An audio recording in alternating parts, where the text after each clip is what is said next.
Chapter 32:14. A million years moved by as fast as a galloping stallion.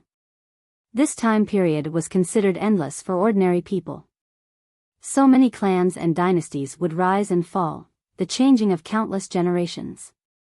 Cultivators would consider this a long period as well. After all, most would never reach a high cultivation level. Geniuses would fall, territories would have different masters.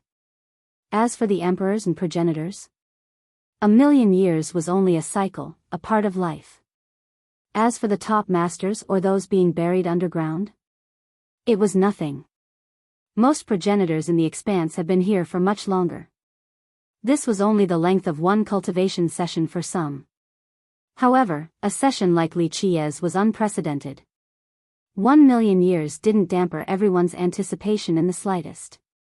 They patiently waited for him to come out. The overlords back in the 9 worlds and the 13 continents also did the same. Li Qi's power has already filled the 3,000 worlds, even those currently unknown. It seeped into every inch and corner of the land. Normal people naturally didn't notice this in the beginning, unlike the frightened overlords. They didn't hope to see this at all nor a potentially new epoch. Alas, it has escalated beyond their control. Those who once cursed the high heaven even prayed for the most terrible heavenly tribulation. They wanted the villainous heaven to destroy this new power. Alas, the accumulation of lightning arcs the size of an ocean remained above. The high heaven seemed inactive against Li Qi. The frightened overlords saw this and realized that it was decided. No one could change or stop the grand momentum created by the Dark Crow. As time passed, the fusing of the power into the various worlds became stronger. It became a part of the world itself. Some masters naturally noticed this but could only watch. By this point, his power was one with their world. Strangely enough, it would still be around if one were to go extreme enough and destroy their own world.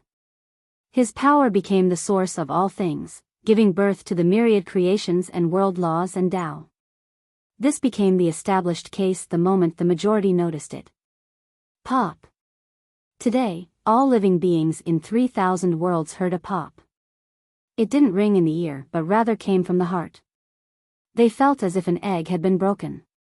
This fluctuation affected their heart and mind, ranging from the human mortals to the powerful immortal emperors. Even the trees and grass somehow sensed it. A new life had just broken through its shell, a new world, perhaps. The existing worlds returned to the chaos, including the 9 worlds, 13 continents, and even 3 immortals. They seemingly fused into primordial chaos in the shape of an egg. Of course, this was just a feeling. They weren't actually fusing, only engulfed in primordial chaos. When people raised their hands, they could touch the chaos. The oceanic force was omnipresent by this point. The power of chaos, so pure and mighty. Numerous masters became excited. Even the top dogs found it difficult to change their energy into primordial chaos. Now, this energy source was everywhere, hence their excitement as they began absorbing and cultivating. The overlords, on the other hand, remained wary. They sealed their senses and severed the samsara, not daring to absorb this energy. It belonged to a new epoch. Doing so would mean submitting to it. Otherwise, absorbing it would be awfully disadvantageous for them. Meanwhile, the inhabitants of all worlds slowly realized that there was something changing within them. The strong cultivators figured out this quickly. The established classification of cultivation became muddled. God King? Tao Saint? Virtuous paragons?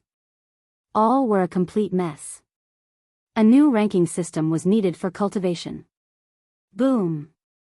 Boom. A light flashed while they were stricken with anxiety about the unknown. This light came from the sealed sea in the expanse, bright enough to illuminate 3,000 worlds. Boom. Everyone heard an explosion in their head, one loud enough to start a new epoch by splitting heaven and earth into existence. This primordial flash clearly defined all creations. Pure energy floated up and impurity went down. Chaos started separating karma and defining the samsara. It was as if they saw a flash of light in the darkness. It lasted for only a blink of an eye, yet this was enough to determine everything. The overlords immediately understood that Wuxia was about to come out of his cultivation session. Buzz, more strands of light oozed out of the crystallized seal. Incredible visual phenomena emerged next. Among them were true immortals heading east, a praying dragon god, the radiance of 3,000 worlds. The light strands weren't restricted by space and time, able to be seen by anyone at any location. They seemed to be emanating from the eyes and mind. That's why even the blind could see it. They served to illuminate all living beings' world and their Tao heart. Buzz. The phenomena eventually spread enough that everyone could see the visual phenomena regardless of their location. Eventually, they finally got a complete picture, a tree never seen before by anyone, the primordial tree. This tree was the thing exuding the visual phenomena and light strands. On the branches were Tao fruits containing peerless laws, Tao, and orders. The tree shouldered 3,000 worlds and everything in them. Chapter 32:15. The primordial tree accepted the past and opened the future. The shimmering spots on the tree represented the birth of space, the accumulation of karma, the samsara process, and many others. The tree became the origin of the world. It began constructing a new framework of laws and orders. It assumed the center area of 3,000 worlds, resulting in endless possibilities. Boom! Boom! Numerous tribulations finally took form in the sky. One could hear the wrath of the heaven from the thunderous explosions. Everyone became threatened, from the weakest existence to the mightiest progenitors. This was the fury of the highest existence. That's why all lost their strength and dropped paralyzed on the ground, cowering in fear. They were mere worms trembling below the foot of a giant. The high heaven is finally furious. Radiance started gathering above as the high heaven was primed to send down pure destruction on Wuxia. Those in the shadows started celebrating. Perhaps this tribulation would end this trouble. Boom! The ocean of lightning finally descended straight at Wuxia at the expanse. It's coming.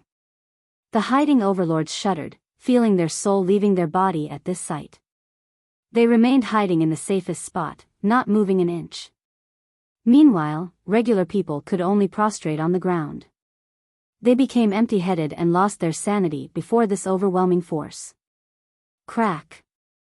The world borders instantly collapsed as this ultimate tribulation drowned out 3,000 worlds. Everyone was scared out of their mind. Numerous pissed and soiled their pants from fear. The primordial tree suddenly floated up. Its massive branches exuded primordial light straight at the broken hole. The tribulation breaking through the world borders was stopped right away. These barriers immediately reformed themselves, causing the tribulation to stop. This was akin to a flood assaulting the dam, successfully breaking a hole. The next event should be devastation, but the hole was suddenly patched and the disaster prevented. The tribulation was stopped in the dimension above, unable to infiltrate the worlds below. What? The elusive overlords gasped in response. His wings are fully fledged. One overlord took a deep breath and said, "He'll attack the heavens sooner or later." Boom! After successfully isolating the tribulation, the roots of the tree stretched towards the 9 worlds, the 13 continents, and many others. Eternal radiance engulfed these 2 worlds. Its lands started brimming with a new power. Countless Tao runes emerged, filling up and recrafting the fabrics of reality. Clank. Clank. Clank. New Tao laws and rules were being created in this process in a harmonious manner. Finally, all worlds opened a new page. The new epoch finally started. From today on, all living beings could look up and see the primordial tree growing in their world. One side of its main root was drilled into the 9 worlds, the other in the 13 continents. The treetop reached all the way into 3 immortals, shrouded by primal mist and fogs. Its branches and leaves stretched to the other worlds. The new orders and rules of life have been created in accordance with the tree's criteria. A new epoch and a new order. The powerful overlords had no choice but to accept the new epoch. Even the high heavens stopped reacting, seemingly accepting the epoch as well. How can this be? A new epoch is here before the destruction of the old one. An overlord in the shadows murmured in awe, using the old epoch as fertile land to create this tree. This dark crow has accomplished an unprecedented feat. Some other lords started becoming nervous at the dark crow's success. There was a chance that he would sweep through the 3,000 worlds first before attacking the heaven. At that point, they would need to either surrender or risk being destroyed. Today would go down as legends in history. Later on, some would refer to this date as the primordial start, dawn of the world, or epoch creation. New pilgrimages began with the existence of the tree. Some began cultivating the Tao near and beneath it. Those capable of climbing up the tree showed their impeccable talents. Many things took place in the next 30,000 years. One person successfully proved their Tao first by the tree. Golden light illuminated the entire world as this person assumed a golden form and uttered the title, Tao Lord. Later on, a swordsman with a diamond-like body rode their sword here and became enlightened with the Tao. This earned them a Tao fruit. Many others managed to learn various arts and skills before disappearing from the world. Monumental changes occurred in both the 9 worlds and the 13 continents. This period of 30,000 years became known as the Resplendent Age. One day, the primordial tree suddenly disappeared from sight. This development shocked all inhabitants since the tree heralded the new epoch and the Grand Tao. The overlords didn't say anything. Those who can see uncrossable expanse kept their mouths shut. No one knew what was going on or where the tree was now. Some Tao lords tried to calculate for an answer to no avail. Fortunately, everything remained normal even though the tree was gone. The nervous inhabitants gradually forgot the tree in time. Enough generations passed that the tree only belonged in the historical books. Some future descendants even questioned its existence. Only a selected few had a full grasp of the transpiring events. Chapter 32:16. During the Resplendent Age back in the 9 worlds, something big was also occurring in uncrossable expanse. Boom! The ocean was nearly flipped over by a terrible force, resulting in numerous huge tsunamis everywhere. All of 3 immortals quaked from the impact. Everyone there could see a wave so large that it blotted out the sky. Look at that tsunami. They felt as if it was coming straight at their world and shouted in horror. This terrible wave could strike all of 3 immortals at the same time. The systems were as fragile as leaves floating on an ocean during a storm. Everyone became as nervous as can be. Fortunately, the tsunami fell back down in the expanse, allowing them to heave a sigh of relief. Fiercest is starting again. Numerous progenitors and top masters in the expanse knew that Wuxia was back. Buzz. A dark world opened and instantly invaded this sea. Both the stars above and the fish under the surface instantly joined this affinity. Shit, the darkness is erupting. The observing progenitors became frightened. Many instantly fled or sealed their area in order to stop the dark transformation. As the darkness swept by, the stars turned into fiendish planets engulfed in flame. They looked like huge eyes in the shadows, enough to instill fear upon anyone. Buzz. The fish and shrimps in the ocean grew to an insane level, becoming fiendish soldiers. One fish became a creature towering at several thousand feet with countless sharp, white teeth. Another shrimp grew long thorns capable of piercing the sky. This dark power was enough to travel across the expanse all the way to 3 immortals. Damn it! Many could spot the incoming dark power from 3 immortals. Powerful existences tried to flee from the incoming darkness. Alas, it drowned out the world so quickly. Virtually all beings in 3 immortals turned evil in the next second. Ah! Scales started to grow on these cultivators. Their body became warped, face twisted, their limbs turned into claws. Even the vegetation and tree became evil entities. The world became a horrifying dark domain. No, this dark power is too much. Many progenitors at the expanse shuddered with fear. No single progenitor could stop this power directly, not even a member of the Decemvirate when alone. However, a fiery ray with meteoric speed crossed through the world and swept away the darkness. Buzz. The dark affinity became ashes regardless of its power. The animals and people from three immortals returned to their original form. Wuxia finally showed up at the expanse. The immortal light around him flickered like fire. Space and time no longer restricted him. Thus, even those back in three immortals could see him clearly as if he was right in front of them. Who is that? This was the first time they have seen this divine character.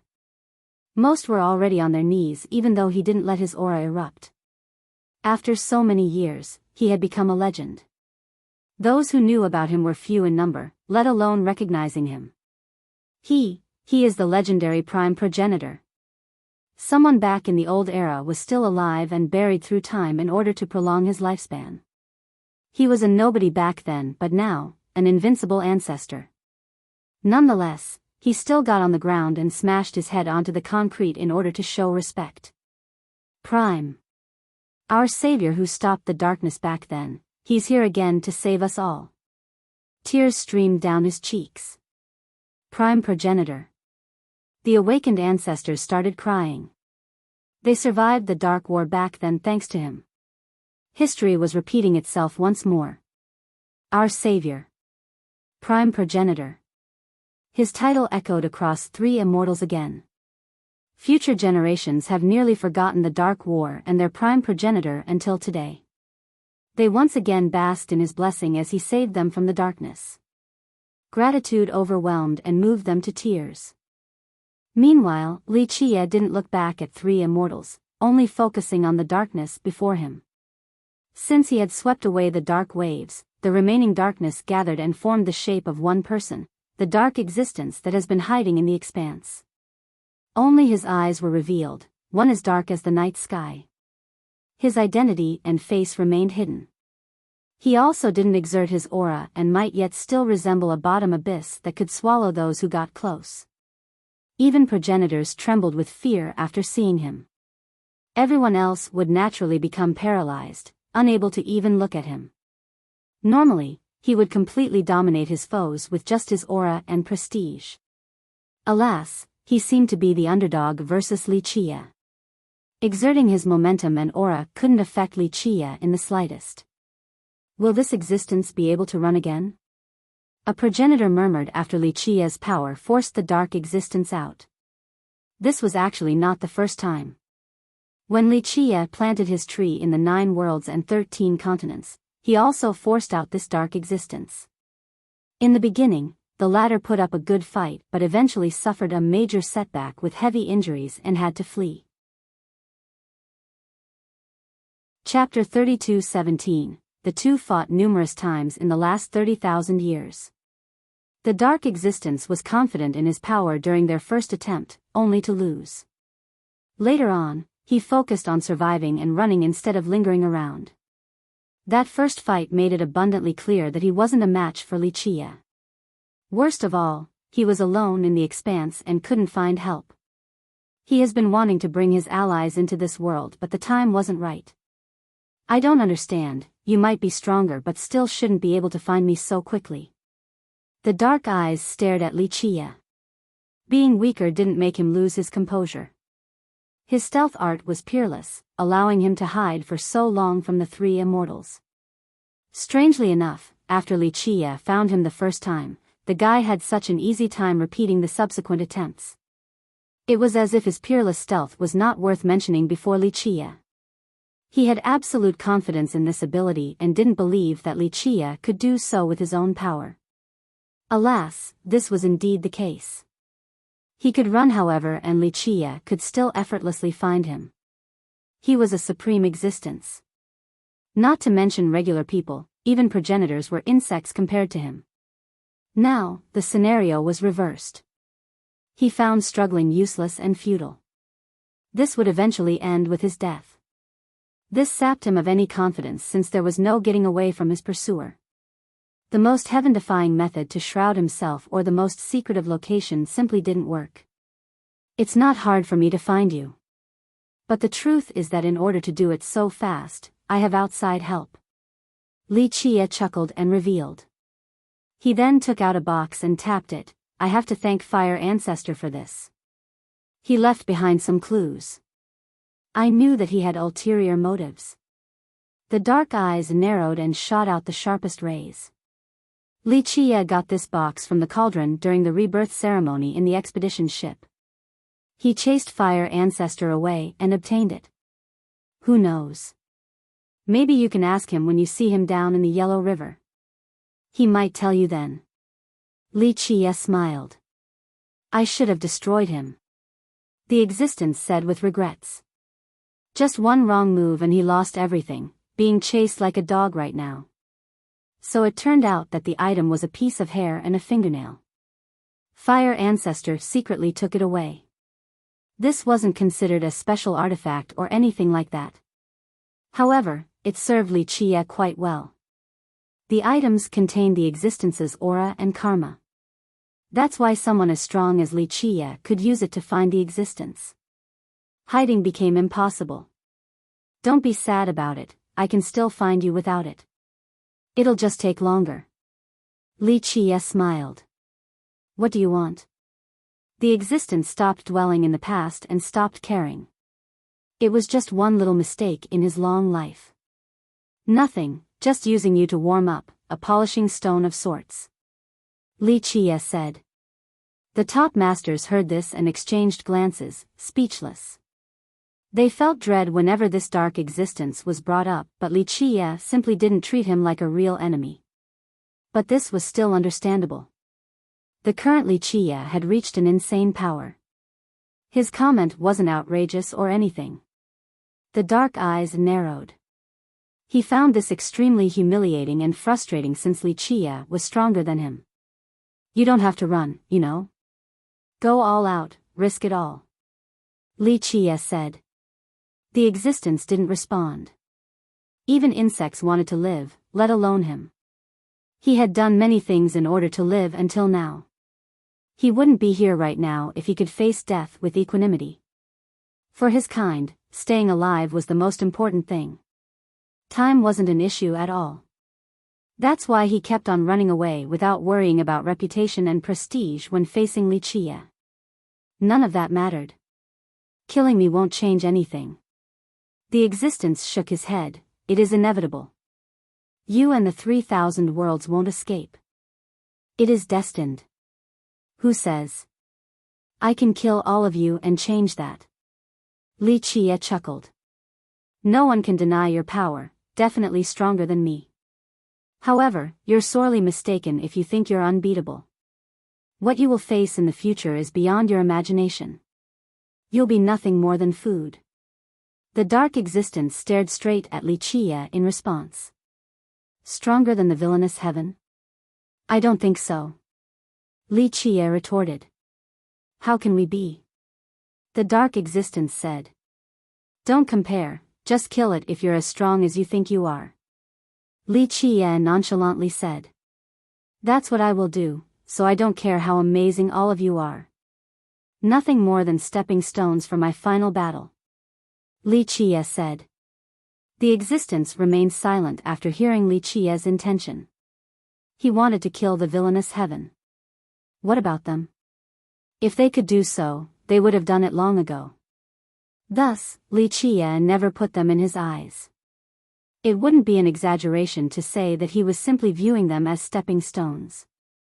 For example, this whole pursuit was just another training session, a warm-up. Li Qie's final goal wasn't them.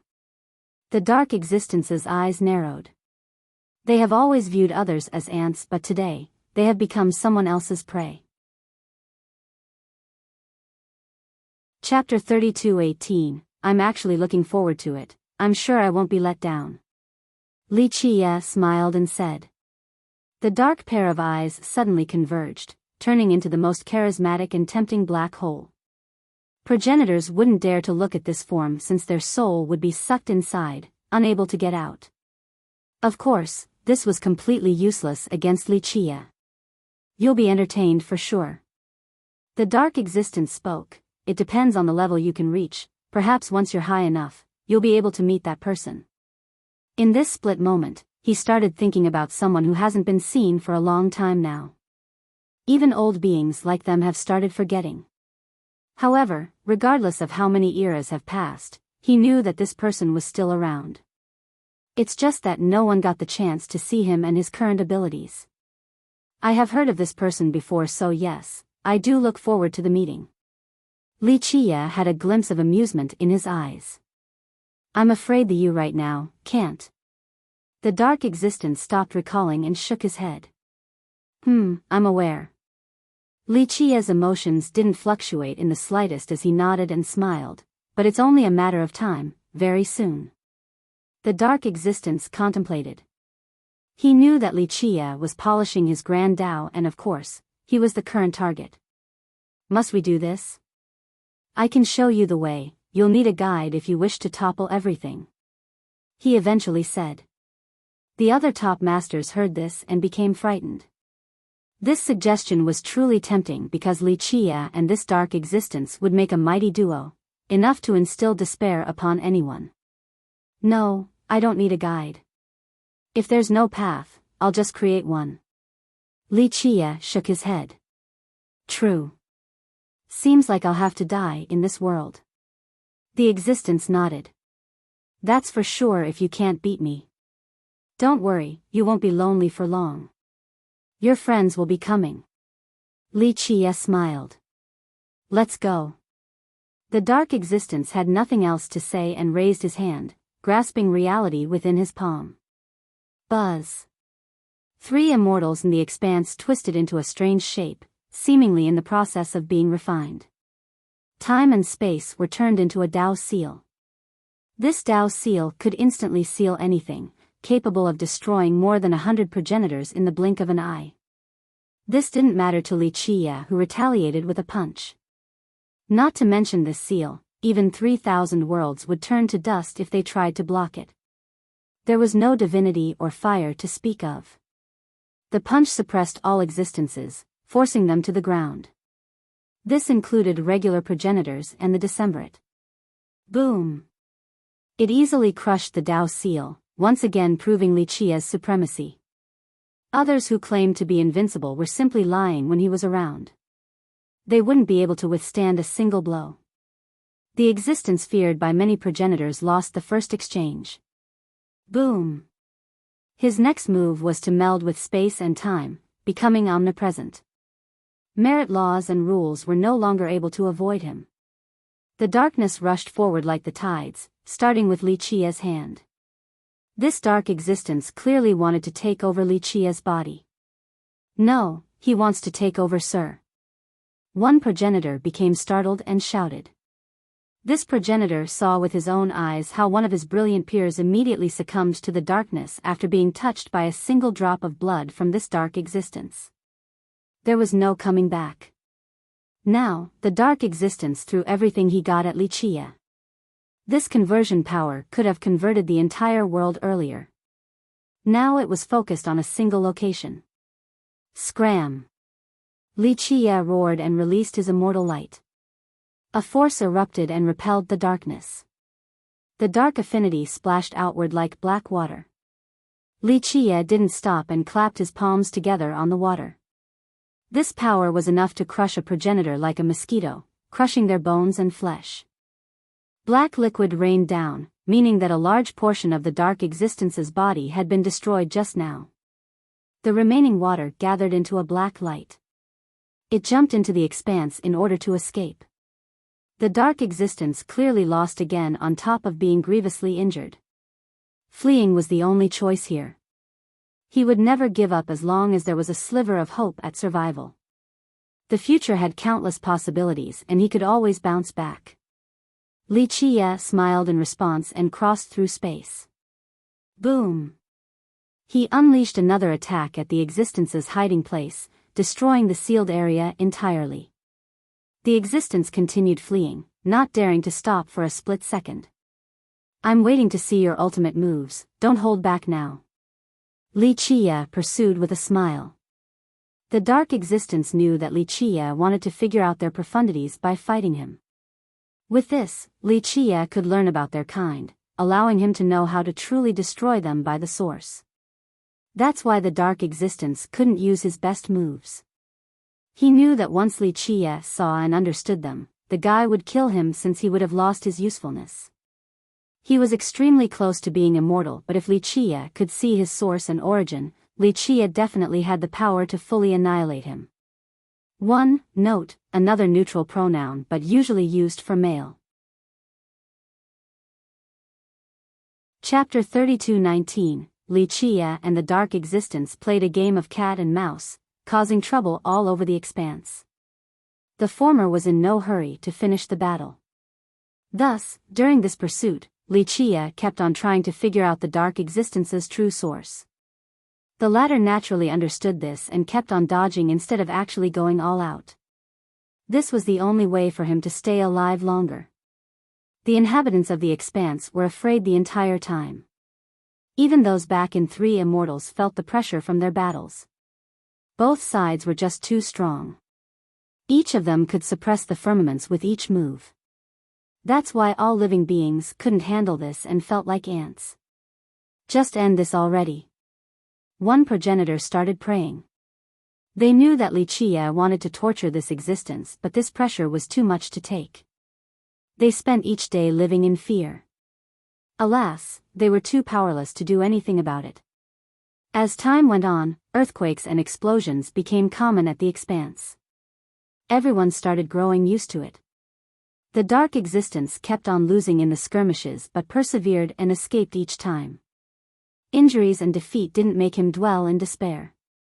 He would always flee when given the chance without thinking about giving up. His Tao heart actually earned him respect from the spectators. In fact, this pursuit served as an educational lesson for the top masters in the expanse. They saw what a tough Tao heart looked like, something extremely beneficial for cultivation. Some of them would have given up after losing numerous times and exhausted all merit laws and techniques.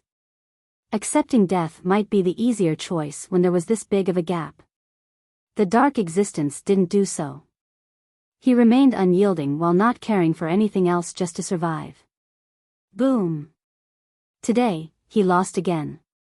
His darkness dispersed after another explosion and he was sent flying towards the horizon.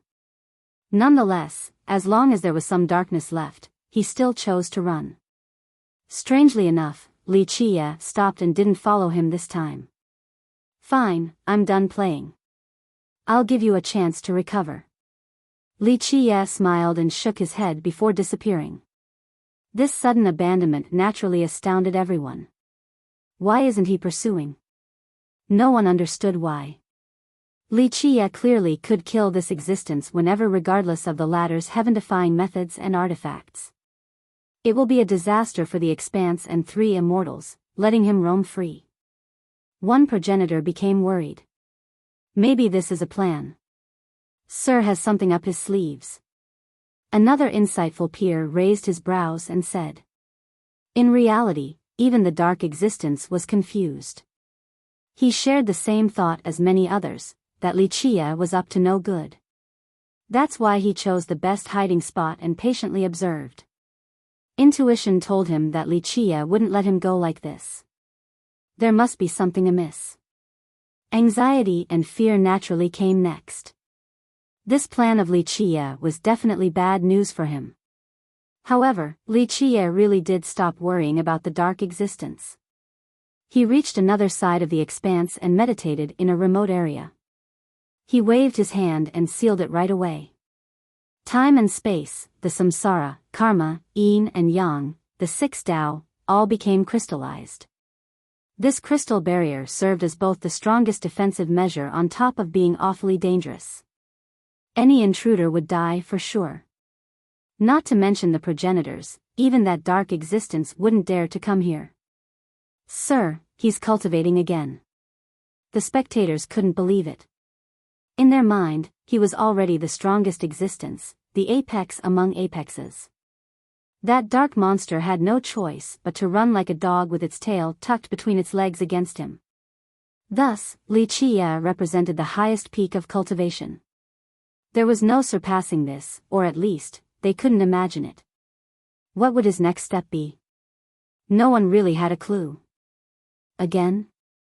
The dark existence confirmed that Wuxia wasn't after him any longer. He had a better understanding of cultivation levels compared to the others and knew what Wuxia was aiming for. They have previously talked about this topic before. He said that Wuxia still had a way to go before reaching that person. Wuxia answered that it was only a matter of time, very soon. He's really doing it. Now, he realized why Wuxia said so. It wasn't only a plan, Wuxia truly wanted to do it. Is extermination coming? Or a revolution? He murmured with dread. He began to calculate the possibilities once more. Unfortunately, there was no answer. Despite being incredibly mighty, this was still a level beyond his divination and derivation. The outcomes he came up with were merely hypothetical, potentially far different from reality. What if it's really that person? The dark existence thought about someone else that has been gone for a long time. Chapter 32:20. The man at the apex was training again to everyone else's dismay. This included the dark existence. He wanted to run as far away as possible. Alas, he couldn't leave this world. The expanse was unimaginably large. It was impossible for anyone to travel its whole length. A while ago, he himself thought that it was large enough with plenty of hiding places unreachable by even progenitors. Today, he found it tiny with no place to hide.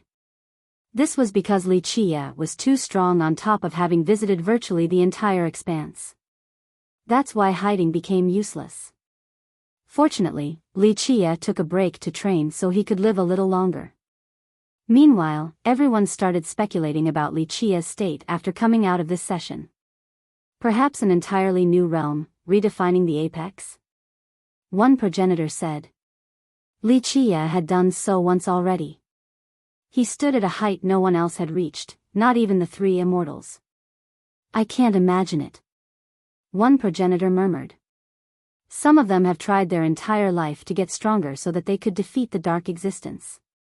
Alas, Wuxia found this extremely easy and had beaten the guy numerous times.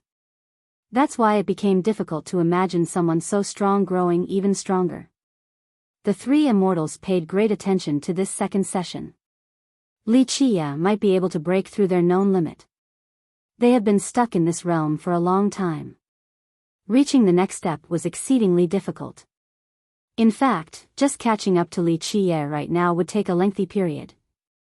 Unfortunately, he didn't seem to be stopping. His improvement speed far exceeded their calculation and imagination. Everyone assumed that he would cultivate for tens of millions of years or even longer. On the contrary, it only took several thousand years.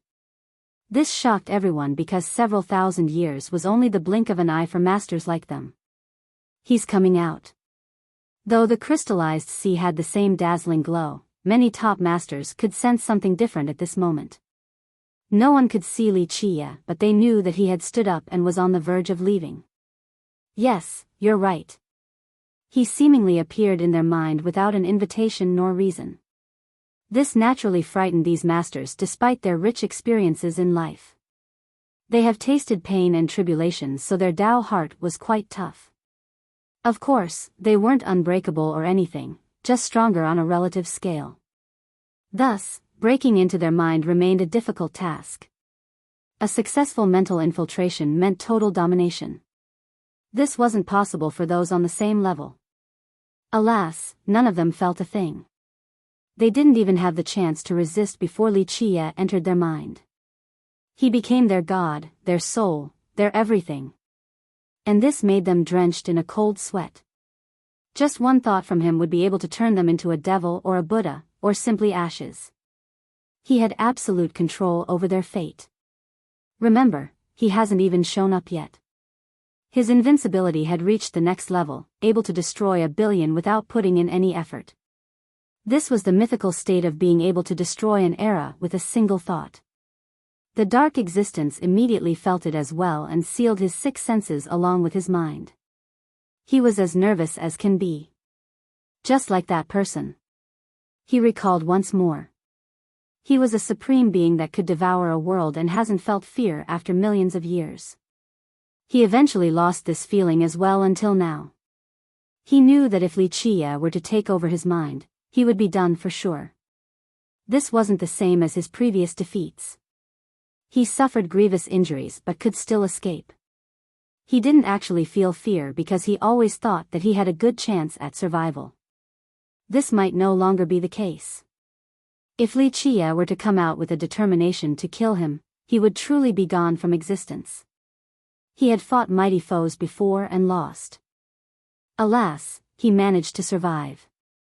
For someone like him, as long as he had a single intent left, he would still stay powerful a million years later. Only a being of Wuxia's level would be able to truly kill him. I have to kill him. The dark existence made up his mind. His immortality wasn't enough to save him from this foe. An immortal ascension, a true immortal? The three immortals took a deep breath after seeing the domineering mental takeover from Wuxia. An old man among them shook his head. No, I understand him. He won't become a true immortal since that will stop him from being himself, Wuxia. That's not his pursuit. I hope so. Another of the three said, still shaken. The consequences would be unimaginable if Wuxia wanted to become a true immortal. That would truly be the end of the worlds. Dark overlords and terrible existences weren't worth mentioning. All 3,000 worlds, not just 3 immortals, would fall as a result. Chapter 32-21. Fear engulfed all masters who knew that Wuxia was invincible. Rumble. Loud explosions echoed across the expanse and suffocated everyone. They instinctively assumed a defensive position regardless of their location. There was no chasing away this instinctive fear. Normally, once a cultivator reached a particular level, they would gradually stop being afraid. Very few things could frighten progenitors, especially at an instinctive level. This didn't mean that they no longer felt fear. This emotion was just better hidden deep in their heart. For example, a mouse would always be afraid of a cat. They looked up and saw a bright radiance above the sky vault. It has been accumulating for who knows how many years, resulting in an extreme power in the form of a lightning ocean. This was a heavenly tribulation, the strongest type of them all. It included dancing bolts of a yellow shade, fire rays pulsing like thunder, and constant explosions of energy. Not to mention progenitors, even a true immortal couldn't get out of that place alive. Now, everyone suddenly realized why their survival instinct was going off earlier. A tribulation was coming. The greatest supreme beings still felt an instinctive fear against these tribulations. Just one wrong move could result in death. The villainous heaven. The dark existence hiding deep in the expanse gazed at the sky, feeling the same dread as the others. However, he was also quite happy, hoping that it would go down as fast as possible.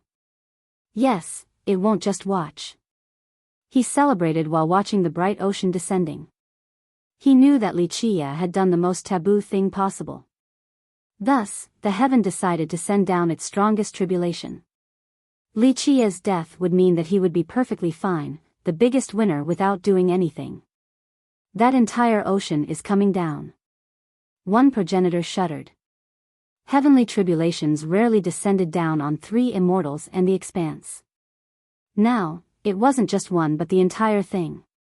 The progenitors realized that it was because Wuxia was too heaven-defying. This had enraged the high heaven, resulting in this monstrous tribulation. I hope he can withstand it. Some progenitors started praying. A few cultivators have been able to defeat the tribulations, but naturally, many brilliant existences have fallen too. The stronger one was, the more ferocious the tribulation. Thus, no one could really claim that they could defeat it. Wuxia was absolutely mighty. That's why people couldn't fathom the tribulation he was about to face. Boom! The sky vault collapsed. The tribulation ocean was not part of this world, but in the next second, the world barriers of 3 immortals broke down, unable to stop this monstrous influx. There was no warning at all, only pure destruction, a testament to the high heaven's rage. The blast affected the 9 worlds and 13 continents as well. Everyone became suppressed and dropped to the ground, from the worms in the ground to the supreme overlords. Immortal emperors and monarchs felt the same pressure. They were no different than ants. No one had the courage to even look up at the lightning ocean. The expanse was on the verge of breaking down from the first impact. This damned villainous heaven. The hiding dark overlord murmured in fear. Nothing else but the high heaven could possess this terrible force capable of bringing 3,000 worlds to their knees. Once the progenitors could open their eyes again, they immediately looked towards Wuxia's location.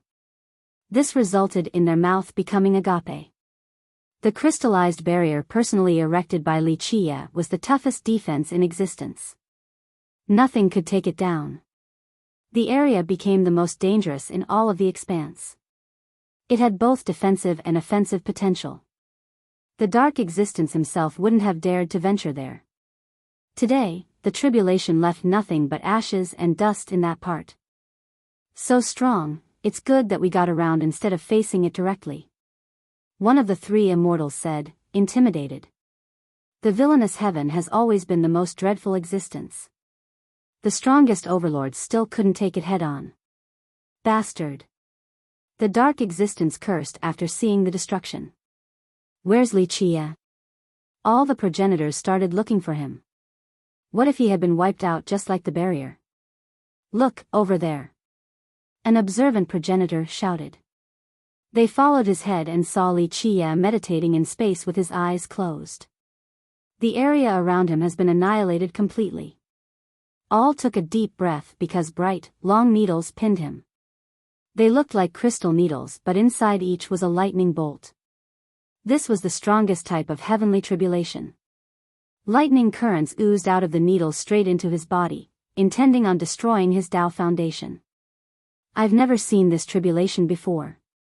The direct injection of lightning tribulation into the body left the 3 immortals horrified. They have experienced numerous tribulations before and managed to keep them out. Alas, this tribulation had penetrated Wuxia's body. The level of destruction of it being outside and inside should be utterly different. The crystal needle successfully penetrated his indestructible physique, allowing the tribulation to head straight for his grand Tao. Quite merciless this time. The dark existence shuddered. This tribulation was also new to him. Chapter 32-22. The crystal needles managed to pierce his flesh so that they could pour lightning liquid directly into his body. No one had ever seen nor imagined this type of tribulation before, not even the 3 immortals or the dark existence. The entire process was as fast and sharp as can be. The piercing wounds were uniform and identical since all of them struck at the same time. Keep in mind that Wuxia's body had reached an impervious state, virtually indestructible. Nothing could harm him once he fully activated his power. Nonetheless, the crystal needles immediately penetrated his physique. Nothing could stop these needles, at least no one currently in the expanse. The outcome would be even worse. The 3 immortals in the dark existence knew that these needles were actually the blades of the heaven, simply impossible to stop. Buzz. Just one drop of the liquefied lightning carried enough power to explode an entire region or instantly reduce a progenitor to dust. The sheer amount entering Wuxia right now was ample to destroy the 3,000 worlds. Boom! Everyone could hear loud detonations coming from inside him. Yes, the real offensive potential of this tribulation came from this direct injection, not from the massive ocean earlier. Everyone turned pale as a result after the detonations, the 3 immortals included. The rest of the world also heard the explosions. Their soul nearly left their body in fear. They believed that 3,000 worlds would have exploded if it wasn't for Wuxia's body containing the tribulation. Rays of blood gushed out of his body. The beautiful red crossed through the sky and left behind terrible scars. They pulverized and tore a massive portion of the expanse. The progenitors couldn't believe it. Just his blood splashing alone embodied insane destruction. This spoke volumes about the tribulation's power. They knew that they would have died from the shockwaves without Wuxia's containment. Crack. Crack. His bones shattered loudly enough for the progenitors to hear. All knew that his body encompassed the greatest mysteries and profundities of the Grand Tao on top of numerous dimensions. Alas, this great physique still suffered damages from the monstrous tribulation. Cracks appeared all over him like a porcelain that had just fallen on the ground. A piece of flesh fell off him, resulting in something terrible. Boom! The liquid in that portion exploded and created a black hole. Each inch of his flesh was engulfed by this tribulation now. When they fell down, the lightning waves in there would go out of control. Just this mini tribulation was far worse than anything others have seen before. More were about to fall off him. This meant that the consequences would be quite disastrous. The exploding tribulations might destroy everything about him. No, don't break, one progenitor murmured. The frightened masters knew that Li Qia's body was a crucial line of defense. Some of them wanted to run. Alas, to where? The expanse was large enough. They wouldn't be able to fly out of it in such a short time. Thus, the only option was to pray for Li Qia's perseverance or it would be all over. His body became an apocalyptic bomb. A detonation would spell absolute demise. Boom! A dark slash came out of nowhere, tearing apart time and space, and struck Li Qia's chest. No! The masters shouted, but it was already too late. The dark slash was simply too fast and powerful.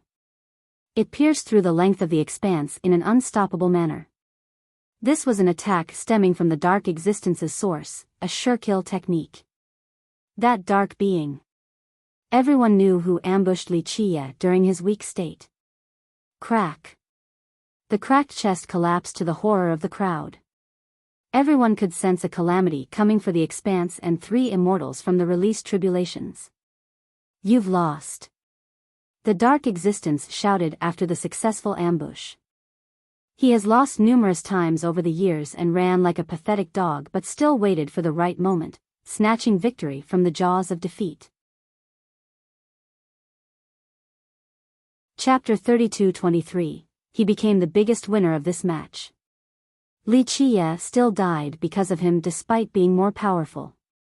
He stared at Li Qia with neither excitement nor gloat.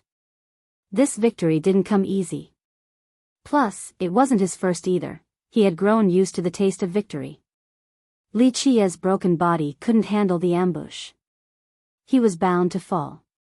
The progenitors and other masters at the expanse couldn't say a word.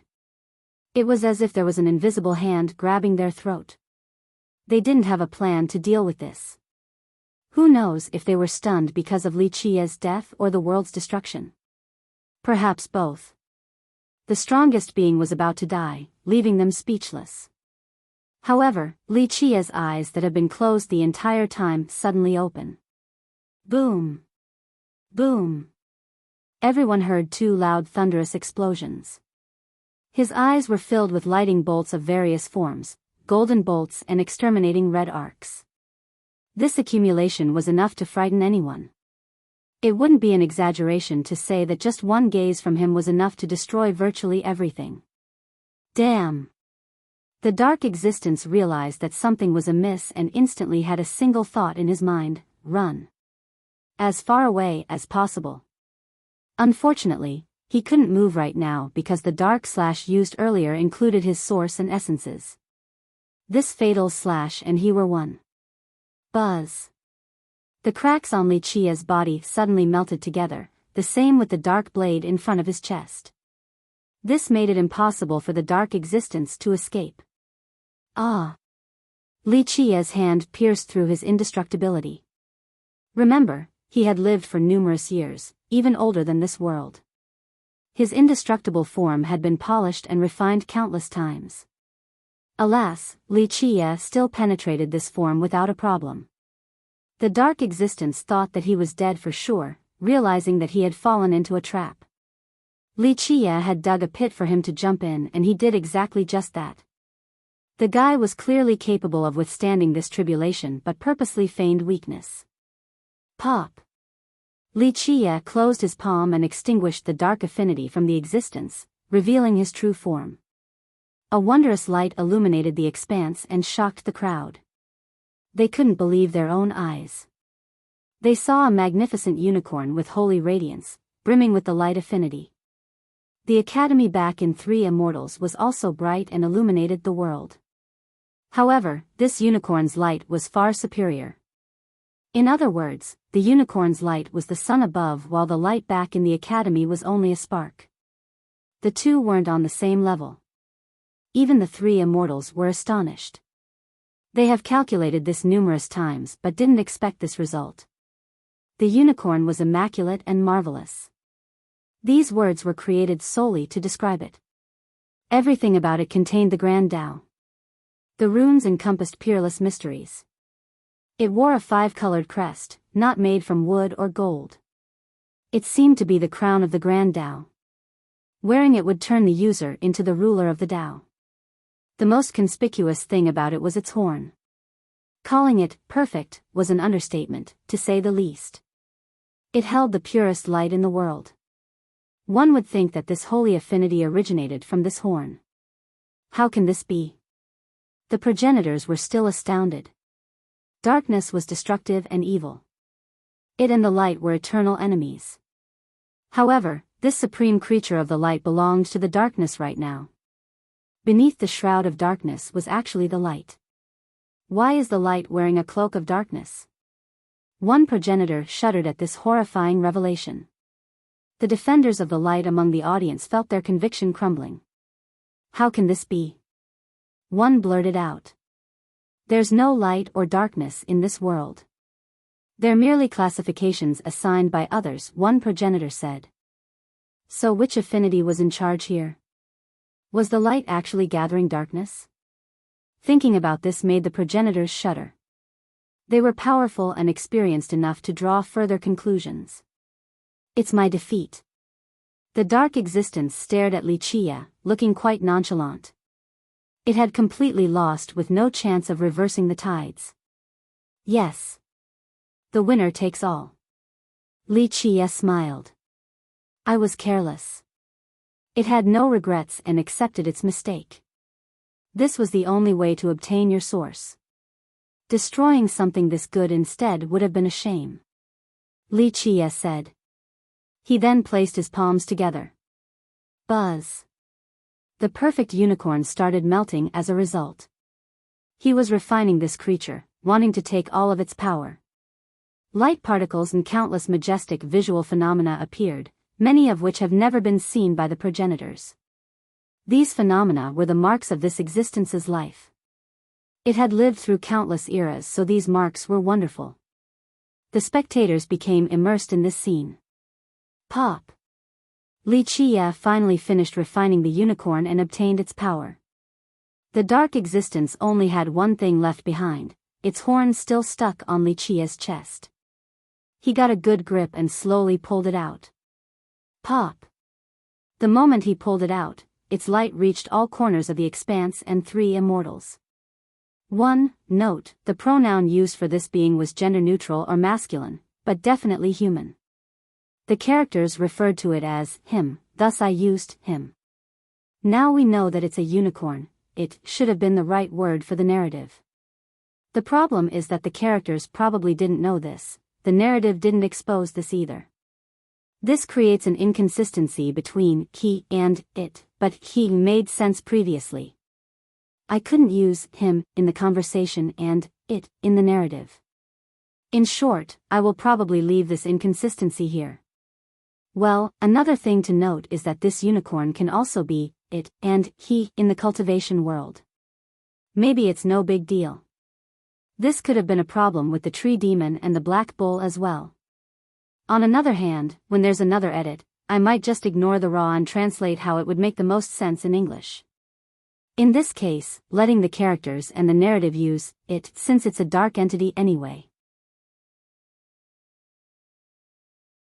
Chapter 32-24. This horn might be the most gorgeous thing people have ever seen. They were fully captivated by its beauty. This horn was the dark existence's source and possessed unfathomable power, impressing all spectators as a result. Is this the source of the power of light? One progenitor praised while looking at the horn in Li Qia's hand. The masters at the expanse have seen plenty of treasures. Alas, none could compare to this horn today. A few of them sighed, still having a hard time accepting reality. In their mind, a unicorn was a peerless divine beast, a symbol of luck, peace, hope, and most importantly, the light. Who would have thought that this beast would become the embodiment of darkness, or perhaps even a source of darkness? It brought nothing but disaster to the inhabitants of 3 immortals. This cruel reality shook people to the core. This light beast still chose the darkness, then what else could they believe? What else could they place their faith in? Buzz. While these masters were occupied with thoughts, Li Qia's body started healing. The damages from the tribulation disappeared, akin to a broken statue being rebuilt.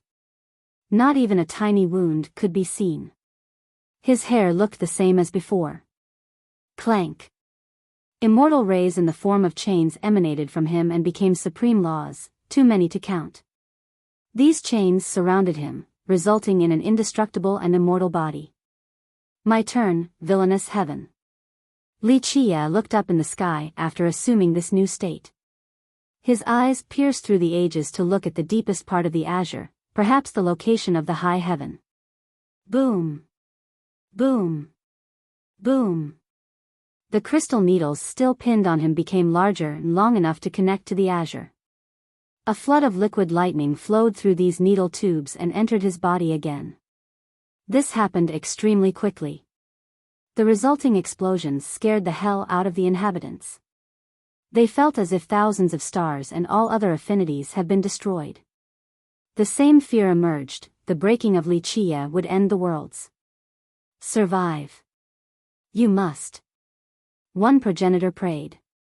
For many years, these progenitors never prayed or placed their hope in someone else. They trusted in their strength. As long as they were strong enough, there was no point in praying. Unfortunately, praying was the only thing they could do right now for this world. Clank. Explosions detonated continuously inside. One could see flashing lights and his body swelling, even cracks appeared. However, because of the sealing Tao outside, his body had enough time to refine the tribulations within. A repetition of explosion, swelling, and contracting occurred. Li Qia seemed to be doing just fine, so the progenitors let out a sigh of relief. Boom. Boom. Boom. The tribulation above didn't stop sending more liquid lighting into his body. It became a battlefield inside. The heaven wouldn't relent until Li Qia was blown to smithereens. Wait a minute, something's off. A brilliant progenitor suddenly noticed something during this process. The tribulation isn't coming down on its own accord. He took a deep breath and said with shock, it's being forcefully dragged down by a monstrous power. What? His peers couldn't believe it. Yes, I'm sure of it. The progenitor confirmed. The rest looked up towards the depth of the azure and focused on the tribulations pouring into Li Qia. Upon closer inspection, they found that this progenitor was right. Both the crystal needles and liquid tribulations were attracted and led by something. The man behind this seemed obvious, Li Qia. The high heaven wasn't sending these tribulations down. The guy was the one forcing it down in order to absorb all of its power before stopping. This made them stare at each other, bewildered and aghast. Just a single drop of lightning liquid inside those needles was enough to instantly destroy a progenitor. However, Li Qia swallowed all of them without a problem. He clearly viewed them as nutrition. That's so fierce. One progenitor couldn't believe it. They wanted nothing more than to get away from the tribulation or for it to pass as soon as possible. On the other hand, Li Qia was crazily devouring the tribulation. Moreover, his tribulation was 1,000, 1,000,000 times stronger than anything they have seen previously. This still didn't deter him in the slightest. How can anyone view these tribulations as food? Another amazing progenitor said with admiration. The majority of the group had a wry smile or a strange expression while looking at the sky. They wondered that if the high heaven had a humanoid form, what kind of expression would it have right now? I see why people called him fiercest now. Another master commented. They have done crazy things before, but these deeds were not worth mentioning compared to Li Qia's current feat. Chapter 32-25. It wouldn't be an exaggeration to say that the current tribulation was its ultimate form. However, Li Qia still absorbed it while the progenitors watched on in horror. Boom! Boom! Boom! Their astonishment was interrupted by more explosions from above. Endless lightning bolts of a golden shade poured down, seemingly cast from gold. More tribulations? One master blurted out in fear.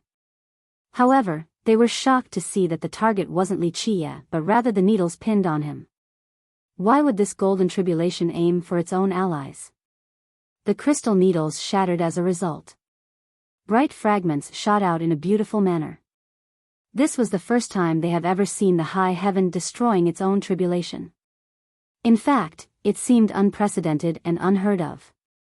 They eventually realized that it couldn't do anything to Li Qia and was left with no choice. This was the only way to prevent Li Qia from absorbing the entire ocean of tribulations, fully robbing the high heaven of its power. Only Li Qia can do something like this in history. One progenitor murmured.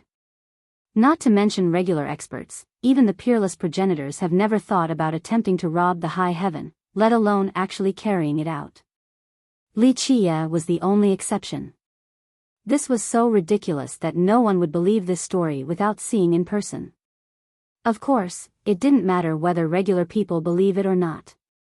At their height, all other beings were mere specks of dust. Boom! Li Qia's 13 palaces showed up and hovered around his true fate. He didn't need any aura. The presence of his supreme true fate forced all the masters to kneel before him. Beneath was a surging ocean exuding a power mighty enough to horrify 3,000 worlds. Why? It was an ocean of tribulations stolen from the high heaven. Random bolts would shoot out at times, wanting to escape. Boom! Li Qia's true fate gradually entered the ocean. This created a massive lightning tsunami, causing the progenitors to quiver. The bolts in the ocean naturally struck his true fate, eager to crush it to pieces. Insanity, the spectators gasped at this sight. It was common knowledge that a true fate was at its weakest after leaving the body and especially the palaces. Yet, he still chose to move it to an expanse of ultimate tribulations. Nothing else could be crazier than this. Buzz. The 4 symbols of the palace lit up and 4 items flew out: Ancient Void Rune, Heavenly Tao's Primal Chapter, Life Origination, and Epic Leaf. They attached themselves to his true fate for a full assembly. Then this new entity sank completely into the lighting ocean. Rumble. The world seemed to be spinning from the wrath of this ocean. More tsunami mercilessly smashed the sky, once again suppressing all inhabitants. However, the 13 palaces sealed the ocean and its power, not allowing anything to leak out from the area. Otherwise, the consequences would be unimaginable. Nonetheless, the spectators were still scared out of their mind and completely drenched in cold sweats. They were afraid that this ocean would be able to break out. These waves alone would drown and destroy the expanse and 3 immortals. Luckily, the 13 palaces did an amazing job. The raging ocean failed to get past its line of defense. As time passed, its power weakened. It started sinking with less water and lightning. This process was quite fast. The ocean was now the size of a lake. He's using the ocean to refine his true fate, it's still absorbing the tribulation right now. Everyone had a strange expression on their face, speechless. What could they really say? If their true fate was struck by one bolt, that would be the end of them. On the other hand, he was treating the tribulations like nutritious delicacies. Words were no longer sufficient to describe him. The lake eventually turned into a pond. Buzz. Finally, his true fate absorbed the entire ocean. Not even a single drop was wasted. His true fate hovered there, looking immaculate and unique. No one else had something like this. It pulsed with an immortal light as if it was the origin of the myriad Tao. With it, Li Qia became the ruler and the creator of an epoch. All the laws and orders would start from him and be under his control. Absorbing the tribulation was obviously a great development. However, the most important thing was that he had managed to refine the four peerless symbols into his true fate. In fact, it reached an unprecedented level. Hypothetically, if a true immortal were to exist, their true fate might not be comparable to Li Qia's right now. Ancient Primal Origination Epoch Myriad Tribulation True Fate. Li Qia gave his true fate a new title, one representing ultimate strength. This true fate alone is invincible, it's all one needs. Nothing else matters. One can have a mortal physique and still be the same as having an immortal physique. One of the three immortals emotionally commented. 1. Yes, the name in English is silly. This might be the silliest one so far. It's not bad at all in Chinese since it takes one character each from the four symbols then adds myriad tribulations to it, just 8 syllables versus 17 syllables in English. The more I look at it, the more ridiculous it seems. Heck, I'll name it Tetra Tribulation True Fate. I'm keeping the original name in the passage for now and changing it later just so that this note would make sense. Chapter 32-26, Tetra Tribulation True Fate was entirely unique in history and should hypothetically be comparable to a true immortal's true fate. If one were to use the perspective of regular cultivators, Li Qia should be considered a true immortal by this point. The three immortals themselves couldn't help admiring his true fate. Just this alone was enough to be invincible, no need for the grand Tao and a powerful physique.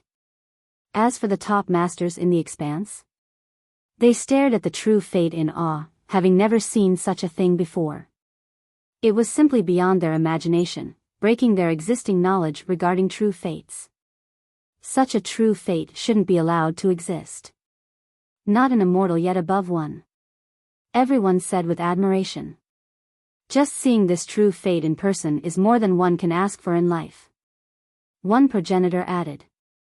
Everyone else was quite satisfied to witness this apex. Time might have limits but not the grand Tao. A member of the decemvirate felt lost. Through the years, very few people have reached their level. During their own generation, they thought they had reached the limit of the Tao. Just another step would take them to the apex. Alas, they felt insignificant before Li Qia's achievements. They were nothing more than frogs under a well in the past. They realized that they weren't close to reaching the limit of the Tao at all, far from it. This was akin to the massive expanse stopping them from reaching the other shore. The Tao is limitless indeed. The three immortals agreed.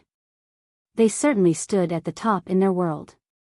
In fact, they weren't that intimidated by the dark existences because they were at a similar level.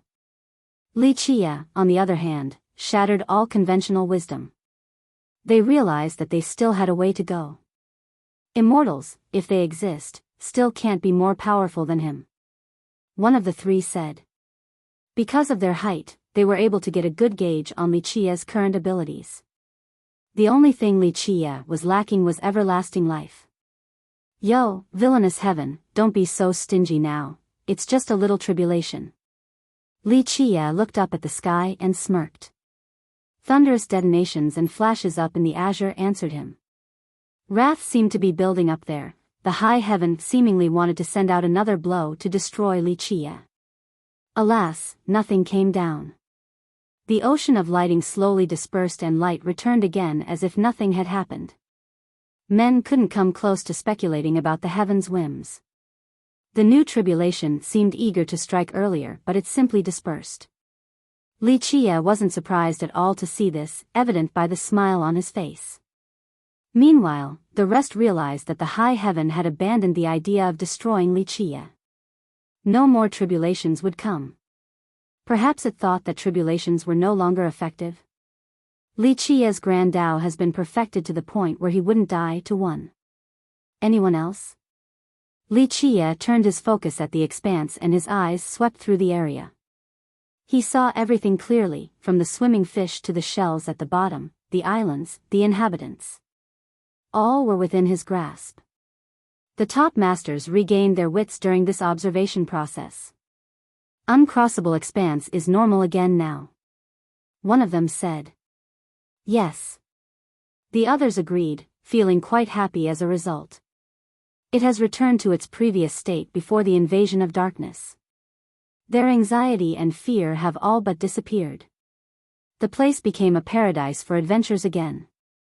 There were still fierce monsters and evil creatures around, along with dangerous areas such as void zones and storms.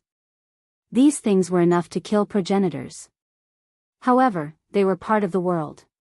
Adventures and conflicts of this type were perfectly fine. Some of them would be more than happy to participate despite the risks. In fact, a few believed that to go down during an adventure was a type of happiness. Their life would be as brilliant as the fireworks during the night. On the other hand, succumbing to the darkness? This corruption wasn't what they wanted.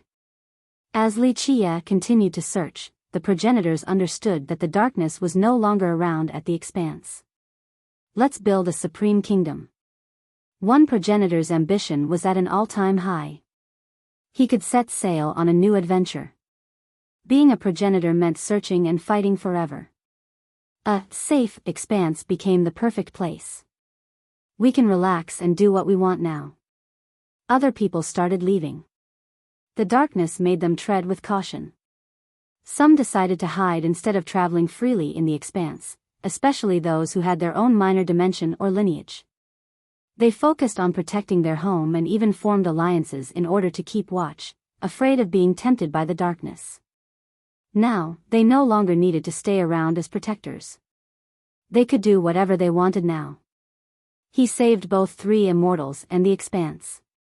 The majority kneeled towards Wuxia in order to show their gratitude and respect.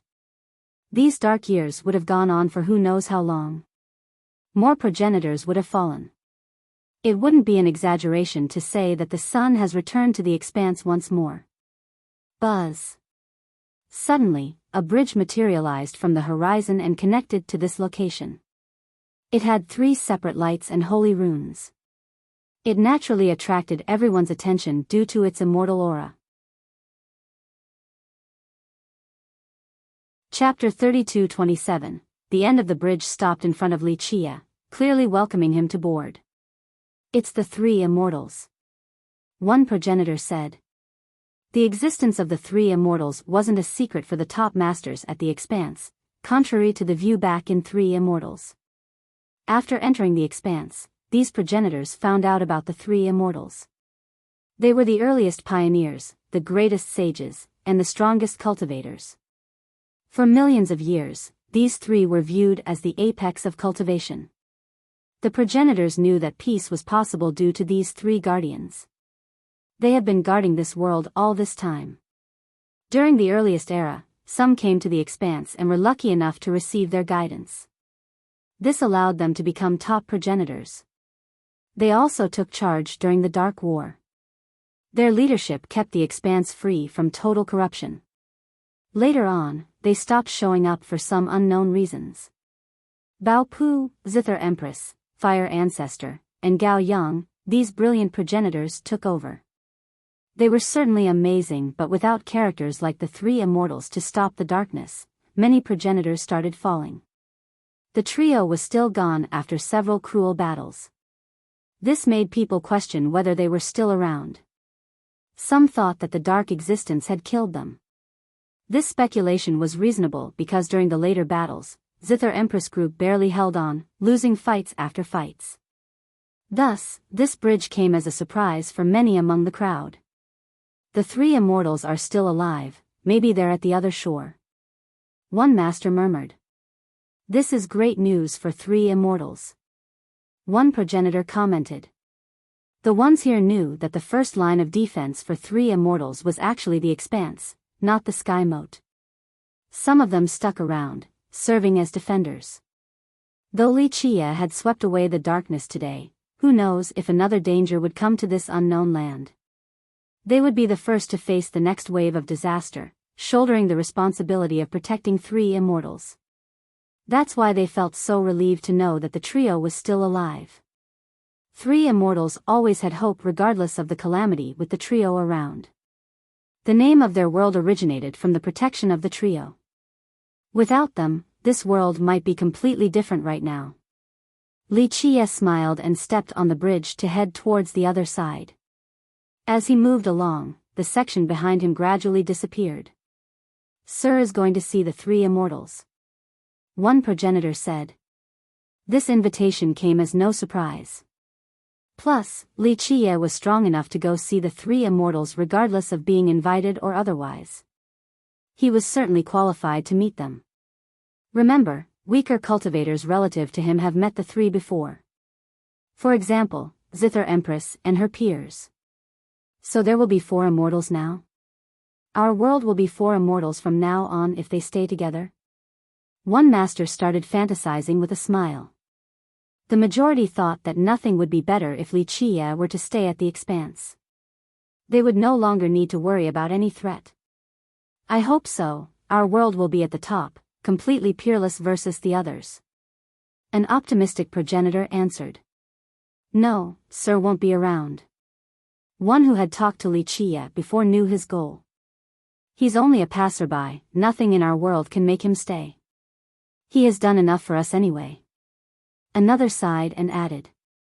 The group familiar with Li Qie didn't say anything.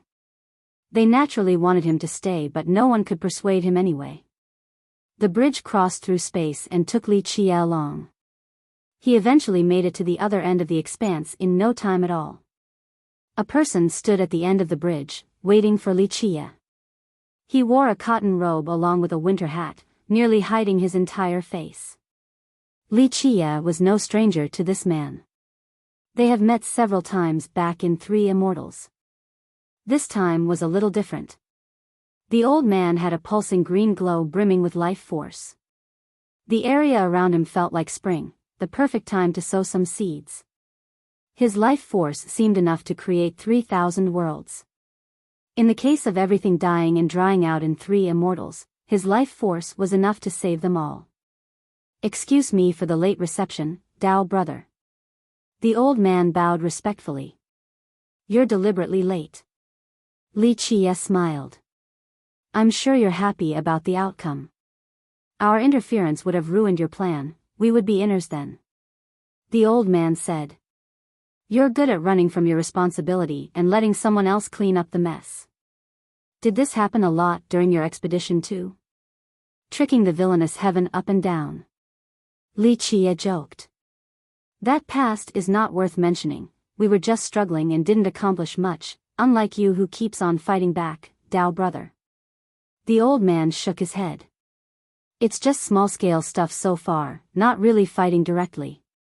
There'll be a chance for that later. Li Qie smiled. The old man nodded.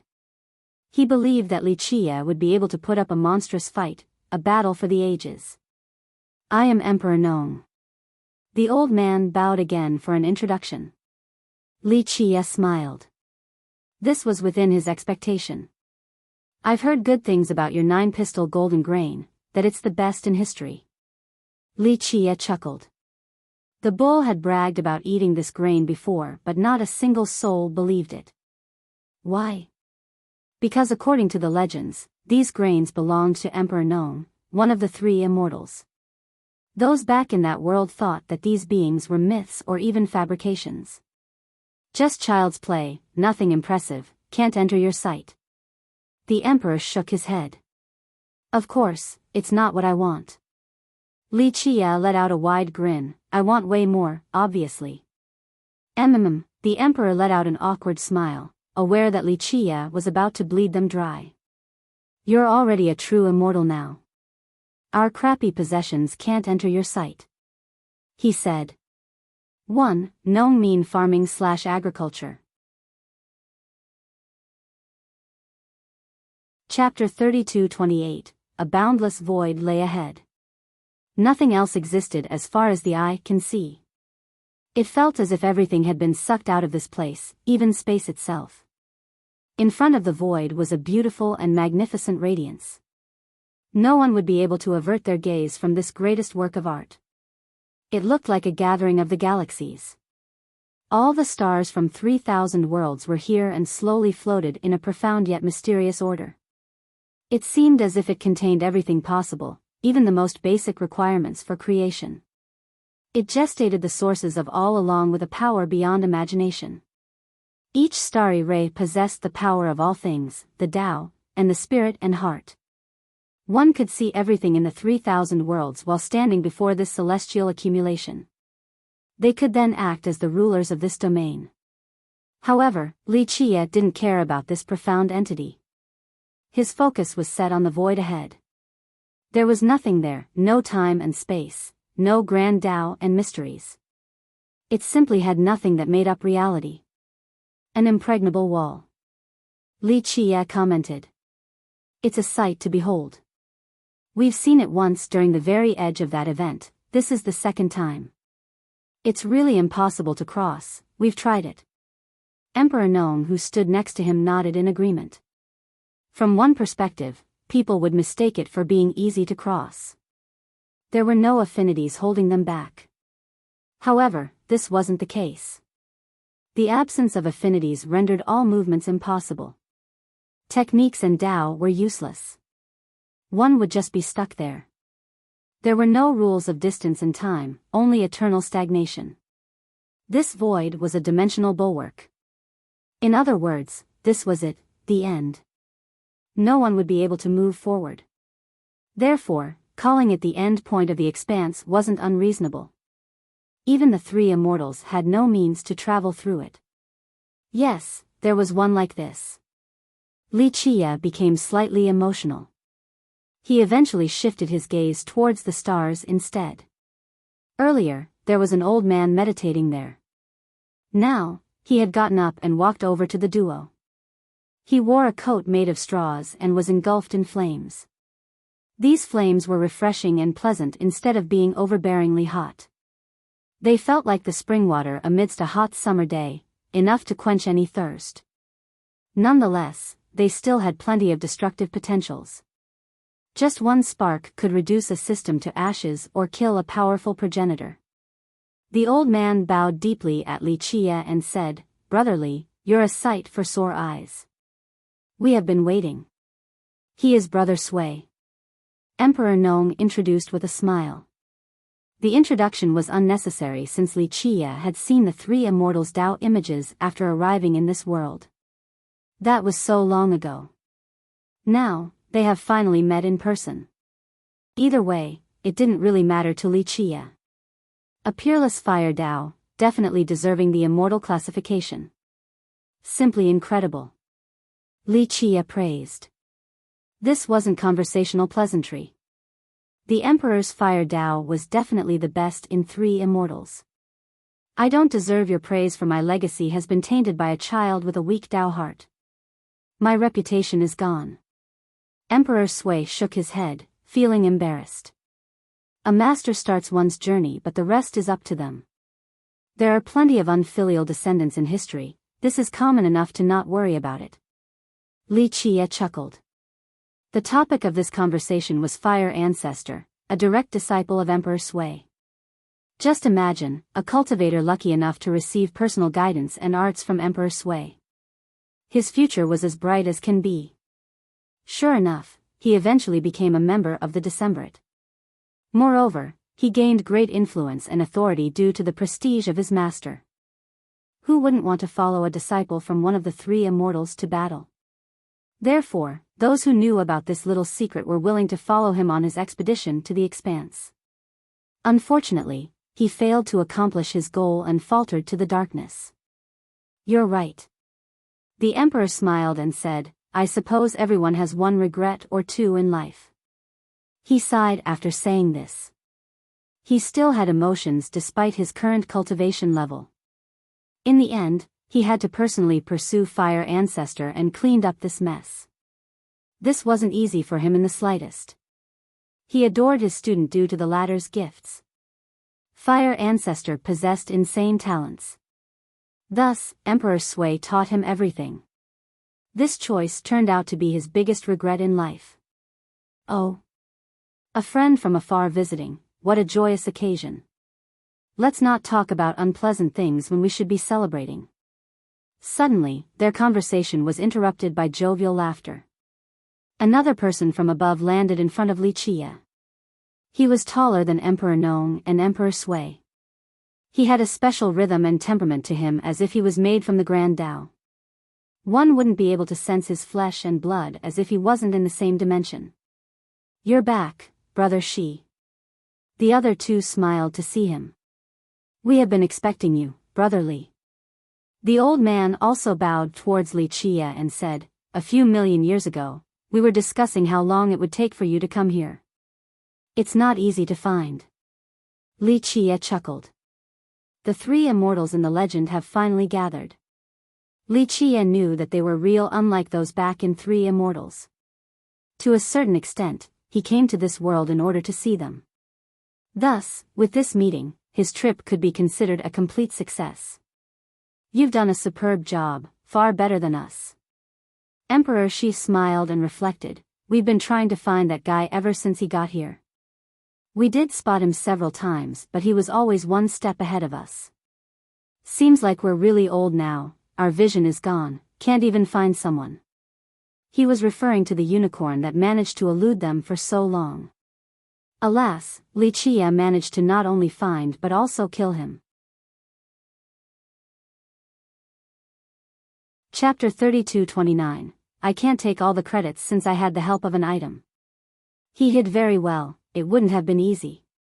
Li Qie shook his head and smiled before taking out a box to hand it to Emperor Sui. The box was left behind by Fire Ancestor.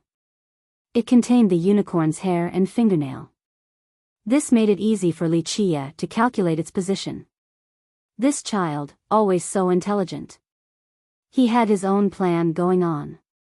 Emperor Nong let out a deep sigh. It didn't matter what Fire Ancestor did. None could change the fact that many progenitors have been killed by him.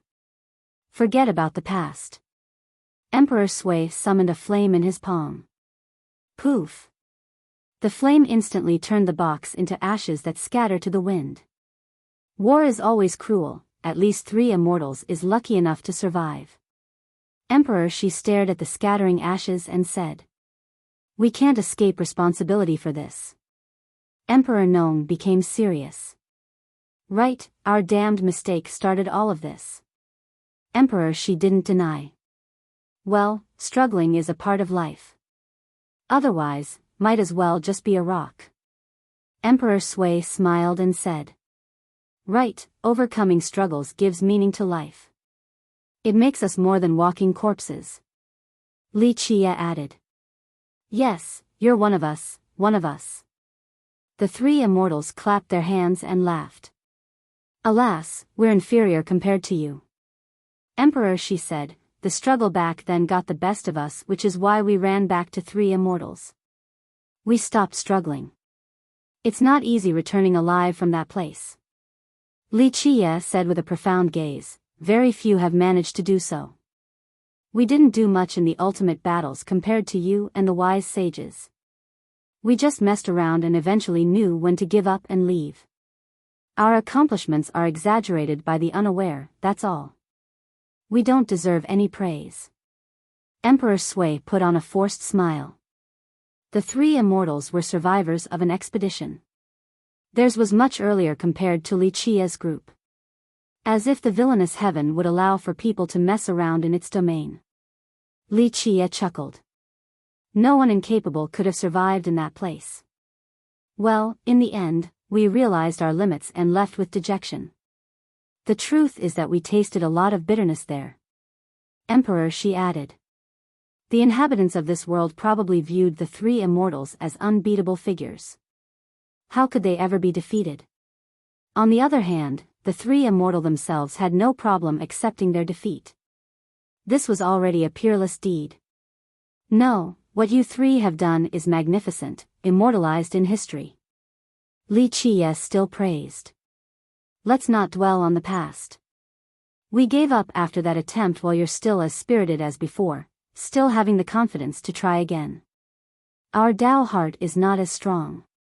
Emperor Nong replied. "Yes. We gave up on this idea after returning and decided to stay in our nest until now.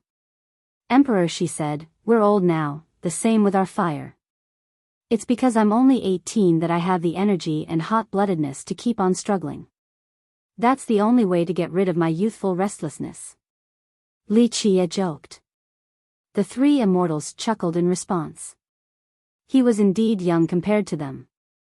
Alas, his grand Tao had surpassed them at this point, which was why they addressed him as brother. Buzz. A very, very tiny strand of darkness suddenly emerged inside the group of stars. The naked eyes couldn't tell where it came from. It shouldn't be underestimated despite its size. This power immediately contaminated the stars. This place used to have a gorgeous glow. Each ray was pure and immaculate. Now, more than half of the stars have been tainted. More dark rays oozed out and continued spreading. Darkness took over the area in no time at all. It's here again. Emperor Sui's eyes glinted coldly. Even a progenitor would shudder at this sight. He raised his palm and unleashed a flame large enough to cover the stars. The darkness was burnt to a crisp before a complete manifestation. It didn't look or feel that impressive, yet it was one of the strongest types of fire. Just one spark would be enough to instantly kill a progenitor. After the darkness was gone, he gathered the flame back into his palm before lowering it. The stars regained their beauty and luster afterward. Li Qie noticed that at the deepest region of the stars was a tiny crack the size of a feather. This spatial crack was insignificant, but it seemed to be an eternal scar. There was no curing or destroying it regardless of the methods. Looks man-made. Li Qie concluded. The three had an awkward expression after hearing this. One of them admitted, yes, we did it. Curiosity kills the cat. Li Qie chuckled. More than that, we almost brought the entire world down with us. Thus, we have to stay here forever to deal with it. This is karma. Emperor Nong said. You definitely need this. Li Qie smiled and took out an item. He held it near his chest as if he was holding 3,000 worlds. 3 Immortals Tree. The item stole the trio's attention. It's finally back, after so many years. Emperor Shi became emotional.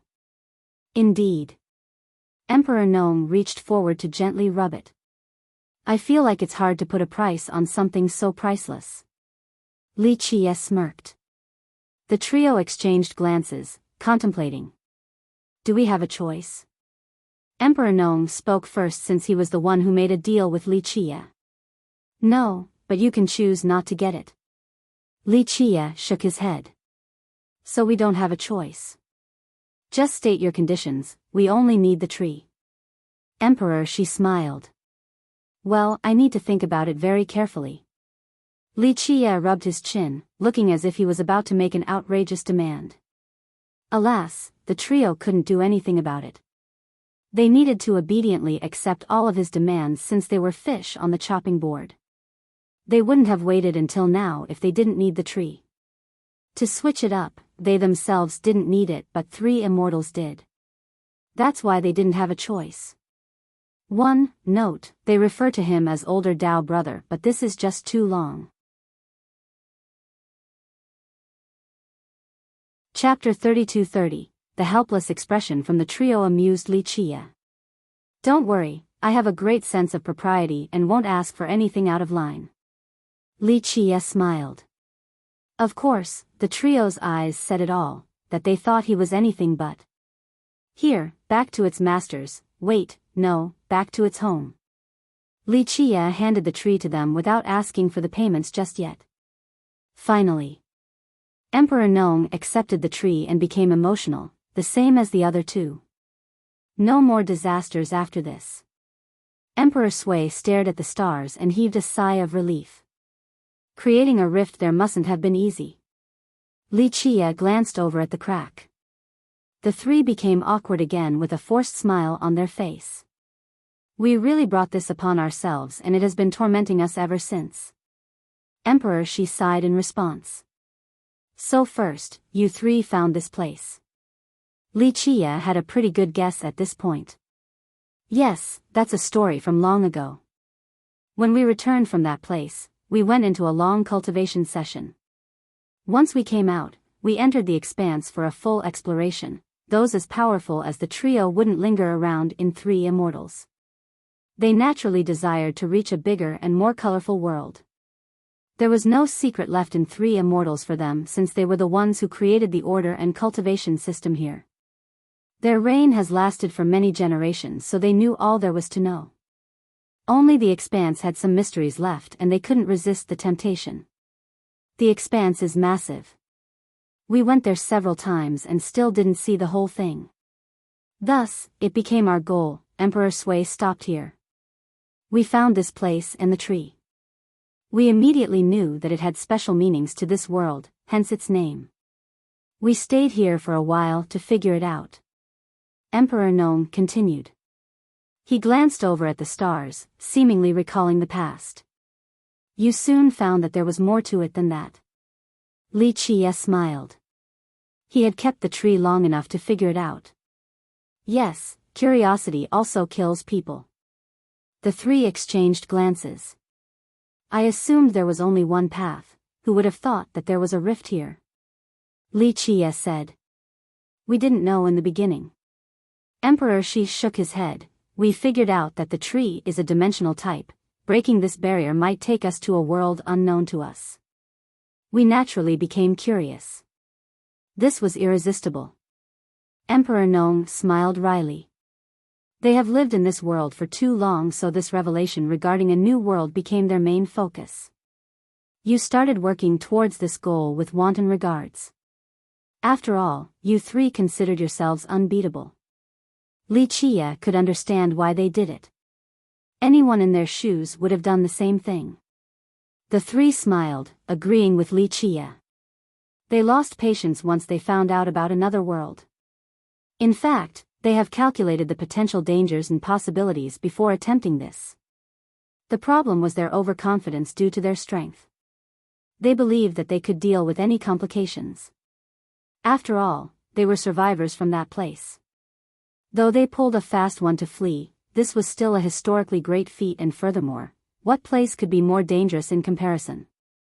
We spent countless efforts to uproot the tree, Emperor Sui said softly. The tree was connected to Three Immortals, its roots coiled deep in this dimension. Uprooting it was easier said than done. Of course, the trio was powerful enough to do so. We then opened a rift, wanting to see what lies beyond. He had a serious expression at this point. That's when it all begins.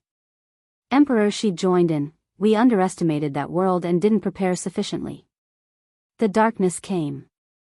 Li Chia knew where the rift was connected to. Right.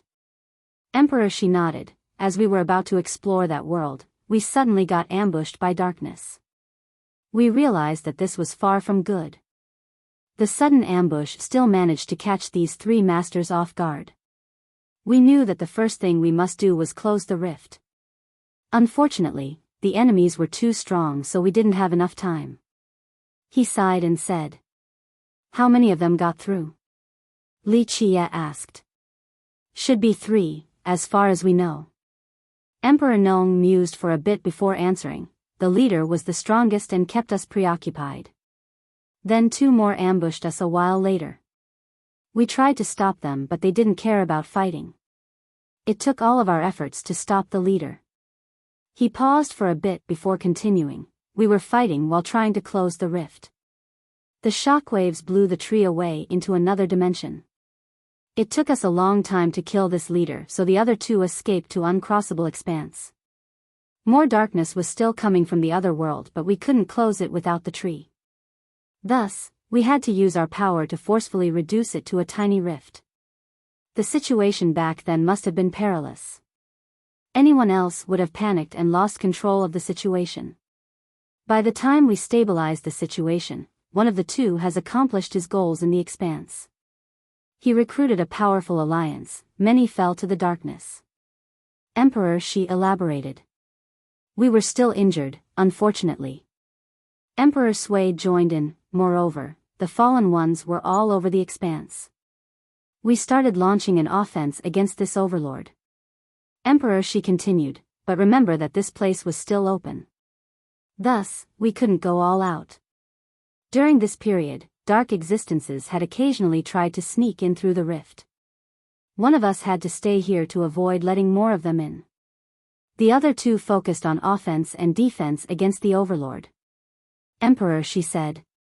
Fortunately, this overlord hasn't recovered back to his peak state and chose to avoid a direct confrontation against us. He sent the fallen combatants to their death instead. He had a sad expression after finishing. Chapter 32-31. One could only imagine the trio's dilemma back then. Killing the most powerful Dark Lord left them laden with injuries. Moreover, fixing the rift wasted their energy and vitality. The second Dark Lord knew that the three immortals had the home court advantage in the expanse, so he avoided any direct confrontations. He made the fallen ones buy time.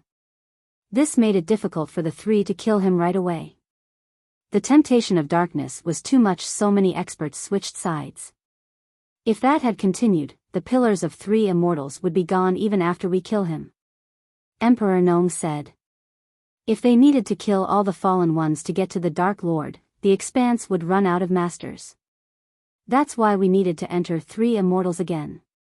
He continued, we stayed on the pursuit while using our Tao heart to find suitable candidates. So you found Zither Empress, Fire Ancestor, and the others, letting them form a powerful alliance to face the darkness. Very helpful on top of stopping individual experts from falling. Li Chia understood the plan. Right. Emperor, she nodded. Their disciples didn't let them down either. These brilliant geniuses eventually became the most powerful progenitors. They recruited powerful alliances and entered the expanse. After several bloodied battles, we finally managed to stop and imprison the second lord. We thought that we would have been able to refine it completely. Emperor, she paused for a bit. Emperor Sui sighed after getting to this point. A traitor, Fire Ancestor. Li Chia said. Yes, he fell to the third lord. Emperor Sui continued with melancholy. The third one hid the entire time while continuing to recruit people. Fire Ancestor betrayed them when they thought victory was certain. This was surprising because he was Emperor Sui's prized disciple and had numerous meritorious achievements against the darkness. That's why he earned the trust of the third one. Li Chia nodded. Fire Ancestor managed to get a strand of hair and a fingernail from the third existence, clearly a showing of trust. So the ambush allowed the imprisoned one to escape and we couldn't find them afterward. Emperor Sui said with disappointment. It didn't feel good to be betrayed by the disciple he trusted the most. The unicorn needs help in order to win. There's no chance for him going alone against you three after the death of the second one. Li Chia also understood the unicorn's plan. The second one lost patience and was captured by you. Emperor, she said. The grievously injured Dark Lord no longer showed up later as well, the same with the third one. The latter continued to work in the shadows in order to build up an army. The second lord took advantage of the heavenly tribulation and suddenly escaped out of the expanse. He needed to replenish his vitality and three immortals was the perfect target. Unfortunately, he ended up being captured and refined by Li Chia. Later on, we stayed here in order to watch the rift, look for the third one, and heal our injuries. We also sent our Tao avatars to look for the tree. That's the only way to fix the gap. Emperor Nong spoke while looking at the tree in his hand. In the end, Li Chia was one step ahead of them and found the tree. Emperor Nong had no choice but to make a deal. As for the unicorn, he knew that the three immortals had been keeping an eye on the expanse still. Thus, he chose to order the other progenitors and experts to cause chaos, hoping to attract their attention. The invasion on three immortals had the same goal. He wanted the three immortals to come back so that he could move on to the next step of his plan. Alas, they didn't bite. Moreover, Li Chia came out of nowhere and ruined it completely. All along, those from that world outside still want to come here. We don't know how much longer we can last without this tree.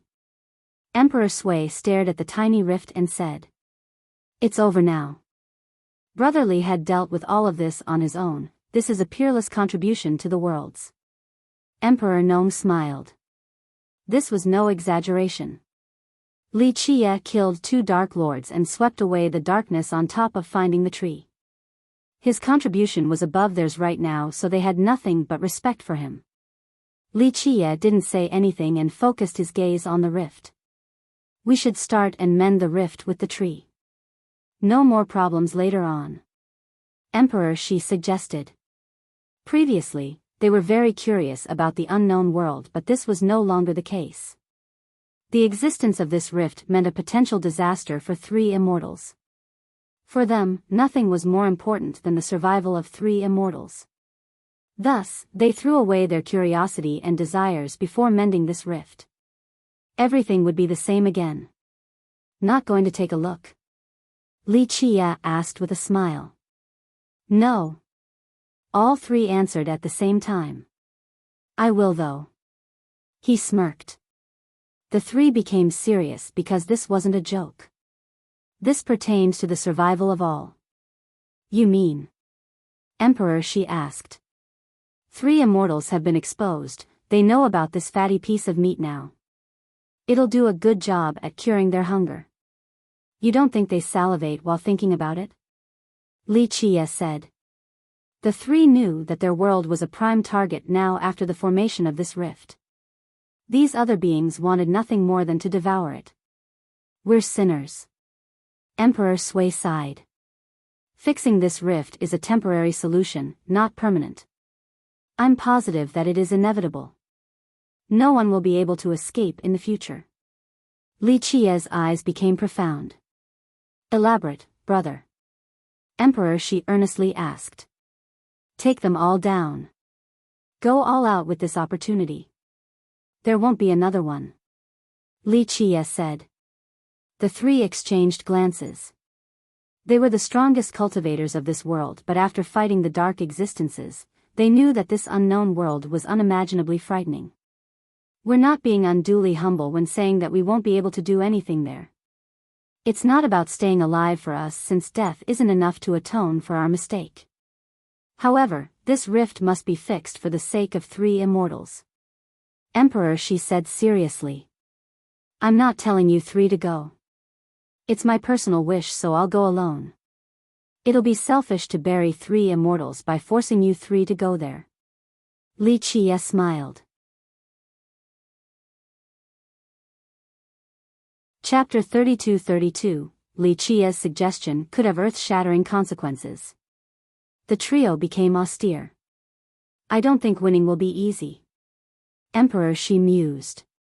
He put it as nicely as possible instead of saying that Li Chia wouldn't be able to put up a fight. Though they haven't seen this world, they had a pretty good idea after the first 3 invaders. They would definitely not be able to return after a trip there. Of course, they knew that he was quite strong, stronger than any of them. Alas, the consequences would still be grave. Not easy indeed. Li Chia chuckled, just going to kill a few, I don't plan on winning completely. It's impossible to do so by just fighting randomly. Plus, it's a good training session. The trio smiled wryly after hearing this. He spoke as if they were just common battles. This was far from the case. They would be awfully destructive and perilous, worse than any other wars. You still have more potential than us. Emperor Sui pondered for a bit before suggesting, why not cultivate some more? Perhaps you'll be able to cross through the final gap and become a true immortal. That'll guarantee your victory. The group had a high evaluation of Li Chia. His potential was the highest they have seen. If becoming a true immortal was possible, he should be the first one to reach it. They don't exist for sure. Here, 3 immortals can't gestate or accommodate one. Just imagine the price. Li Chia shook his head.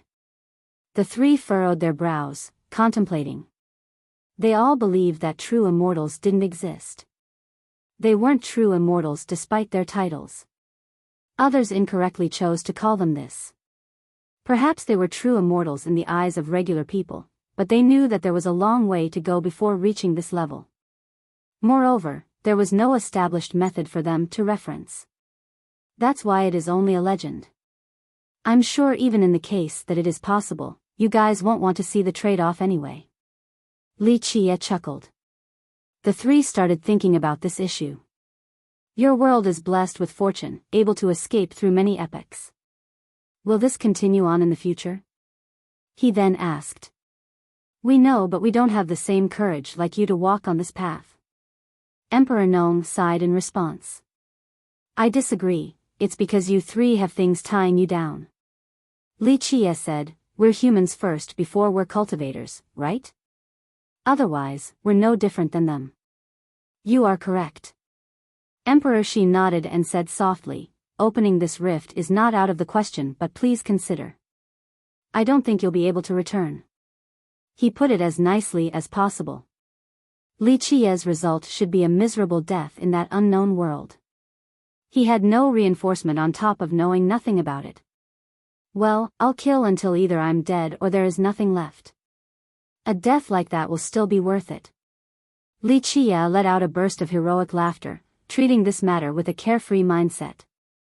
The three respected his decisiveness since they couldn't do the same thing due to certain scruples. Looks like we'll have a lot to prepare. Emperor Shi said with a solemn expression. Yes, the calamity will come, so do your best. The 3,000 worlds will change, let's hope that the new world will be better. Li Chia nodded. Li Chia had decided to fight and made ample preparations. He also readied his mindset because the consequences might be unfavorable, to say the least. You're right, let's get started then. They no longer hesitated, deciding to fully support Li Chia with their resources. As Li Chia said, 3 immortals have been exposed. The top existences would never stop trying to come back here. Another rift would mean the end of 3 immortals and they wouldn't be able to stop it. That's why Li Chia's current goal was actually a great method. He might not be able to win the whole thing, but given his abilities, he should be able to kill many of them. The trio had plenty of resources after living for so many years. This was a great help for Li Chia. Now his own treasuries filled with the materials from several redemption grounds have resulted in something incredible. As Li Chia and the trio were preparing for the attack, the rest of the world enjoyed peace. The top masters in the expanse found this quite strange. There was no news of Li Chia after visiting the 3 immortals, so speculations arose. Another cultivation session, maybe? In order to become an immortal. One progenitor said. Maybe he's already an immortal and wants to take the next step, becoming a golden immortal. Another master said. Of course, golden immortals were only mentioned in the mortal stories and tales. No such level existed as far as they know. What is he actually doing? He's already powerful beyond imagination. Others simply didn't know. They believed that he was already at the apex of cultivation. There was no getting stronger. This particular thought was understandable. In the past, they thought that the dark existences were at the top, but Li Chia still easily killed them. How could there be something above him? Most importantly, he was unbeatable in this world. Perhaps the 3 immortals together still couldn't take him on. Therefore, he was at the ultimate limit of this world. Of course, a few progenitors knew about Li Chia's higher pursuit, that he wouldn't just stop here.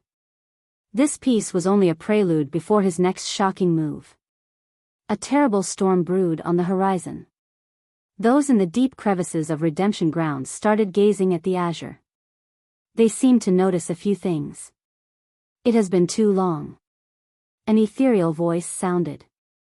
It could only be heard and understood by the selected few. Perhaps someone is finally able to take the next step. This is an opportunity. Another sighed. A chance to break the balance. Which side will the scale lean on? One more from a redemption ground spoke. They understood that the incoming battle carried great significance. All 3,000 worlds would change regardless of the victor. It won't be inferior to that past war. Another person lamented. Chapter 32-33. The storm finally arrived after a brief interlude. Rumble. Three immortals and the expanse suddenly trembled as if it was the end of days. A tsunami capable of reaching the sky nearly smashed the stars down at the expanse. A giant seemed to be rending heaven and earth, wishing to tear the world in two. What's going on? The inhabitants panicked in confusion. The stars rustled, on the verge of falling down if this kept up. Rumble. One wave after another kept on smashing the sky, intending on drowning the high heaven. The cataclysmic phenomena frightened everyone. They have to get on their knees and pray once more. The masters and progenitors in the expanse, on the other hand, remained calm. What are they doing? They could tell that this was a man-made event, not natural disasters. Only the three immortals and Wuxia could affect the world to this level. This piqued their curiosity. Are they actually doing this? It's too dangerous. A progenitor who knew the inside story had a good guess. This knowledgeable group became frightened because, in the case of failure, all of three immortals would go down too. It's starting. Those in the redemption grounds were actually excited instead of being afraid. They knew that this day would come when Wuxia asked for their amazing resources back then. Perhaps success is possible. One existence murmured in these secretive places. Another seemed to disagree. It had a serious expression as it gazed into the sky, capable of peering through any world. It reached the deepest location above but didn't see anything. I wonder if that person is still around or not. One overlord mused. The invincible progenitors couldn't hear this quiet voice.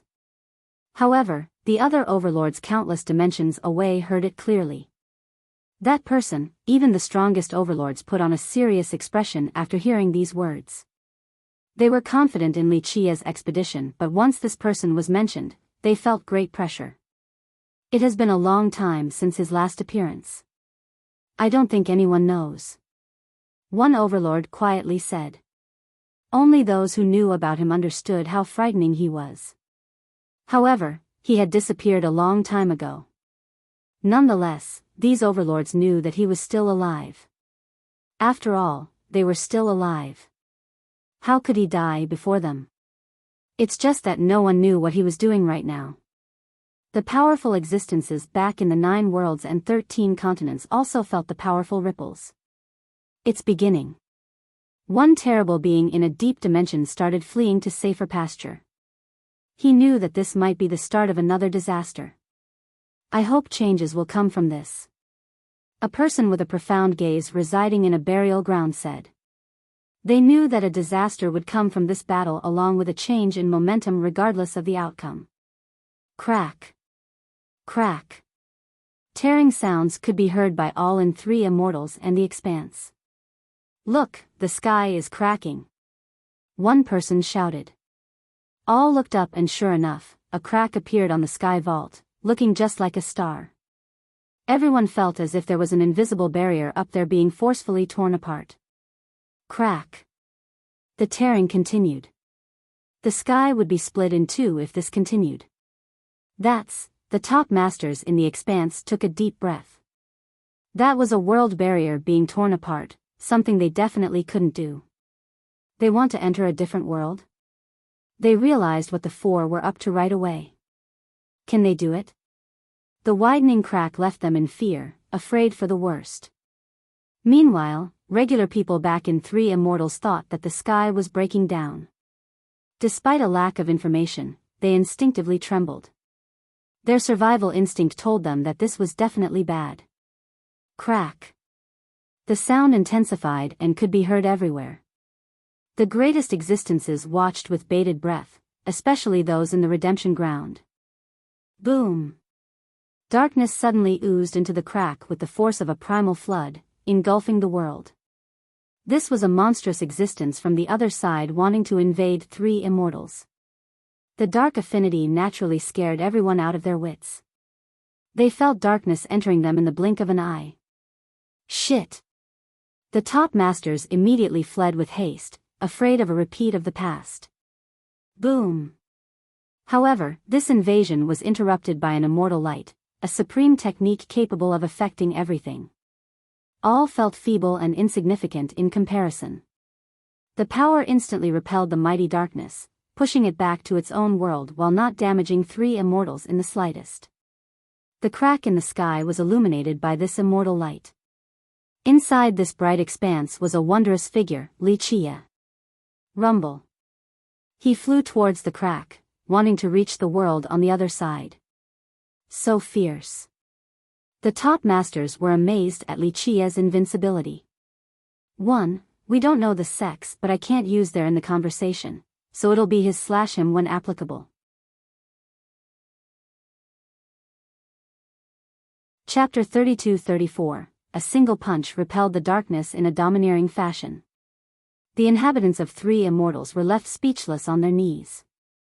They saw the majestic figure in the immortal light earlier, unique and peerless in history. Progenitors and immortals weren't worth bringing up in his presence. He was the only true immortal. Prime. It's Prime. An ancient existence in three immortals shouted emotionally. He's saving us again. Tears flowed down everyone's cheeks as they kowtowed. Prime Progenitor. Wuxia's title echoed across the world, becoming an eternal legend. Many masters in the expanse also bowed deeply to show their respect. Boom!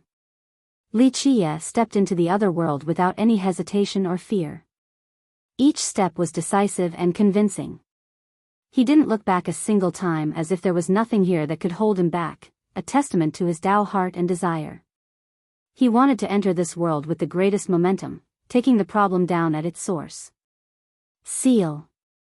The three immortals roared right after he got in there and worked together to use a mighty force to push the world barrier, closing the rift.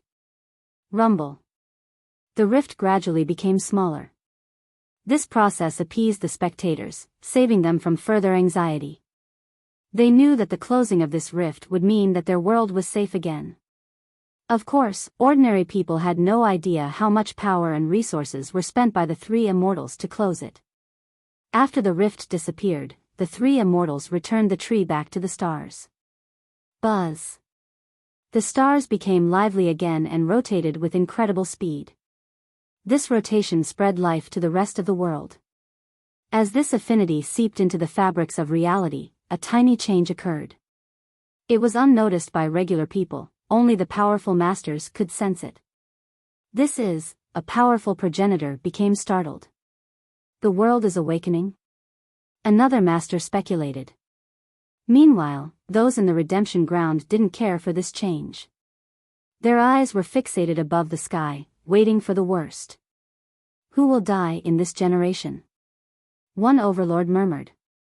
The three immortals shared the same feeling. They watched with a dignified expression since this was only the beginning. They needed to prepare for any development. The ones back in the 9 worlds and 13 continents didn't have the privilege of watching this in person. However, they sensed the ripples of power. I hope for the best result. A terrible creature in a dark dimension said. Yes, both sides dying in battle is the best outcome. Many dark eyes opened, but not all the way out of fear. Another existence had an even better wish, maybe more than just that. Let him sweep through and even fight that villainous heaven. Nothing is better than both of them dying. Wuxia was definitely a threat to them, but what looms above was even worse. It had forced them to hide for millions and millions of years. That's why they wanted to see all of their enemies dead. Wuxia entered another world in a dominating fashion. This was a place no outsider has been to before. He stood there, seemingly the unbeatable master of the universe. He scanned the area and understood everything after a flash in his eyes, capable of deducing the possibilities. This was a silent world. No other affinity existed outside of death. Time, space, grand Tao, and all else, dead. Their death didn't come from time and withering. They were simply sucked dry, all of their essences taken to the last bit. Only a shell of a world remained equals akin to a lifeless boulder. An ashen hue permeated the land. No light could be seen since they have been drained already, the sun, moon, and stars had nothing left. Many stars have actually fallen down to the ground. This world was massive. In fact, the 3,000 words that Li Qie knew might not be as big as this one. Even the strongest character and their power wouldn't make a difference when coming here, similarly to a drop of water touching a desert. However, his presence was instantly noted by many eyes opening wide. Alas, they didn't bring life to this world, only more darkness. No, that's incorrect. Darkness was actually a type of power, an affinity of sorts. The darkness here wasn't the same. This was a black hue of death. Existences awakened and brought with them terrible abysses capable of swallowing everything. Even a little stone would be robbed of everything after falling in, leaving only behind the useless dregs. After arriving here, people would find out that the darkness wasn't the scariest thing. The unknown murkiness was far worse. At the very least, darkness was still a form of life. Here, only death and devourment. In other words, they would understand the source of darkness. Once this murky aura became filled and satiated, it would turn into darkness. The top masters and progenitors would feel powerless while standing here. Their legs would start trembling. Fighting wasn't necessary because they knew of their grim outcome. On the contrary, Li Qie withstood the black devourment as if he was above them. Boom! During his arrival, a loud blast could be heard as a monstrous creature was pushed back. This was the thing wanting to invade 3 immortals but failed due to Li Qie's interference. Ages flew by, finally a guest. The existence's voice echoed. He used an ancient language transmitted by his divine intent. Those who didn't know this language still understood him. Chapter 32-35. Li Qie saw a monster standing there just like an uncrossable evil mountain. It was an unknown creature, shrouded by a massive cloak. It looked a little tattered, seemingly belonging to a beggar. Obviously, this was a supreme artifact. Its weapon of choice was a long sickle, causing it to look like the harvester of life. Just one swing would devour billions of lives. Progenitors wouldn't be able to escape. It stared straight at Li Qie. Its gaze was the only brightness in this forsaken world, capable of stealing people's souls. Nonetheless, Li Qie calmly met its gaze, undeterred. No, I am no guest, just an executioner who will sever your dog head. Remember, I am Li Qie, fiercest, your end. Hear my name and cower in fear. Boom! A massive palm blotted out the sky above them as another monstrous existence awakened. Its palm was large enough to hide whatever was behind it. One couldn't see its true appearance. Fear? What's that? It spoke the same ancient language. Oh? Not bad at all. Can't remember the last time I've tasted such a feast. It salivated while staring at Li Qie.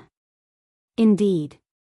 Eras of refinement, a supreme true fate, a virtually peerless Tao heart, made contact with the 9 heavenly scriptures and treasures too? We can be full thanks to this fatty meal. The sickle wielder agreed.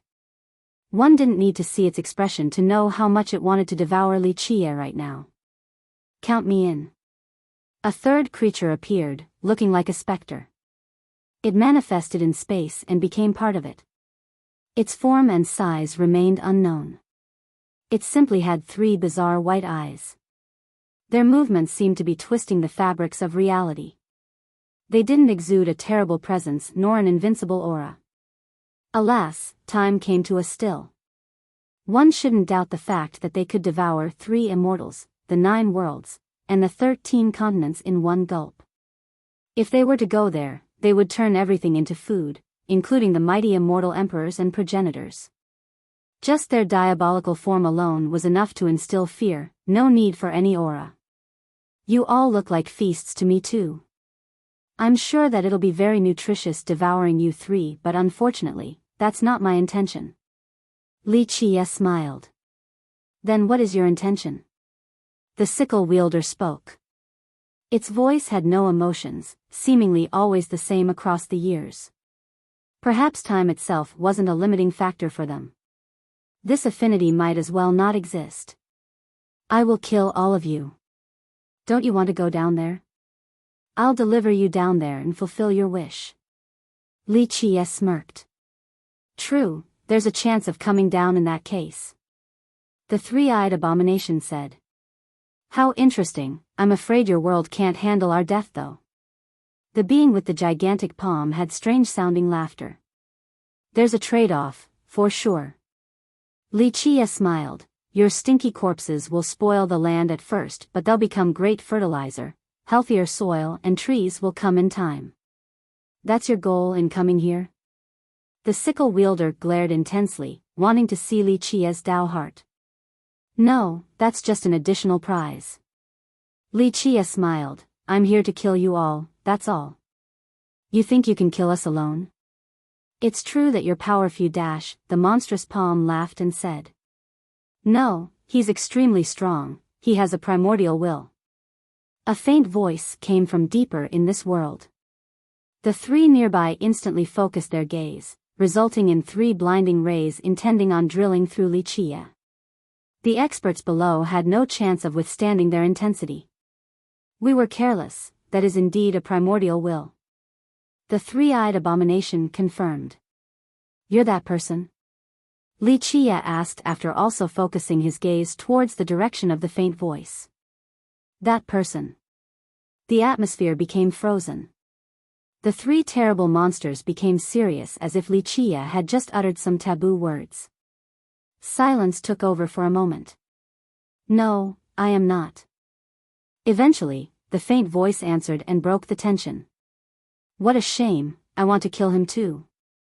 Li Qie revealed a nonchalant smile. This attitude of his would still be there even if he was facing the most terrible creature in existence. What an audacious remark, wanting to kill him.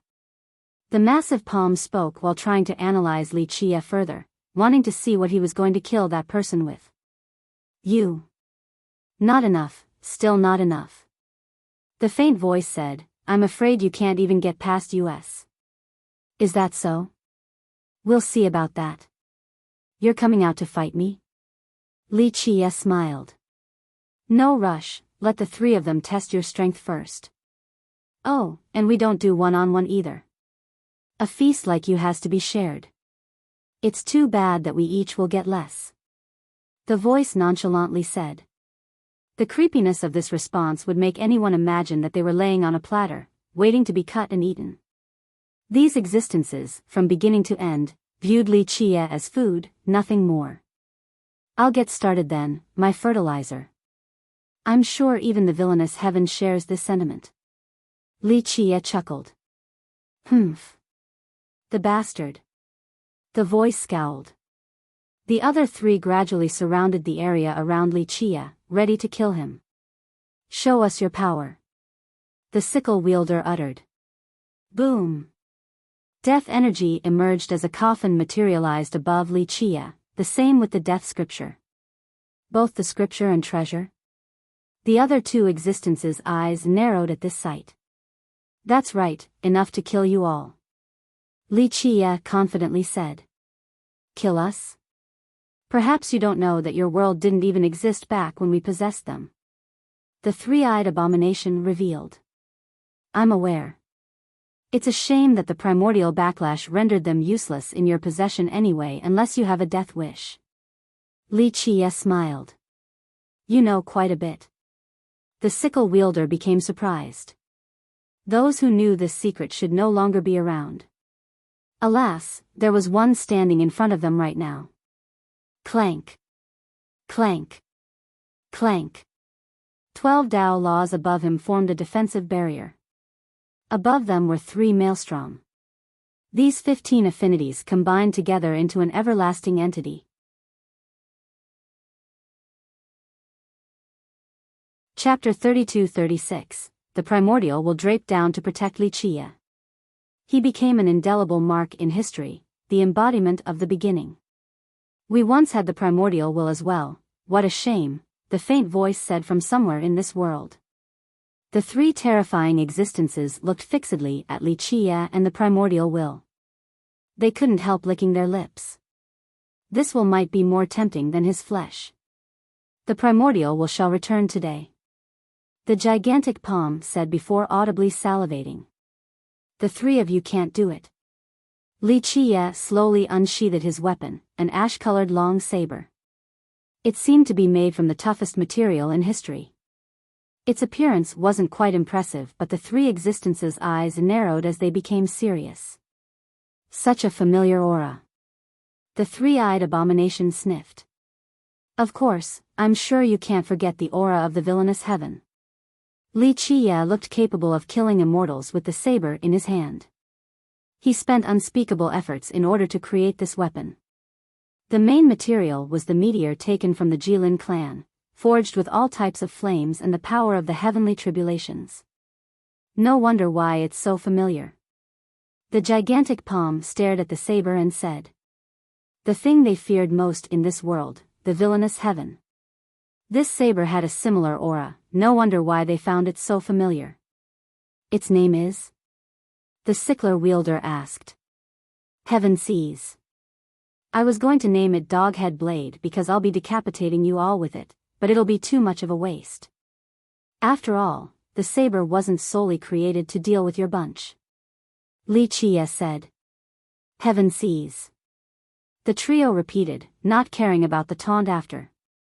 Li Qie picked this name because as long as the high heaven was around, he would rob the power of its tribulations. "It's been a long time since I've tasted flesh." The trio stopped worrying about the blade and became impatient. In their eyes, he was already a meal waiting to be consumed. They just needed to kill him first. "His blood and flesh are ours," the sickle wielder asserted, leaving no room for negotiation. He wasn't talking to Li Qie but to another of his peers far away. His eyes stared towards a particular direction, waiting for a deal. "If you three can kill him, I'm sure no one else will try to compete for his flesh and blood." The faint voice answered again. The three became excited after hearing the guarantee. They turned their sight towards Li Qie again. This meant that no one else would try to compete against them for his body, exactly what they wanted. "We're feasting today, I can't believe how long it's been. Our stomach will be filled today." The gigantic palm gulped greedily. "Right." Gleams appeared in the other two's eyes, looking like two hungry wolves. "Come, I'll kill you three first, then the rest." Li Qie laughed. Boom! An immortal light oozed out of his body and formed a golden frame. He looked like a golden immortal in the mortal myths with an invincible aura. The existences here furrowed their brows at this sight. Clank! Clank! Clank! The three summoned their weapon. The sickle wielder's weapon was obvious, a sickle. It had a white glow capable of cutting through time and the head of its enemies. A strange weapon appeared next to the three-eyed abomination. It resembled a boomerang circling around him, made from numerous flashing fragments assembled together. Upon closer inspection, these fragments turned out to be stars. This weapon was refined from numerous worlds and their stars, but most importantly, all the living beings as well. The creature with the gigantic palm's weapon of choice was unsurprisingly a gauntlet made from unknown metals. It could withstand the strongest force in the world. There were 5 precious gems engraved on it, each contained a different power, yin-yang, time, space. Just one gem alone contained enough power to kill billions in the blink of an eye. Die! Li Qie was the first to attack as his primordial will exuded a radiance that fuses with his own.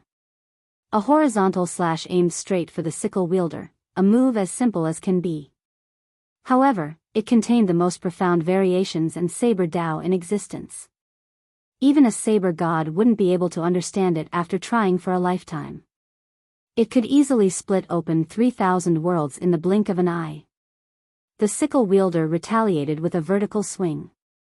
It wasn't aiming at Li Qie but rather everything in front of him. Just one flash coming off the blade could kill a progenitor. This cut separated Li Qie from their dimension.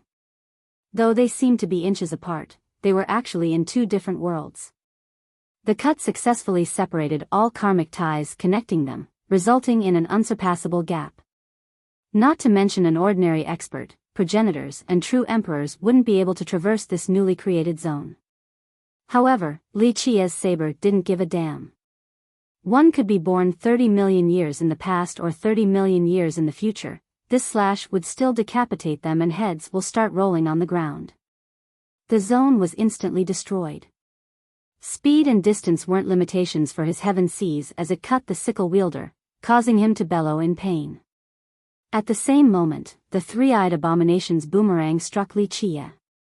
Dodging or using defensive techniques were meaningless before this blow. Boom! This force could destroy all of three immortals but was stopped by the primordial will. His golden body caved in but wasn't penetrated. The gigantic palm also made a move.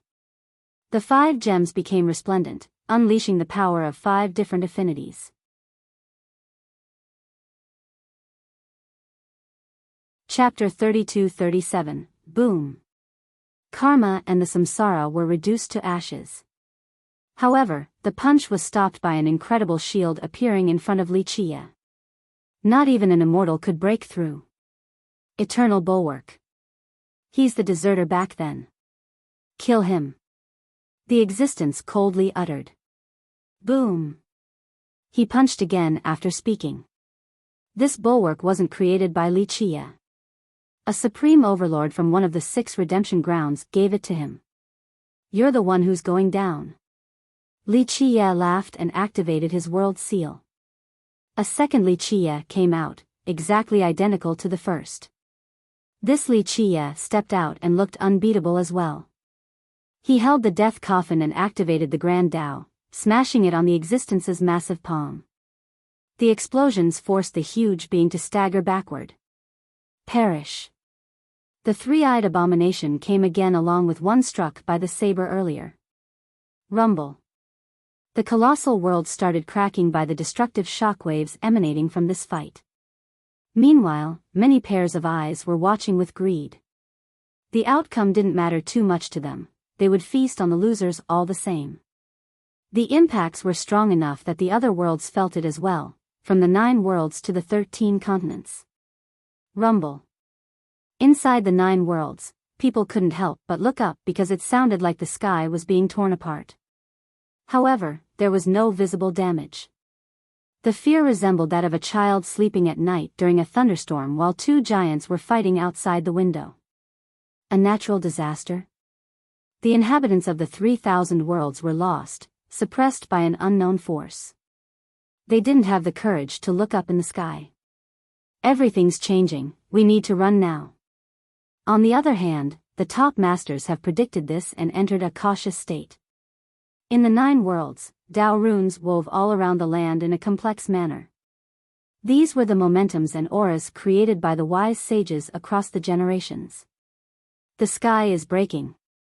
A person in a burial ground was capable of seeing deep into the azure. Begin, this is the first development, it might be an opportunity. It might be our era. Back in the 13 continent, eyes hiding in the darkness gazed upward and murmured.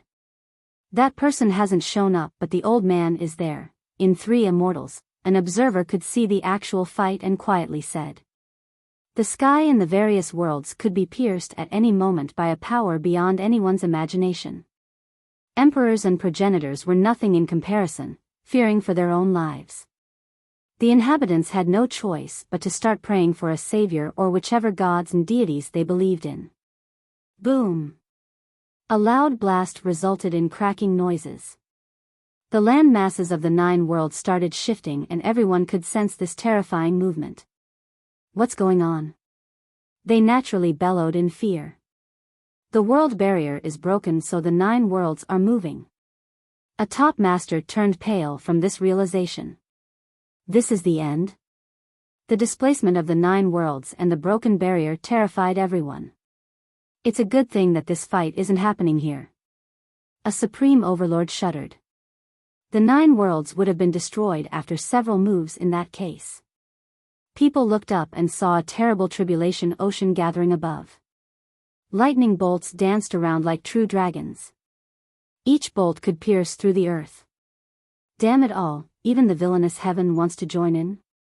Those in the burial grounds or in the hidden dimensions became startled. No one knew what the heaven wanted to do with these tribulations.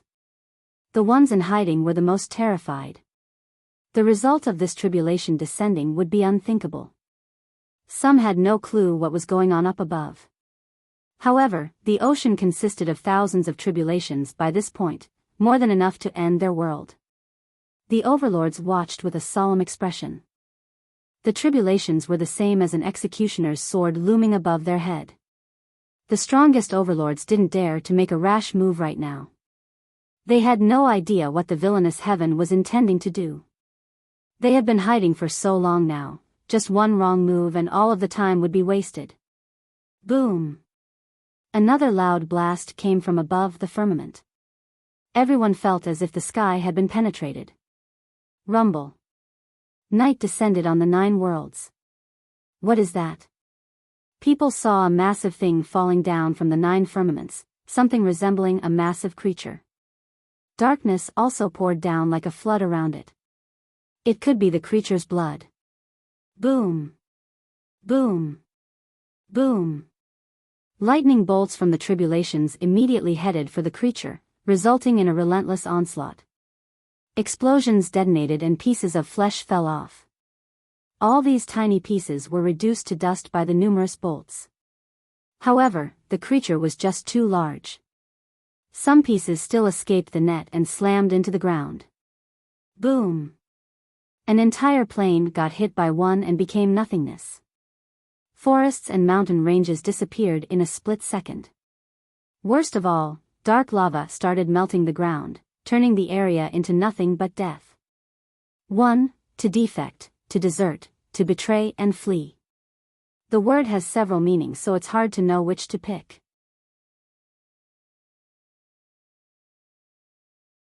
Chapter 32-38, The fish that managed to escape the net slammed on the ground. The aura oozing from it made the trees nearby grow at an insane rate. The rocks started glowing as well. Evil trees and fiendish rocks howled and took over. The area became a gathering of hellish creatures. The calamity is here. This became the consensus of the frightened inhabitants. Go! Many emperors and top masters in the 9 worlds and 13 continents appeared. They worked together to take away the regular people, saving them from being devoured by the calamity. Boom! All 3,000 worlds shook from the destructive impact. This was only the beginning. Another hole broke again above and another massive figure dropped down. Rumble. The second creature aimed for the 9 worlds, but the heavenly tribulations above immediately sent bolts against it. However, the bolts had been expended to deal with the first one. The second barrage was far from being as strong. They pierced through this monster but couldn't make it explode entirely. The creature finally slammed into the 9 worlds, breaking that section of the world barrier. The land started pressing against each other, the oceans churned with tsunami.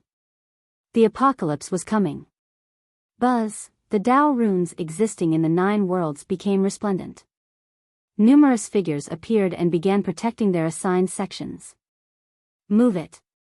They began transporting regular people into a safe haven as well. The breaking of the 9 worlds wasn't actually that bad. It just meant a free drift of the continents. However, the problem was the second monster that had landed. Boom! In reality, this creature was already dead. However, a murky aura oozed out of it and devoured everything nearby, all the affinities. The 9 worlds would be consumed by this murky miasma at this rate. Activate. One majestic figure had an impressive aura of an immortal emperor. He also had a Tao fruit with the ability to teleport everything away. Its target was the devouring miasma, sending it to the sky once more. Immortal Emperor Zhan. The experts in the know shouted his title, the newest emperor brilliant enough to compare to any of his seniors. What's going on above the firmaments? The masters started wondering. Boom! Their thoughts were interrupted by another explosion. A third creature fell down from above. Fuck! Our worlds are finished if this goes on. One spectator shouted in horror. the first two monsters have crushed the 9 worlds. If more gigantic creatures fell down, not a living being would be able to survive. Rumble. The stars around the falling trajectory of the creature exploded. No one would be able to stop it, they could only watch the destruction of their worlds. It's over. Despair came next. Boom. Suddenly, a hand reached out of a bottomless abyss in the 9 worlds, moving straight for the falling creature.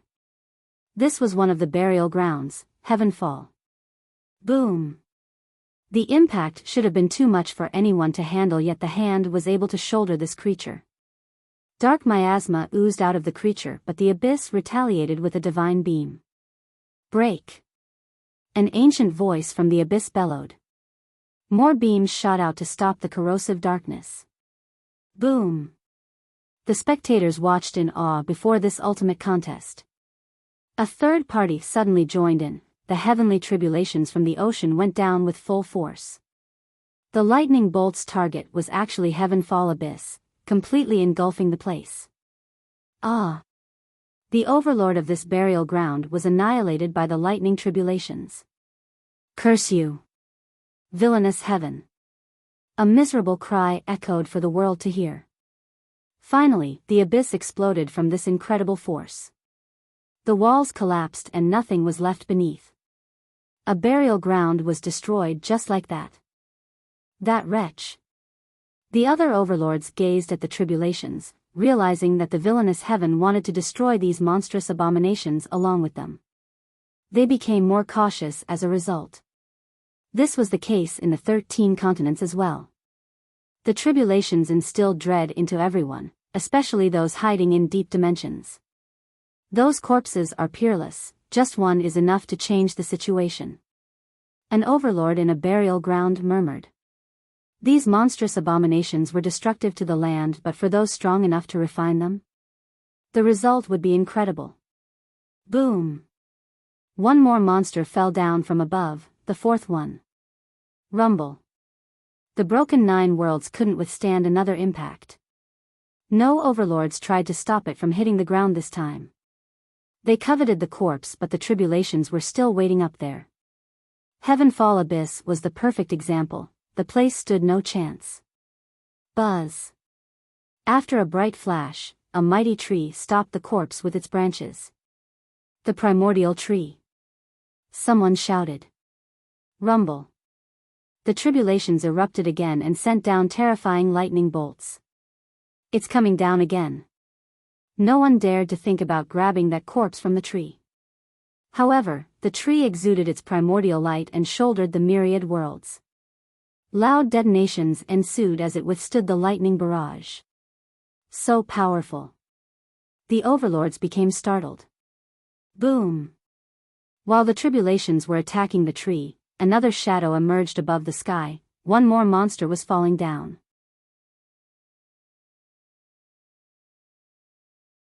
Chapter 32-39, Bang! The fifth corpse carried an enormous level of dark energy, ready to engulf the 9 worlds. As it drew closer, the continents in the bottom of the ocean started deforming with cracks. Meanwhile, the tribulation was preoccupied with the primordial tree, unable to destroy the fifth corpse. The miasma of the corpse began defiling the ground even before it touched the ground. Splash! A blue tide gushed out of nowhere and swept away the fifth corpse. Dead Immortal Lake. An overlord looked over yonder. Sure enough, this tide came from one of the 12 burial grounds, Death Immortal Lake. Boom! The tide dragged the massive corpse back into the lake. The water turned dark right away with chaotic currents. However, bright radiance and a mighty force stabilized the area, stopping the invading darkness. The ocean of tribulations above sent down a barrage of lightning bolts. They looked like lightning serpents attacking the lake. By this point, the lake had activated a great formation capable of concealing everything. The lightning bolts managed to pierce through it only to find that the lake was nowhere in sight. The tribulations being preoccupied by the primordial tree gave this burial ground a chance to steal one of the corpses. They actually did it. The other overlords became shaken and jealous. These heavenly corpses were priceless, to say the least. Of course, they were nefarious and unlucky, but obtaining them meant having an ace card for the future. Boom! Down came the sixth corpse from above. One more. The inhabitants and cultivators in the 9 worlds couldn't believe it. They desperately prayed for the calamity to end. All eyes were on this next corpse. The overlords were tempted to make a move, but they were still wary of the tribulations. Buzz. A Tao portal emerged, looking like the gate of hell due to its deathly aura. A colossal figure walked out of the portal. His imperial aura could crush the firmaments. Clank. Clank. Clank. The 9 heavens and 10 earths were forced to become his armor plates. Who is that? Everyone could tell that he was an immortal emperor. However, his aura was strange due to the abundance of death energy within. Ordinary cultivators couldn't recognize this extraordinary emperor. The ancient Ming.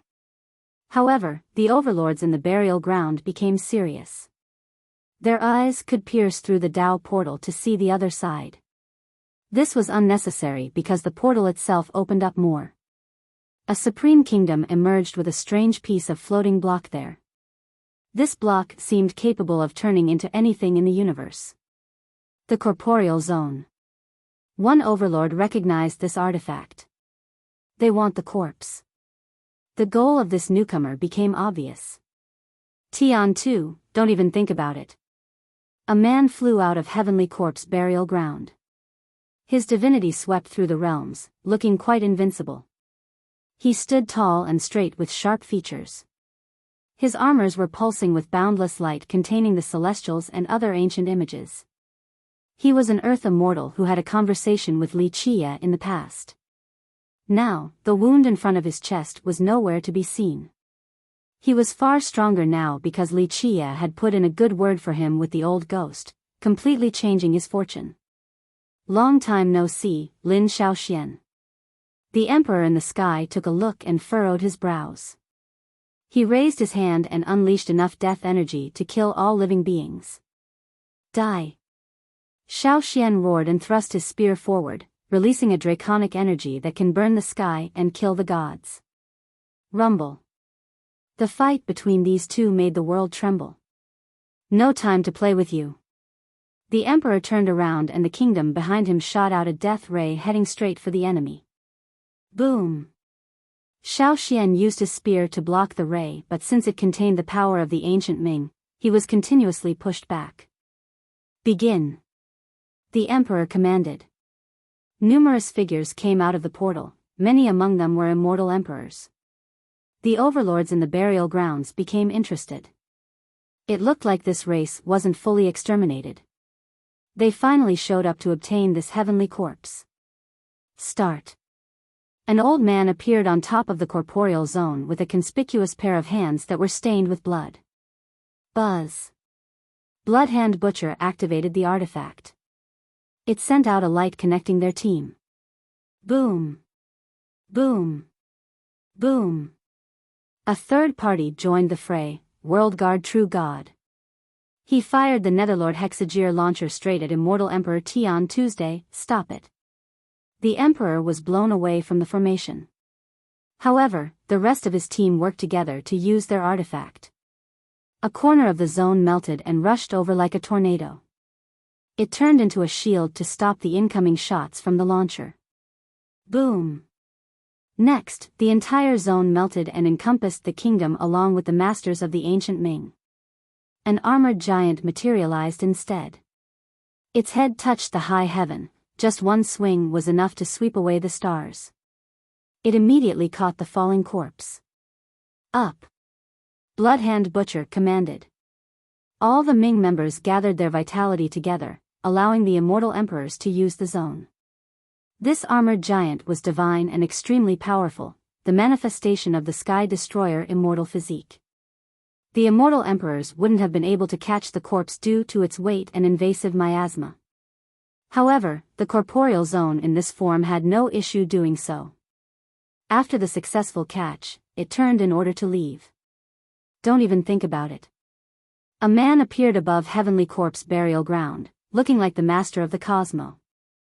Even someone as powerful as Lin Shaoxian paled before him.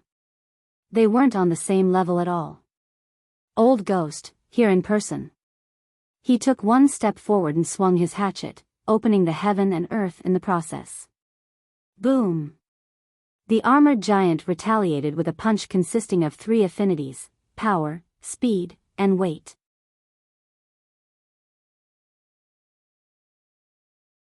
Chapter 3240, Boom.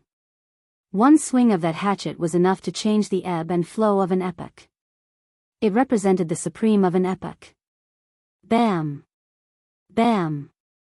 Bam! The armored giant staggered backward, destroying the landscape beneath. One could see a scar on the giant's fist now.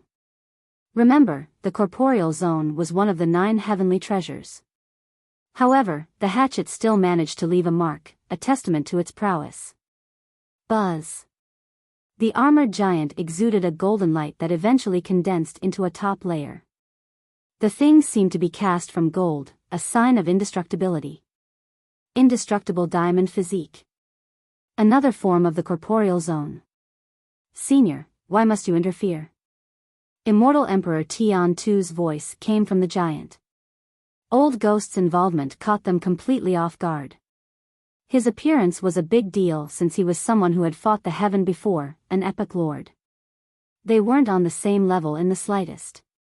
Their race had several emperors, but this was far from enough. The only thing that allowed them to resist the old man was their peerless heavenly treasure. I'm afraid I've made a deal with someone else. I'll kill all of you and take the corporeal zone. The old man smiled. Kill him.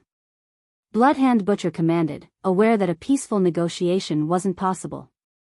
The emperors and experts of the Ming poured all of their might into their heavenly treasure. Rumble. Indestructible diamond, furious immortal, sacred spring physique. The appearance of these physiques resulted in violent quakes across the 9 worlds. The corporeal zone was unreasonably heavy already. The activation of certain physiques made it even heavier. This increase didn't stop at all. The 9 worlds wouldn't last at this rate. Oh man, the spectators were in awe at the sheer size of this giant. Break.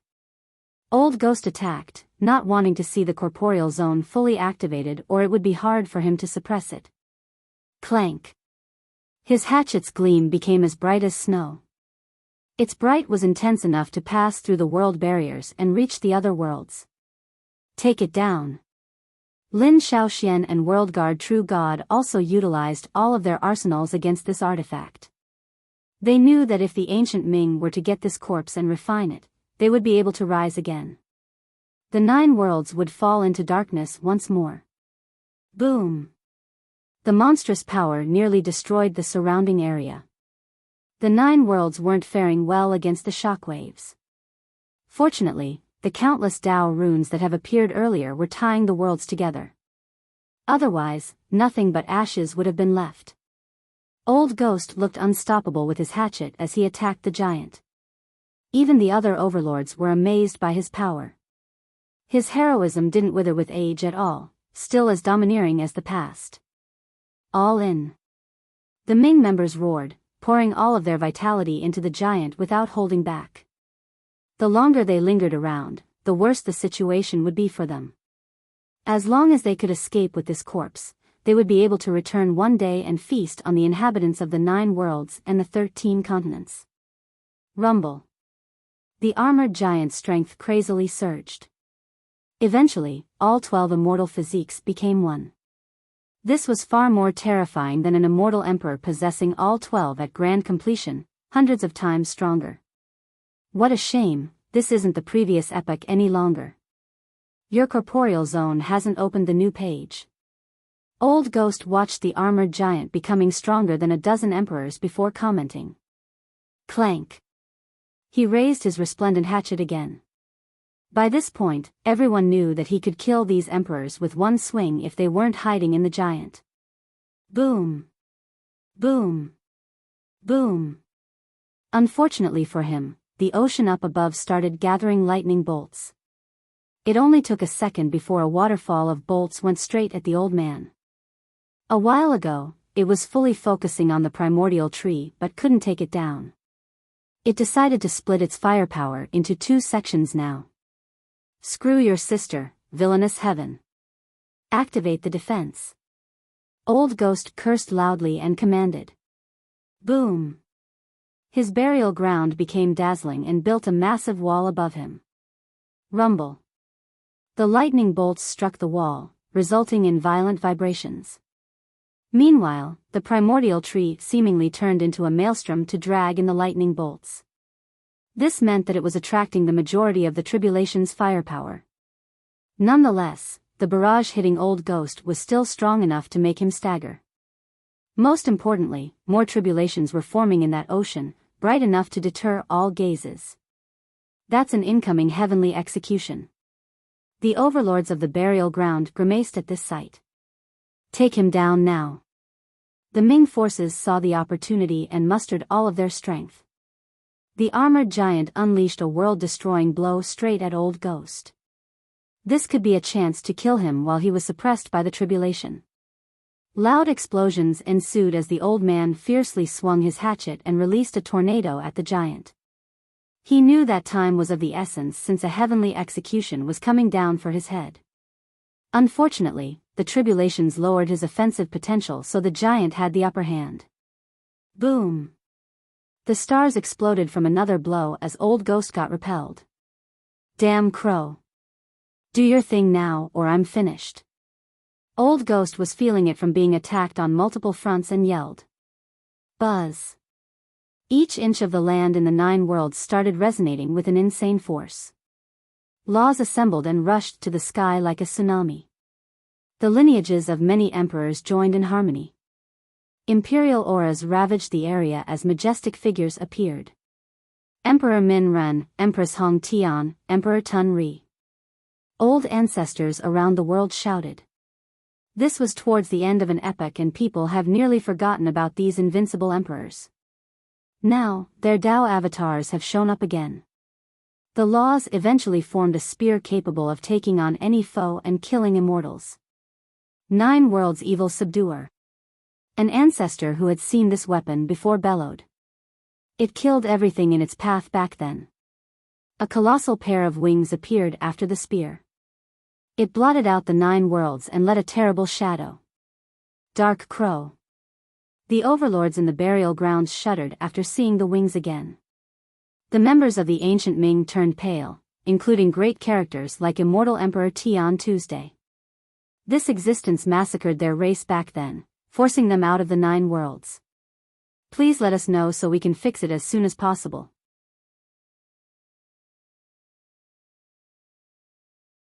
Chapter 3241. The Dark Crow was as stubborn as a leech after so many years. It still had roots in the 9 worlds. Some overlords stared at the sky and started contemplating. The possibilities left them with chills. Clank. The spear slowly descended into a beautiful hand.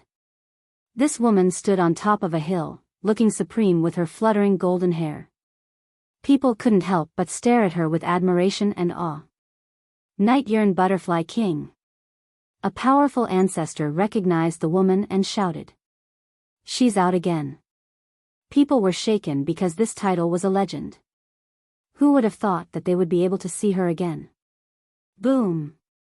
A divine light erupted around her after she grabbed the spear.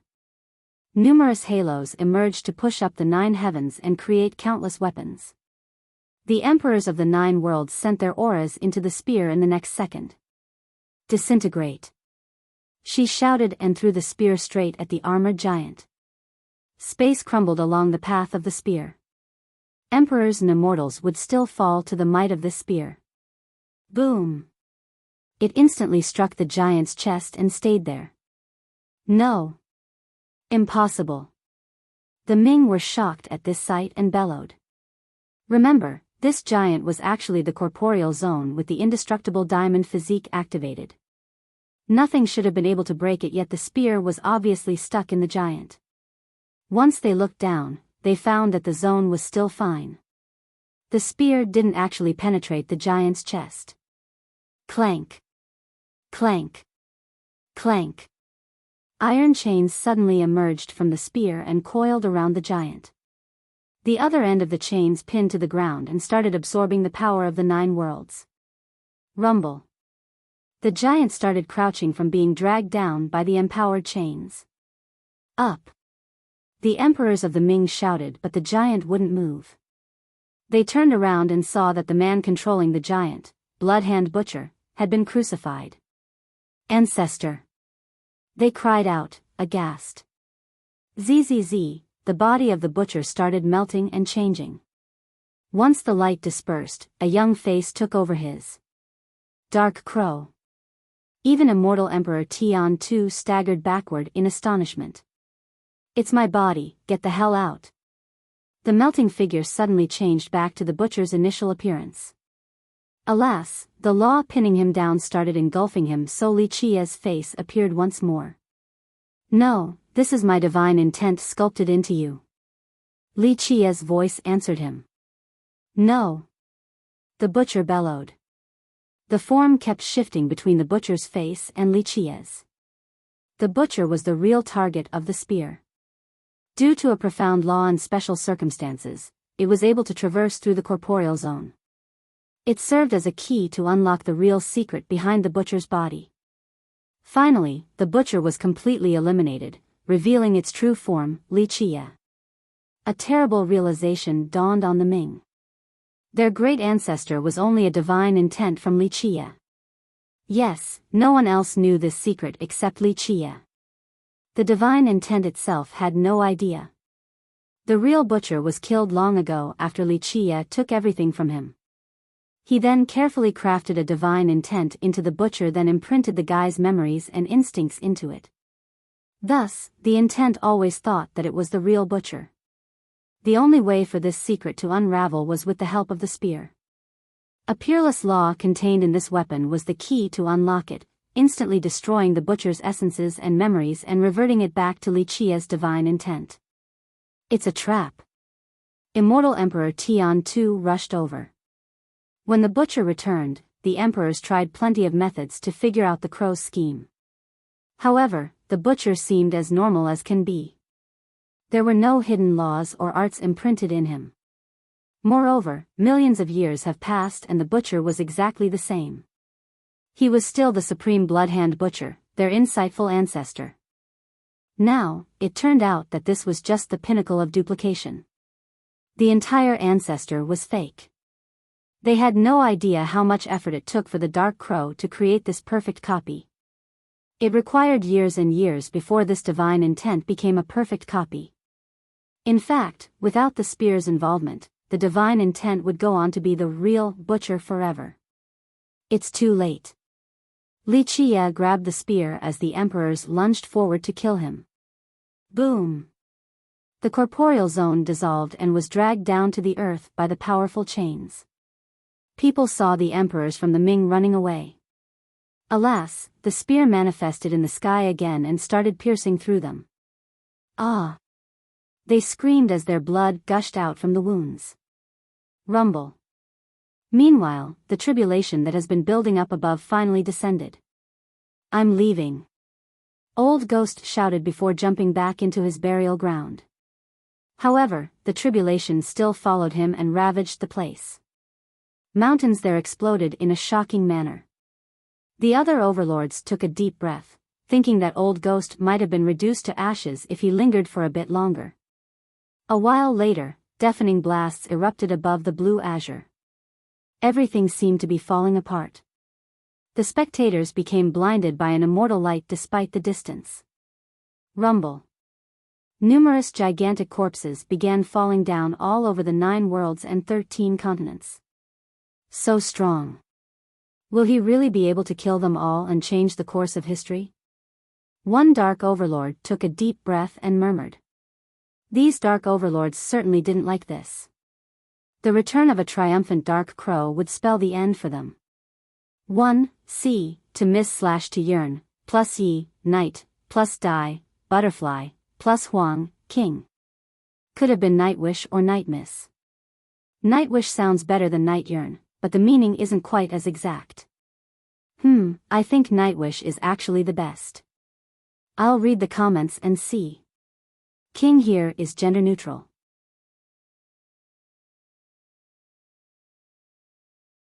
Chapter 3242. The world broke down along with the Grand Tao from this apocalyptic world. The destruction far exceeded anyone's imagination.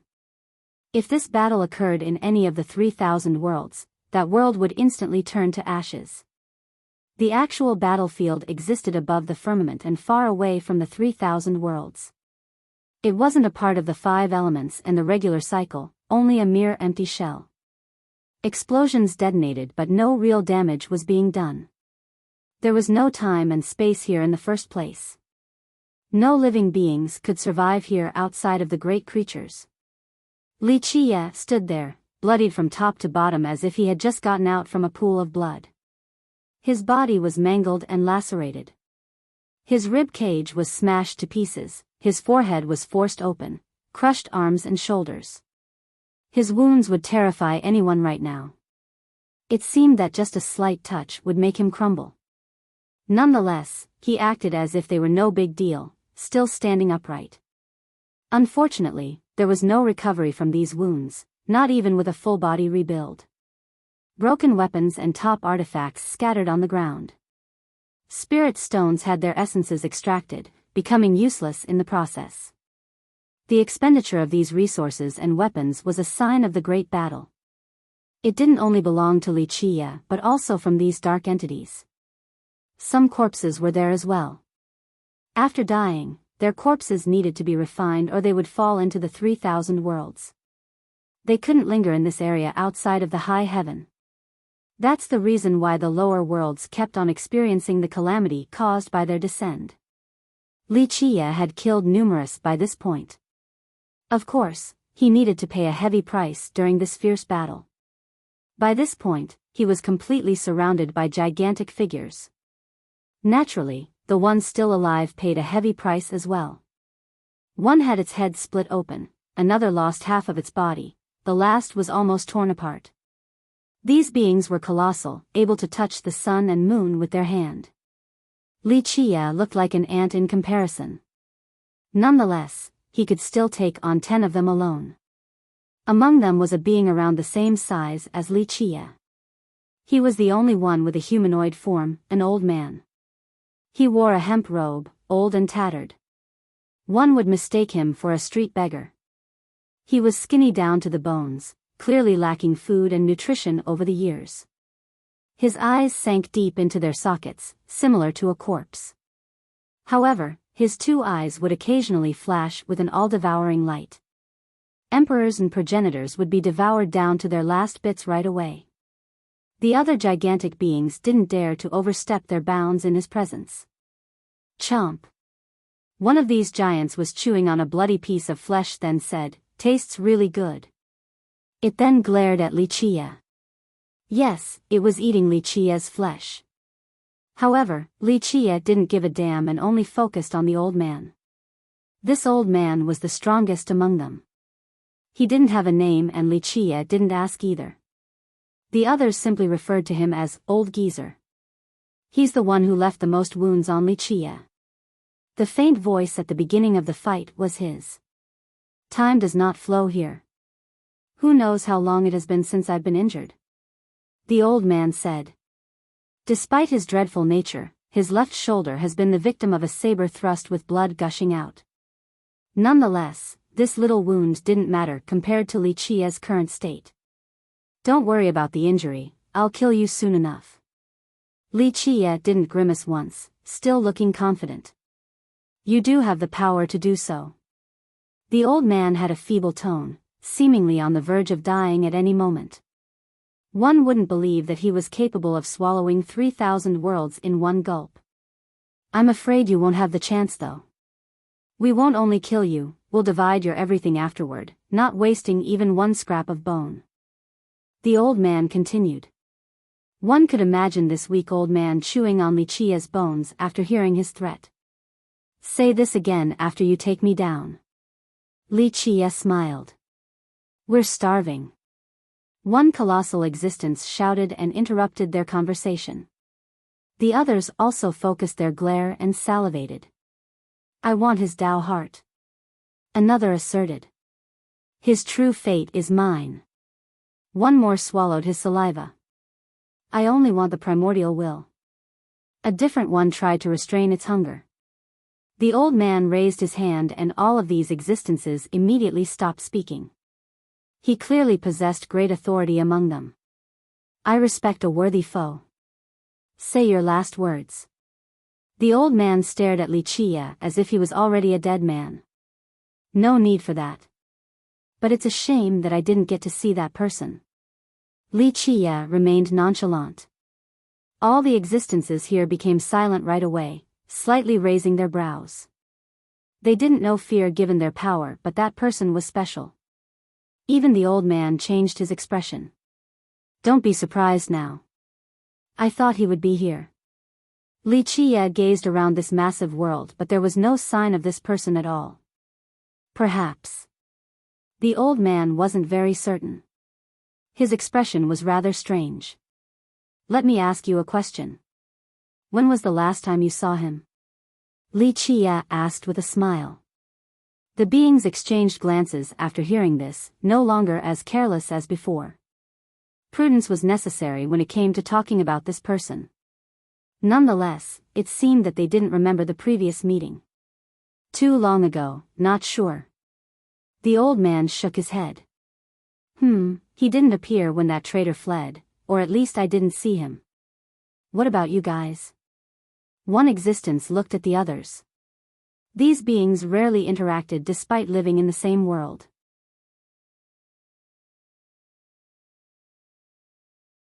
Chapter 32-43. That person was rumored to be the strongest and most terrifying, the one who has gotten the furthest. They would naturally be the happiest when that person was no longer around. The person appeared a very long time ago, longer than they could remember, and stopped showing up. He disappeared without leaving any clue behind, seemingly vanishing from thin air. Be honest now, is he still in this world? Wuxia looked at the old man and asked. Hard to say, at least I'm not certain. The old man carefully pondered about this tough question before answering. No one can cross it, he should still be here. It's just that we don't know. Another being joined in. They have tried just now to scout the entire world and couldn't find traces of him. That person had disappeared before they knew it. Perhaps he was still around, or maybe he was already gone to some other world. His whereabouts were a mystery since they didn't pay that much attention during the long period. What a shame, I came wanting to fight him. Looks like it won't be possible. Wuxia shook his head. No existences laughed at him for being so calm despite his precarious situation. Some of them actually wanted to witness such a fight in order to see how far that person had gone. A shame indeed, I want to see him fight too, but no chance. No chance for you either. The old man nodded. If he's finished with his last words, let's get started. We want to eat. One existence's chilling voice was goosebump-inducing. Their eyes were full of bloodlust, ready to devour Wuxia in entirety. I'm sorry to say that it's my time to harvest. Wuxia chuckled. Your impressive power won't save you today. Struggling is useless, you're doomed to be divided by us.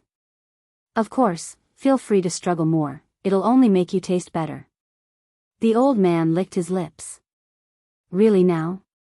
Fine, time to end this, here's a gift. I'm sure you'll like it. Wuxia smirked and took out an item, a crystal pillar with a bronze cover. This was Wuxia's ace card. He expended untold efforts just to get it. The crystal fowl back then immediately conceded after seeing it. A primordial light. The old man narrowed his eyes. The other existences instinctively staggered backward with their gaze fixed on the pillar. Indeed, the first light of the world and also the last, the light of creation and destruction. Call it whatever you want. Wuxia smiled. I thought it had exploded. The old man said. Life just finds a way to surprise people, no? Wuxia said. You'll die too. One existence said while slowly retreating. Not just anyone can make it explode, but one thing is for sure, no one will survive. Li Qie said. Not necessarily, I doubt it can kill all of us. The old man remained cautious. Well, that doesn't matter as much. The point is to destroy everything here without hurting what's below. That's my real goal. Li Qie revealed. The other existences understood. This guy was here to destroy this dead world, killing them was secondary. You'll be the first to die. The old man said. Li Qie would suffer the full brunt of the explosion first. Turning to ashes would be his result. So what? Just death, no big deal. Li Qie let out a natural smile. Crack. Suddenly, cracks appeared all over the pillar. No. The ones there became frightened as Li Qie added his grand Dao power and vitality after crushing the pillar. It's too late. Li Qie didn't care about his fate, evident by his nonchalant and natural smile. Boom! The primordial light exploded, releasing an unprecedented flood of brightness and power. The overlords back in the 3,000 worlds immediately looked up at this second. He has the primordial light. One in a redemption ground gasped in response. Everyone could hear the deafening blast and became paralyzed and pale. Boom! The boundless light broke through the azure above them. This was akin to hearing a sudden thunder outside the window during the night rain. It illuminated the area on top of frightening any light sleeper. In this case, even the overlords were frightened. Everything above the firmaments blew up as a result. The shock waves of the explosions even struck the worlds below. Rumble. The damaged framework of the 9 worlds and the 13 continents shattered. The 2 worlds became displaced as a result. Their continents crumbled while oceans churned violently. One landmass was blown out of the 9 worlds, some continents slammed into each other. Mortal King, Sacred Nether, Heaven's Spirit World. Their framework and barriers broke down, so they started squeezing together. Boom! One burial ground was blown out of the 9 worlds as well. Explosions and shock waves brought monumental changes to the 3,000 worlds. The lucky survivors found that nothing was the same anymore. They got up and gazed around, speechless. The ocean of tribulation above and the primordial tree were nowhere to be found. This was a new beginning. The start of a new epoch. One person murmured. In the 9 worlds, many lineages turned to ashes overnight. Chaos and ominous disasters took over. Alas, after destruction came creation. New lives and races appeared next. This was the order of life. Dao lords proved themselves during this lost era. They modeled the 8 desolaces and rebuilt the world barriers. Dragon Emperor and Spear Ancestor among others dominated the chaotic regions. Great masters fought all over the land and adventured into forbidden zones. One heroic woman rampaged and reigned over the 4 directions, beating anyone with the last name Li. A new prosperous era started with so-called immortals preaching the grand Tao. The new epoch was in full swing. Alas, no one knew about a feeble light flashing somewhere in this new world. It required 1 billion years of gestation, quietly attempting to return. 1. I might have made a note about this before, but the sex is unknown. The current pronoun is usually male but can also be female. I don't want to use that person repeatedly, and they wouldn't work either too. Might not be literally 1 billion, just a long period of time.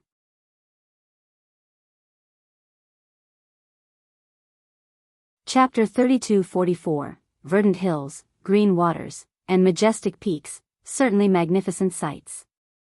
Mountain ranges filled this land. Peaks were tall enough to touch the sky with visual phenomena circling around them. Waterfalls poured down from above. Birds and beasts played in this place, the rule of hunters and preys applied. This territory belonged to Divine Black School, a large sect located in West King. Its history was as deep as an abyss since its founding progenitor could be traced back to the previous epoch, 9 worlds. Yes, this was the new era. The legendary 9 worlds were no longer around. Thus, its epic became known as 9 worlds. The world was rebuilt after their collapse, leaving only behind the 8 desolaces. This became the age of the Tao Lords. Immortal emperors and other classifications were no longer around. The old orders of the previous epoch disappeared in the river of time. Their brilliant characters were all but forgotten. The new epoch enjoyed prosperity and great development with waves of geniuses and rising sections. Divine Black has been standing for so long since the last epoch, meaning that it had plenty of resources and talents. Behind the mountains was an important training ground of the school unavailable to regular disciples. There existed a pond with water clear enough to see the fish and shrimps. The reflection of the sunlight on the surface flashed like floating gold fragments. A beautiful woman was bathing in the pond, enjoying its refreshingness. She had just come out of a long training session and decided to relax. The cold water seeped into her jade skin. A pleasant feeling took over from top to bottom. She washed with the water, cupping it with both hands. It flowed down the gaps between her jade fingers and down her gorgeous curves. The glimmers accentuated her beauty. One could see her perfect features in the reflection on the water surface: long and thin brows, soft white snow skin, aquiline nose, and charming red lips. However, there was a hint of free-spirited heroism in her beauty. Her voluptuous figure commanded attention, akin to a mature grape tree with sparkling fruits filled with juice.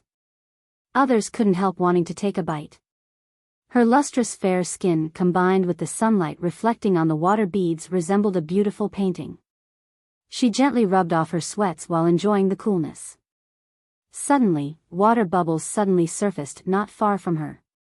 The bubbles gradually increased in size and affected the rest of the pond. This naturally made her stop and become cautious, thinking that it could be a water demon. But this wasn't right either. How could a demon be here in their sex-guarded location? Splash! A person surfaced from the water, gasping for breath as if he almost drowned. Ah! The woman screamed after seeing that it was a man and quickly retreated while covering her breasts. Almost drowned after this rebirth in the water. The man shook his head. Meanwhile, the woman was still astounded. How could this man be here in the pond? She regained her wits and waved her hand. Her dress coiled around her right away. Clank! She summoned a sword, pointing it at the man's chest. Speak, who are you? Why are you here? She uttered with a cold glare. He looked around 20 years of age, as common-looking as can be. No one would give him a second glance on a busy street. Alas, there was something about his eyes after a careful look. She couldn't pinpoint why they were special. They seemed deep enough to attract and draw someone in. The man looked up and didn't care about the sword pointing at him even though it was inches away from his throat, nearly pricking his skin. He remained nonchalant as if its sharpness was not a threat. He stared at her in a rather impolite and direct manner. Remember, she only had a dress wrapping around her while still being in the water. Thus, the wet cloth stuck to her soft skin, revealing the gorgeous figure beneath. She felt naked from top to bottom under his gaze. There was no place to hide, nothing could elude his eyes. Close your eyes or I'll get rid of them for you. Embarrassment turned into anger as she shouted and inched her sword closer. The man still didn't give a damn and simply asked, "Where is this place?" "Divine Black School, who are you? Who sent you here?" The woman's expression soured. Murderous intent rose by this point. Not to mention an outsider, even a member of her sect wouldn't be able to come here. Moreover, this was her pond meant for bathing. Most importantly, she was completely seen by a stranger. This was unforgivable. She took a closer look at him and found that he wasn't a cultivator, just a regular mortal without any power. How could he appear in this place? The whole thing was bizarre. Wuxia, where is Divine Black? Which part of the 9 worlds is this? The man was no other than Wuxia. His primordial light had destroyed everything above. He finally obtained rebirth after years and years of effort. The mysteries behind this deed would remain a secret. No one knew, and he wouldn't tell anyone either. Nonetheless, the location was actually unexpected, not a part of his plan. Never heard of your 9 worlds? Stop looking around and answer my question, she asserted. However, she did find this name a little familiar. It was only a brief thought and she didn't dwell on it. Where else can this be but the 9 worlds? Li Qia looked up. The sky was still blue. Everything that should exist was there. This made him smile. West King of 8 Desolaces. Stop playing dumb, you obviously know where you are, she said. 8 Desolaces. Li Qia murmured, that's fine, just a name change. How did you get here? She raised her voice. What is your name? He didn't answer. Gong Qianyue. She blurted out without thinking. She didn't know why she answered his nonchalant question. The whole thing felt so natural, as if this was how it should be.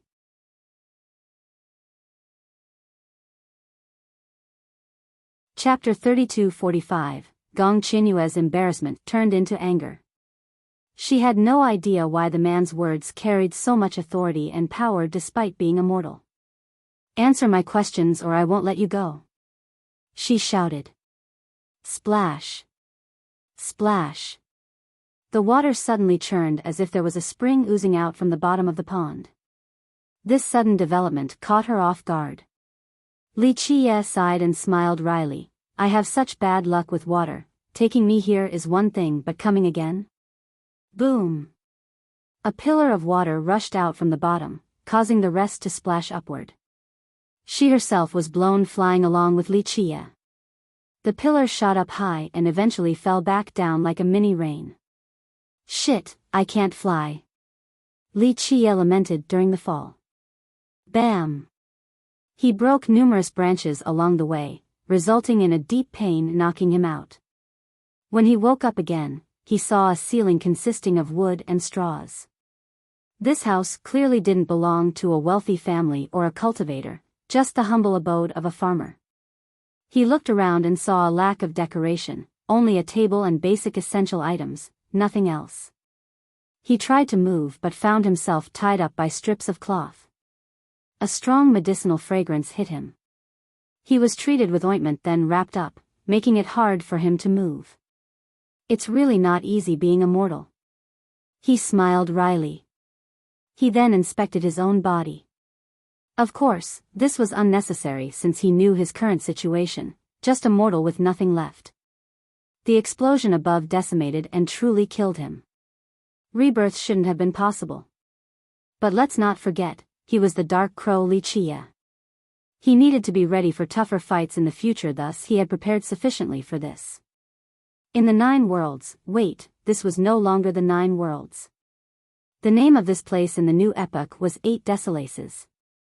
He left behind ace cards here that were still around regardless of any earth-shattering changes. After years of gestation, he was reborn and became immortal again. Of course, mortal or immortal, this didn't matter to him. He only needed his Tao heart. As long as it was still unyielding as before, he would be able to rise again. He seemed amused as he smacked his lips, savoring the taste of being immortal. It has been a very long time since he experienced this feeling. He closed his eyes and enjoyed this moment of peace.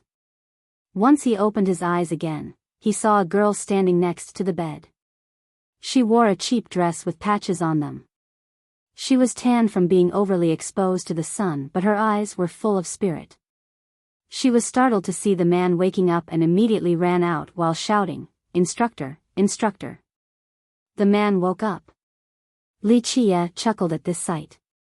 A moment later, the sunlight coming through the door was blocked as someone walked in, a middle-aged man with a tall and muscular frame, long arms, and big hands. He wore a robe made from cheap hemp just like the little girl.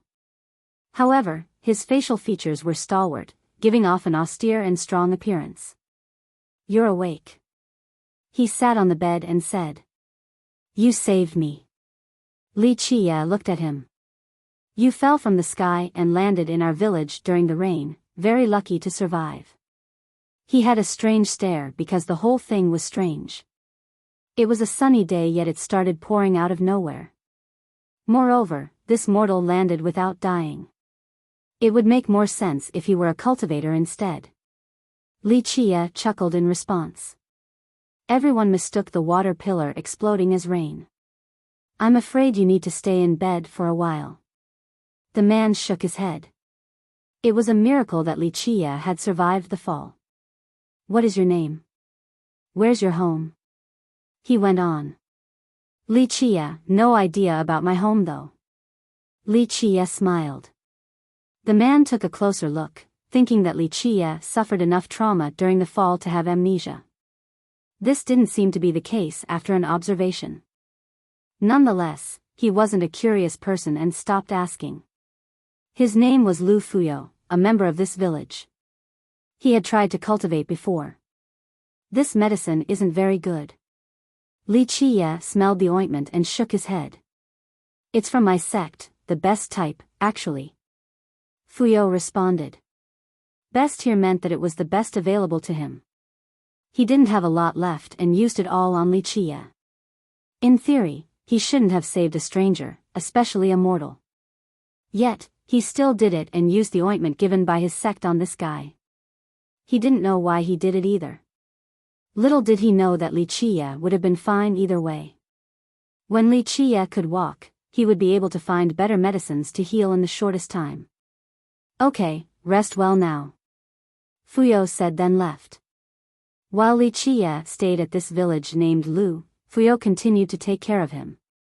The two of them barely talked because of Fuyo's quiet nature. Occasionally, Fuyo stood there in a daze.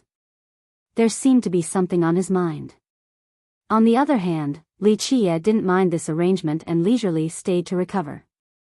His recovery rate far exceeded Fuyo's expectations, truly surprising the guy. This morning, Li Chia could finally leave his bed. This was the first time he got out of the house. He found himself in a simple courtyard belonging to Fuyo. He left the place and was met by a clean breath of air. This was a tiny village surrounded by mountains and fogs on all sides. The refreshing breezes came from the forest nearby. The village consisted of only several dozen families. All of them had the last name Lu, hence the name of the village. It was early in the morning, but the villagers were already busy. Some went hunting while others fed their livestock or began farming. Voices could be heard everywhere. Fuyo was the only cultivator in the village, so he was quite influential. Everyone else knew about Li Chia, the sick person brought back by Fuyo.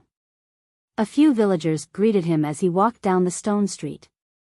This was the ordinary life of mortals, plain and simple while needing to work hard for the sake of survival. He had a smile on his face while strolling down the road and breathing in the refreshing air. He was no longer the invincible Li Chia, only another mortal. This made him feel quite carefree, able to relax.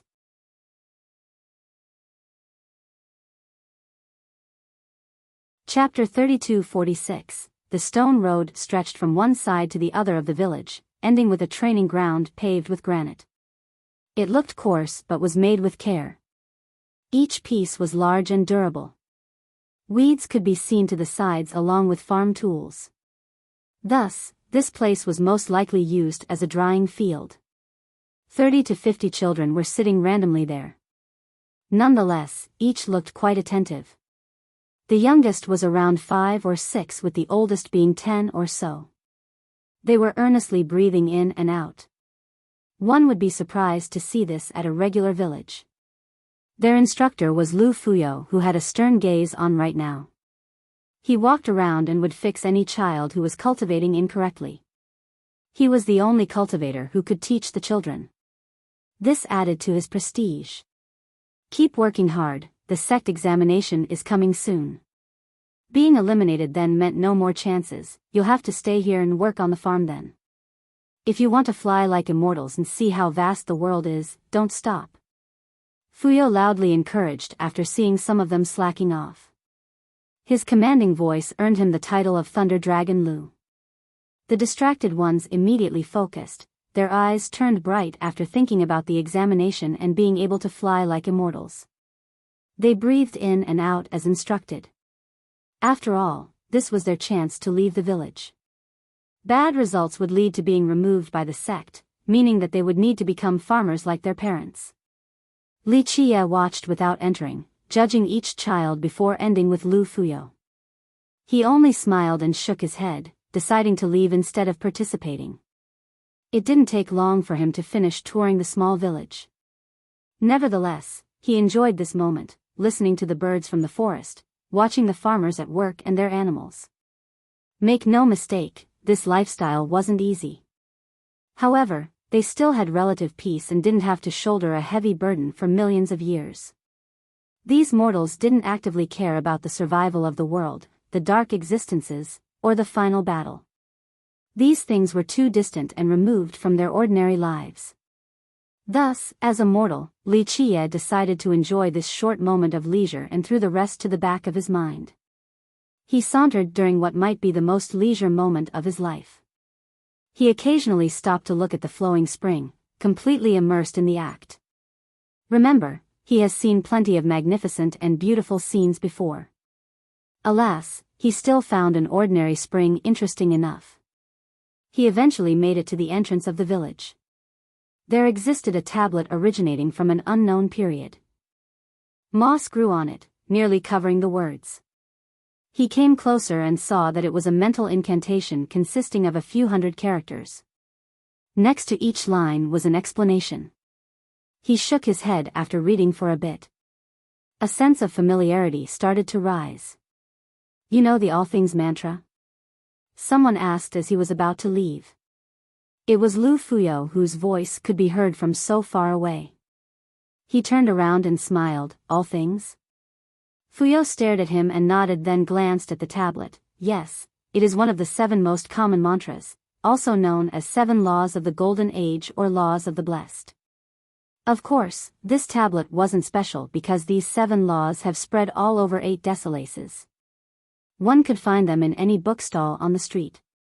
They weren't considered cultivation secrets at all. The first cultivators in the village carved one of the 7 laws here, hoping that the descendants could embark on the path of cultivation. Later on, they could read this and learn even without a teacher. In current days, the disciples from the big sects didn't choose these 7 laws. Their sects had their own introductory mantras or powerful methods left behind by Tao lords. The blessed? Li Qie asked. Because they are passed down by blessed Tao Lord, some even say that the great Tao Lord is their creator.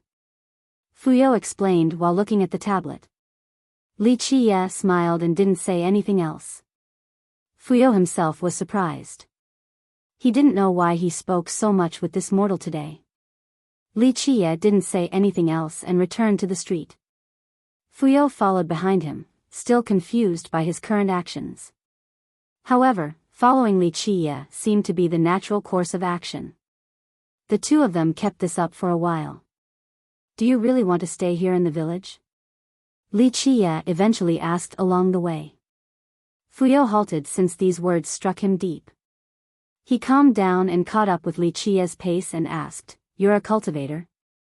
Yes, a very long time ago. I've forgotten most by now. Li Qie smiled. A long time ago? Fuyo remained skeptical. Li Qie looked 20 years of age at best. How long ago could he be talking about? How does one forget about cultivation? Fuyo raised his brows. This was understandable. Cultivators wouldn't forget about their hard training. Plus, Li Qie was young, not a senile old man. Remember or forget? Are they different when it comes to the Grand Tao?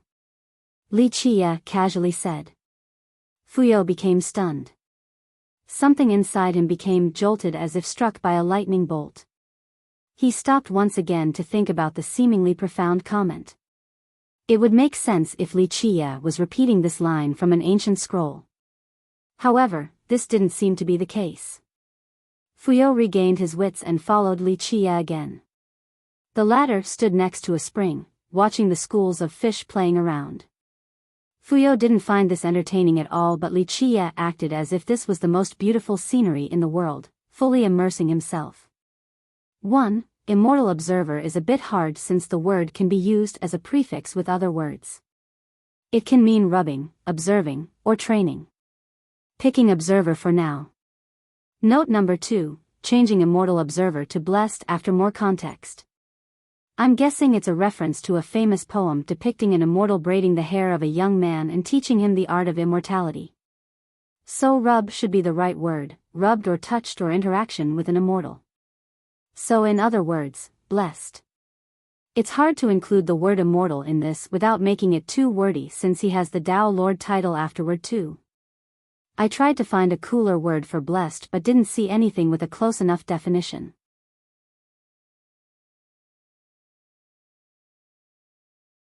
Chapter 32-47. Once again, Lu Fuyao found himself perplexed.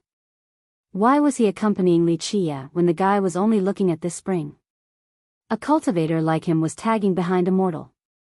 Strangely enough, this didn't feel too out of place. He eventually stopped thinking about it and just went with the flow. Li Qia found a spot and sat down near the spring. He casually plucked a little flower that was growing there. As his finger twirled, the flower started floating in a circular motion. The action looked natural and fluid, but Fuyao was completely enchanted by the flower. He saw it floating in accordance with the wind direction, same with the speed. In fact, the spin of the flower was at the same speed as the flower of the water down in the spring as well. Before he knew it, he found this spinning motion to be in tune with all rhythms in the world, a perfect harmonization. As the flower gradually fell down and touched the water, a carp leaped out of the water and swallowed it. Once again, the carp didn't spot the flower nor did it want to eat it. However, the flower fell down at the exact time when the carp leaped up with its mouth opened, perfectly inside. It seemed that a karmic reaction had started the moment the flower started moving upward. Fuyao's mind became illuminated in this split moment. He thought that he had just seen a grand Tao. He couldn't believe his own eyes and started rubbing them. Maybe this was all a coincidence and he was overthinking it. He looked over at Li Qia. The guy was still sitting there with his chin resting on his palms, quietly watching the spring without a care. Fuyao heaved a sigh of relief. Yes, he thought that he was really just overthinking it. There was no harmonization of the worldly orders just now, no karma and no grand Tao. Your talent is not bad, Li Qia nonchalant said as he was relaxing. This struck him like a lightning bolt. In fact, he had heard this phrase plenty of times before when many seniors and peers praised him. However, this time was different. He stood there like a silly wooden chicken, realizing that it was no coincidence earlier. The harmonization started with a fluttering flower, all started with Li Qia's simplest motion. This left Fuyao speechless with his mouth wide open. How could a mortal possess this ability? He himself had no chance of influencing the orders and rhythms of the world. Very few in his sects could actually do so. He didn't know what to say, finding the man to be unfathomable. Was this man a hidden master? Or was there another possibility? Who are you? This was the only question he could muster. I am me. Li Qia smiled and laid down to look at the white clouds moving across the blue sky. Pretty indeed, Li Qia sentimentally added. Fuyao looked up and didn't agree. He has seen this sky for dozens of years, it's still the same as ever. He didn't understand Li Qia's frame of mind, but the guy didn't look pretentious at all. Really? Fuyao murmured. It wasn't that pretty. His sect had plenty of beautiful sceneries trumping this ordinary sky. Li Qia only smiled because Fuyao hasn't seen the destruction of a world or an empty shell of one. This beautiful sky was thanks to the effort of numerous sages. As Li Qia was enjoying the azure, Fuyao had many thoughts in his mind that he didn't dare to say. I am still me in the end, can only be the mortal for 1 or 2 days. Back to being Li Qia then. Li Qia murmured and stood up. Fuyao could see how bright his eyes were at this exact moment. Though they didn't carry any divinity or frightening light, just this mere change of expression made Fuyao think that Li Qia had become a different person, someone taller than the sky and thicker than the earth. This naturally stunned Fuyao. How could a mortal give off this immense feeling? He looked up and saw Li Chia already far away, then hurriedly caught up. He found that this Li Chia was no longer the same as the one before. He was absolutely sure of this. Fuyao was still at a loss for words, overwhelmed. Call me young master. Li Chia said without any hesitation. Young master. Fuyao answered right away and didn't feel bad about it in the slightest. Li Chia didn't care about Fuyao's thoughts and continued forward. I know that you don't want to stay in this small village because of your talents. Li Chia said. I was born here, so dying here isn't bad at all. Fuyao contemplated before answering while scratching his head. He had accepted this long ago. He remembered the feelings back then when he first returned, unwillingness, humiliation, and indignation. Alas, he matured across the years. Efforts weren't enough to change anything, so he chose acceptance instead. This was his home, so even though his dream had failed, it wasn't bad living the rest of his life here. Moreover, he placed his hope on the children. If one of them were to be chosen by the sect next time, it would be great for the village on top of fulfilling one of his wishes. Do you know what your problem is? Li Chia asked. I'm either stupid or not suitable for cultivation. Fuyao thought about it before answering.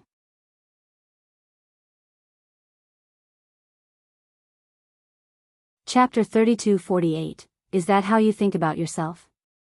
Li Chia smiled at the self-deprecating response. Lu Fuyao fell into silence. He was definitely not stupid, definitely an exceptional one among the first-generation disciples in his sect. However, his cultivation suddenly stopped improving. He tried for a long time before giving up and returning to his birthplace. I see that you're cultivating 4 different laws, correct? Li Chia glanced at him and said. You're right, young master. Fuyao became startled and answered, I cultivate 2 merit laws from my school and 2 different mental mantras. The merit laws are 8-armed devil ape and celestial seal. The 2 mantras are South Fence and Mad Fiery Bull. He wondered how Li Chia knew that he was cultivating 4 different arts at the same time. I see. Li Chia chuckled. He noticed Li Chia's confident attitude. It was as if the guy had expected this, figuring it out from a single glance. Please correct my mistakes, young master. Fuyao bowed his head and requested. Others would think that Fuyao was insane for asking a mortal who hasn't cultivated a single law. The most knowledgeable and well-educated mortal still couldn't teach a cultivator anything with regard to cultivation. Alas, Fuyao, who was once considered a genius back at his school, was doing just that. His peers would think that he had gone mad from being desperate. In recent years, your cultivation had no improvements and even started declining, true? Li Chia accepted the bow and continued. Right, young master. Fuyao became increasingly shaken. He trained extremely hard for a period, yet his cultivation still stagnated. Many in the sect knew about this. However, only very few knew that his cultivation was decreasing, not just stagnating. Normally, cultivation wouldn't decrease like this while one still had plenty of vitality and youth. This would only occur for someone near death as their lifespan was running out. Fuyao was at the prime of his life with ample life force and vitality. Why did his cultivation continuously recede then? He had asked his seniors in the sect before, but they couldn't come up with a diagnosis. Eventually, he assumed that he wasn't meant to cultivate. Thus, he said goodbye to his sect and returned to the village. Elaborate on your current situation. Li Chia said. It was about a year after I reached the grand level of Conqueror vessel and opened my 6th palace. I was preparing to break through to enlightened being manifestation, but my cultivation suddenly stopped improving. He had a sad expression at this point. Remember, he was highly viewed by his sect and had plenty of potentials. This issue during the crucial breakthrough took all of this away. After all, the level of manifestation served as a boundary. Entering this realm meant reaching an entirely new power level. Conqueror vessel and enlightened being manifestation? Li Chia looked at him. Fuyao found this strange because Li Qia's eyes made him doubt himself. He didn't know whether Li Qia really knew cultivation or not. They're the titles of cultivation realms. Fuyao hurriedly explained about the various realms of cultivation. The epoch was 8 decalaces. The 9 worlds epoch would never return, so the previous cultivation system was also gone, no longer suitable. A new system had replaced it. There were the 12 realms listed from weakest to strongest: mortal shell, iron skin, bronze tendon, silver carapace, violet marquis corpus, conqueror vessel, enlightened being manifestation, samadhi materialization, yin-yang celestial, myriad form sanctity, grand Tao sacred physique, and Tao Lord golden avatar. Each realm had 3 levels: minor, intermediate, and grand. The highest realm was Tao Lords. These beings could sculpt a golden avatar by this point. I see, this is okay, I suppose, not incorrect. Li Qia smiled and shook his head. The body becomes the vessel of the Grand Tao, while the Grand Tao becomes the treasury of the body. You know this phrase? Young master. Fuyao was surprised because this guy didn't know anything about cultivation yet just blurted out one of its most famous principles. I've heard of it before. Li Qia could only smile. How could he not know about it? He was the one who started this new cultivation system, resulting in new physiques. However, these titles were given by others. They were different from Li Qia's initial Grand Tao plan, but not too far off. The popular phrase earlier, in particular, has been refined into the world itself and carved into the primordial tree. He himself created it, that's why he understood its profundities better than anyone else. Tell me what you felt while cultivating. Li Qia stopped reminiscing and asked. Not much, I just stopped improving after Conqueror Vessel's grand level. Fuyao pondered for a bit before answering. Absorbing both chaos and worldly energy didn't do anything. A while later, my vitality would churn as if I didn't refine enough energy to support my true fate. This made the 4 symbols in my fate palace shrink and wither. He felt that Li Qia was his last hope, so he didn't hold anything back while meticulously detailing his circumstances. The strongest seniors in his sect had no solution to this problem. Right now, he worried that if this continued, one day he would actually drop a realm. Reverting to Marquis Corpus would be too heavy of a mental blow. You haven't cultivated anything outside of these 4? Li Qia asked. Right, when I first joined the sect, I started with the most basic art, South Fence, to build my cultivational foundation. After reaching Silver Carapace, I chose Mad Fiery Bull Mantra, using that as the Tao foundation. As for merit laws, I chose 8-armed devil ape at first, then Celestial Seal afterward. Is there a problem here? Fuyao hastily answered. Mantras and merit laws were different. Mantras were purely meant to refine the Tao foundation and cultivation. The strongest the Tao foundation, the more power later. As for merit laws, they were offensive and defensive techniques. Your cultivation is fine. Li Qia said. Fuyao heaved a sigh of relief because he was afraid of a mistake there. This might lead to qi deviation, or in order to fix it, he would need to destroy his Tao foundation and start all over. If I'm not mistaken, you had a fight before the stagnation. Li Qia added. Exactly, but how do you know this?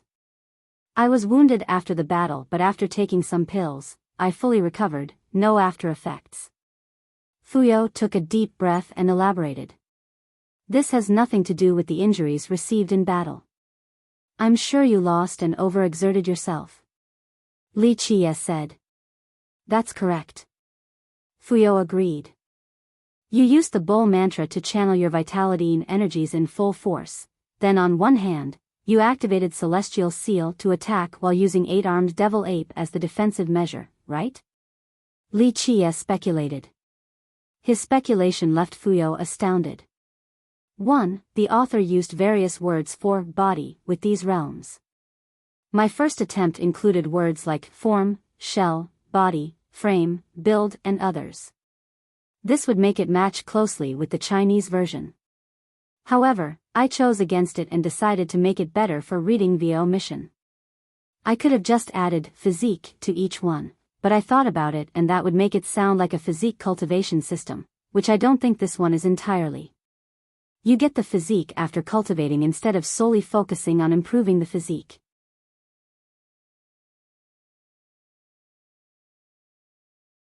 Chapter 3249. Fuyo was at a loss for words because Li Qie described the battle vividly as if he was there in person. However, he knew that the guy wasn't and didn't see the fight. It wouldn't be an exaggeration to say that Li Qie seemed to be the combatant given how well he knew the moves, not Fuyo. It took a while for Fuyo to calm down and started stuttering. How do you know this? It's obvious given your condition. Just a quick deduction. Li Qie said. Deduction? Fuyo thought that this level of deduction was above his station. Li Qie smiled and leisurely walked forward as if this was springtime. Young master, is this curable? Fuyo gave chase and hesitated for a moment before asking respectfully with hope in his eyes. The problem had plagued him for so long now, so Li Qie's words gave him hope. It's not a big issue. The bull mantra is a fiery merit law, the same with celestial seal and eight-armed devil ape. You ran out of vitality with nothing left, yet you still used these direct merit laws. Li Qie talked while walking slowly. And what's the result? Fuyo asked. Just like a bow pulled back to the limit. What do you think will happen if you keep on pulling? Li Qie looked at him. The string will be torn. Fuyo blurted out. Yes. But you're lucky because you weren't strong enough to break the bow, or that would be the end of your Tao foundation. Li Qie revealed. Fuyo shuddered despite Li Qie's casual tone. He actually won that fight after struggling hard. His wounds also healed quickly. Thus, the seniors never connected his problem with this fight, unable to give the right diagnosis. Now, if Li Qie was right, then he was actually very lucky. Just a bit more force and he would have become a cripple instead of this gradual weakening process. He was as impressed as can be because Li Qie didn't actually check on his conditions.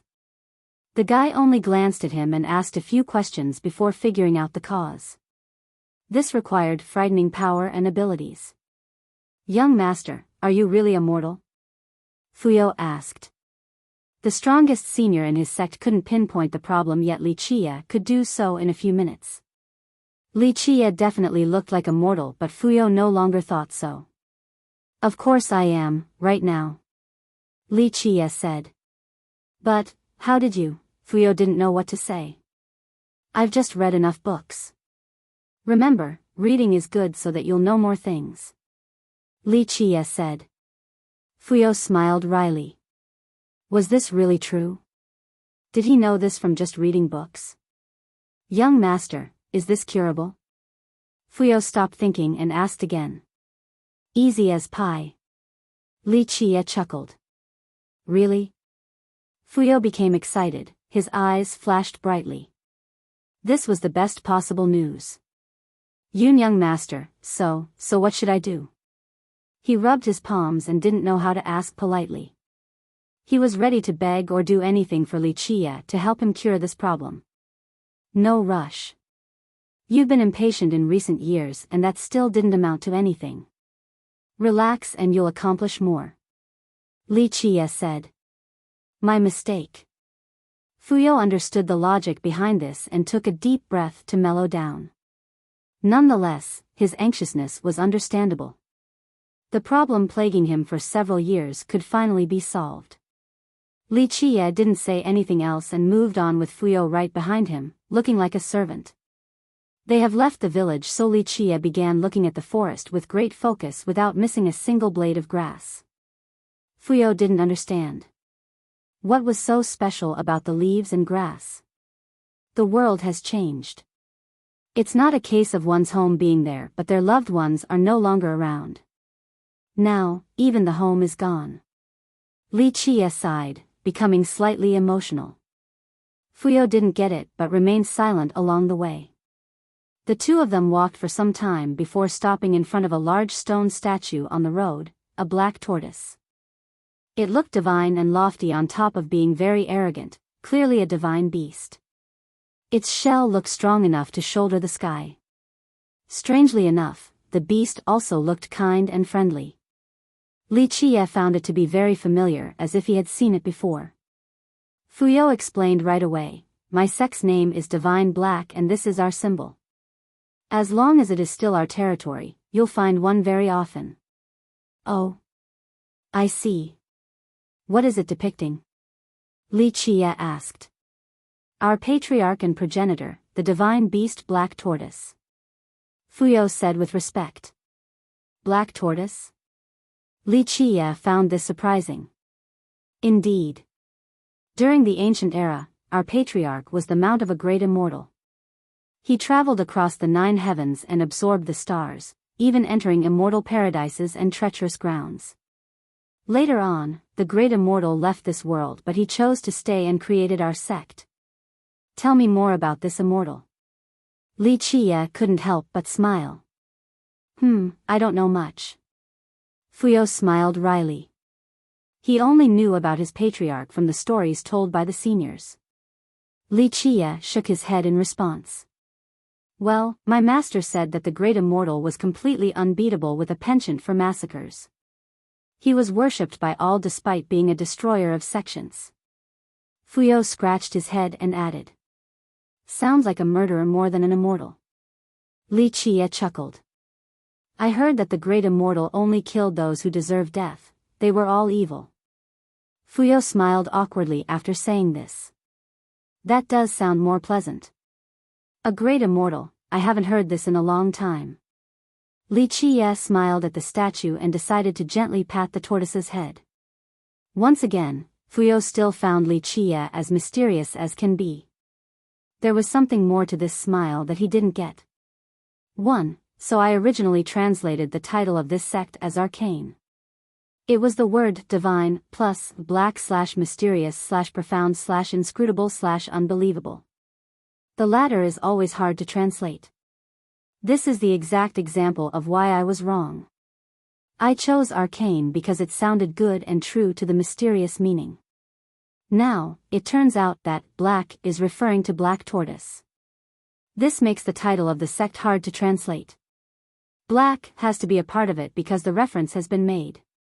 But a school named Black or Divine Black sounds bad in English. This isn't the case in Chinese because the character for black has other meanings that can stand alone.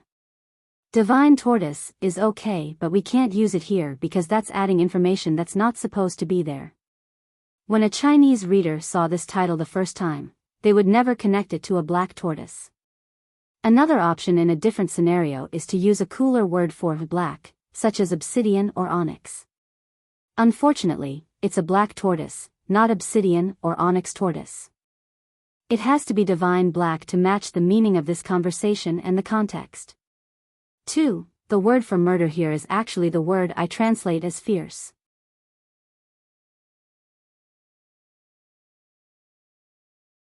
Chapter 3250. Li Qie stayed at the village with nothing to do. He either just sat in his room or went on a stroll around the village. He looked like a layabout, only eating and sleeping. The most productive thing he did was the occasional playing with the children. He was definitely a mortal right now, and the laziest kind. Lu Fuyao would never think much of him without prior interactions. Alas, these leisure days didn't last long. Li Qie thought about leaving the village after several days. He decided to take Lu Fuyao with him as an errand boy of sorts. Fuyao was at the Conqueror vessel realm. He wasn't a big shot or anything but could still be considered somebody. Moreover, he was relatively influential in his sect, which was a first-rate one in West King. Most would not understand why a cultivator would let a mortal order him alone. However, Fuyao didn't really mind. He quietly carried a medicine basket and walked behind Li Qie. The two of them had been very busy entering the mountain and forest looking for herbs and grass, starting early in the morning and ending late at night. The ones found weren't precious at all. Nonetheless, they were varied, ranging from herbs used by mortals to the rare ones growing on the steep cliffs or hidden valleys. Thus, Fuyao performed the hard labor necessary to grab the out-of-reach ones. He didn't utter a single grievance and followed all of Li Qia's orders with immense attentiveness. Now this one is rare. Today, Li Qia told him to get a plant growing on a precipice, sticking on it like a gecko. What is it? Fuyao wasn't an alchemist. He recognized most of the ones found recently but not all. The world had changed, so did certain things. I don't know the name but the fundamental essences are the same. Li Qia smiled and threw it into the basket. Fuyao has grown used to listening to these inscrutable comments from Li Qia. Li Qia began refining them after gathering enough. Watching him at work left Fuyao surprised because he didn't look like an alchemist. His methods resembled that of regular people. In the cultivation world, alchemists would use their Dao fire to smelt ingredients and refine pills. As for Li Qia, he used a regular fire and drying method by leaving the herbs and grass out in the sun. It looked like he was actually booking, resorting to steaming, frying, boiling, and drying. Putting that aside, Li Qia was as skilled as can be. Fuyao felt as if he was watching a master at work. Are you an alchemist, young master? Fuyao couldn't help but ask. No, I am not, this is just a casual hobby. All are interconnected, no need to be fixated with one thing or one Dao. Li Qia chuckled. Fuyao thought that ordinary people wouldn't be able to say something like this for various reasons. Only those at the top could do so. It took a while before Li Qia finished preparing the herbs and grass. He told Fuyao to prepare a large pot. He was meticulous when adding the materials into the pots, keeping track of the weight, order, and dropping technique. He also made Fuyao watch and control the fire carefully using forced draft at the bottom. Finally, all of the materials have been added. The boiling resulted in a bubbling medicinal liquid inside the pot. It had a dark green color, looking like a melted piece of jade. May I ask what this is, young master? Fuyao respectfully asked. A one and only type of ointment. Jump in, boil for a bit now. Li Qia ordered. Me? Fuyao pointed at his nose, astonished. He wasn't ready to jump into a boiling pot. It's not like I'll make soup out of you. Li Qia glanced at him and said. Fuyao finally got the point and immediately jumped into the pot, immersing his body into the medicinal liquid. Li Qia then placed the iron lid on before adding fire, causing the liquid to churn more. A few children playing in the courtyard became frightened at this sight. Is he trying to boil, instructor? One of them murmured. Yes, I'm about to make a meat soup, want a bowl? Human soup is extremely delicious. Li Qia saw them and decided to play around. No. The children turned pale and ran away. Li Qia chuckled and added more firewood and wind to strengthen the fire.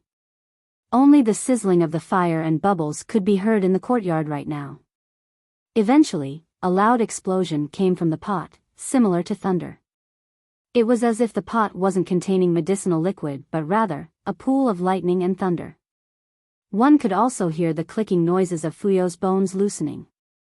A powerful aura eventually came out. Li Qia remained aloof as if he didn't care about the guy boiling to death.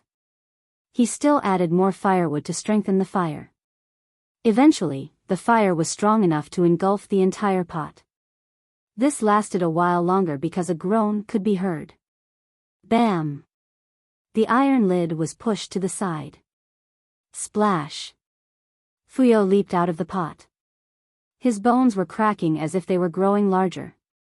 An imperial aura surrounded him, causing him to look lofty like a king sitting on his throne. It emitted considerable pressure and fierceness. I'm fully healed.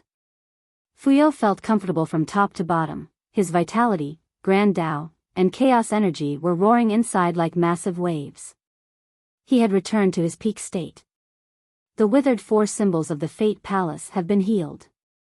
Power brimmed within him, akin to a bedridden person suddenly becoming better and jumping around. He realized that he was completely cured by this point. The trauma haunting him was all but gone. It became a scene of contrast, the calm Li Qia sitting down versus the ecstatic Fuyao. The latter got on his knees and bowed respectfully. "Young master, thank you for granting me another life. I owe you a debt of gratitude similar to that with my birth parents." Tears started running down. This wasn't an exaggeration. Despair struck him when the seniors back in the sect couldn't solve his problem. He thought that his cultivation would stop at Conqueror essence, if not decrease even more. That's why he returned to the village in order to teach the children, hoping to nourish seeds good enough. Perhaps a few of them would be able to join Divine Black in the future. Keep in mind that he used to be an excellent disciple in Divine Black. This made the fall from grace even harder to accept.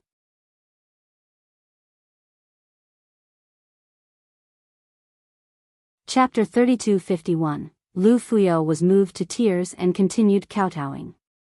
He was ready to listen and obey Li Qia's orders. He became filled with hope and enthusiasm again. Without this problem, he would have broken into the manifestation realm already, becoming an enlightened being, a big shot at his sect.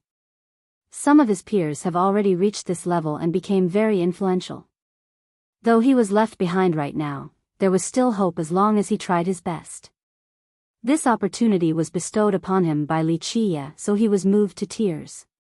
"Stand up," Li Qia said. "No need to cultivate right away since you have just recovered. Just relax, let the Tao foundation become firmer or you'll repeat the same mistake again." "I understand." He bowed towards Li Qia. Li Qia waved his hand then returned to his room, leaving the happy Fuyo behind. He eventually calmed down and followed Li Qia's direction. He didn't try to break through again but instead worked on stabilizing his Tao foundation. From then on, he reviewed what he had learned back in the sect after teaching the children. Li Qia also had free time afterward, just waiting for the sun to rise and set. He had no intention of leaving the village. Of course, this was a moment of leisure for him.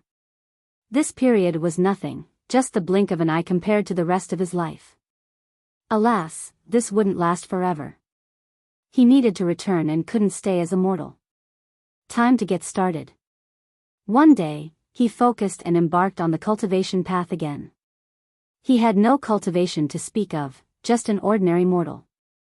He had thrown away all of his merit laws and grand Tao, choosing to forget them. It had nothing to do with his long slumber. He deliberately wanted to start on a clean slate.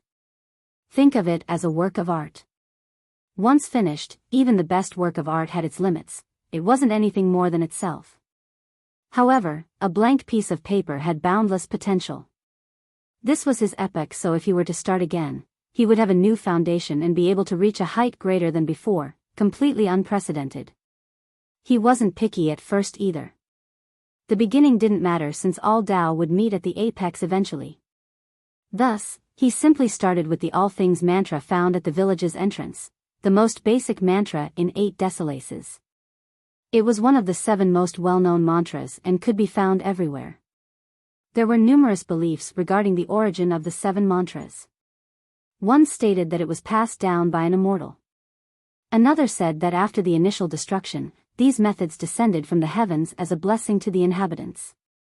Most believed in the first because back in the late stage of the chaotic era, a youth received instruction from an immortal who had descended.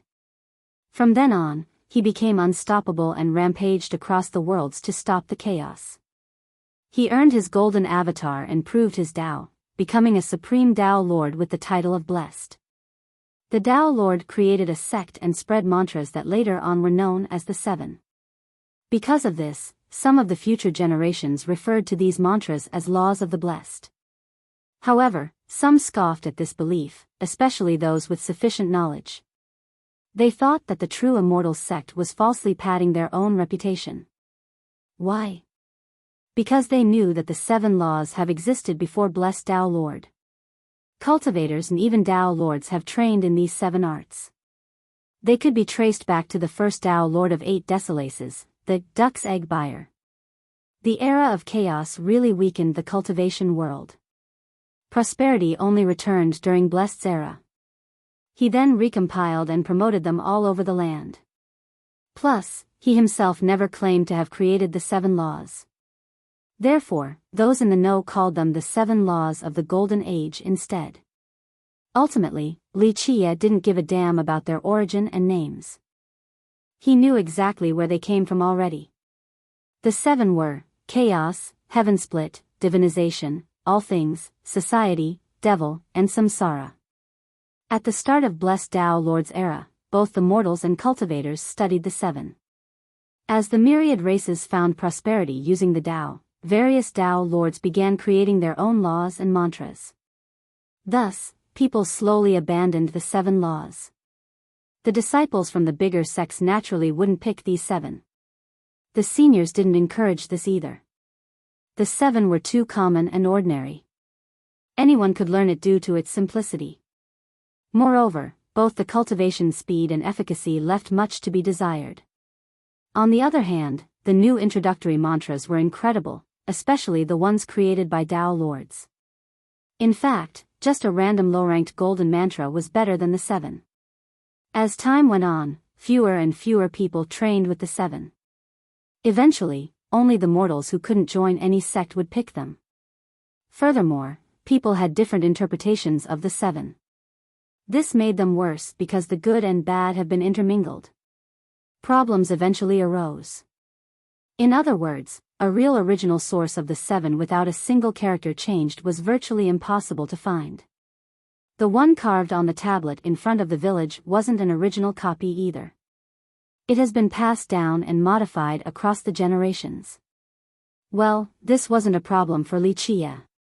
He had forgotten all the merit laws, but he was still the creator of this epic. It didn't take long for him to derive the original version of all things while reading the tablet. This original version was special. It appeared simple but contained the profundities of the Tao. Years and years were required in order to derive this mantra to its limit and reach the cores of the Grand Tao. This statement only applied to others, not Li Qie. People would be shocked to find out that he could obtain an unfathomable level of Tao comprehension using all things.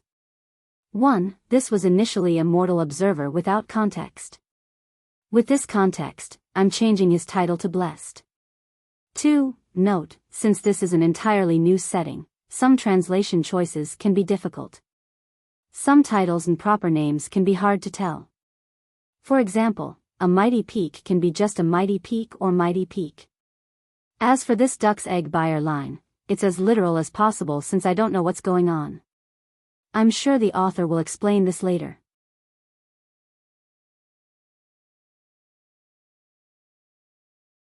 Chapter 3252, All Things Mantra, meaning that everything could become laws.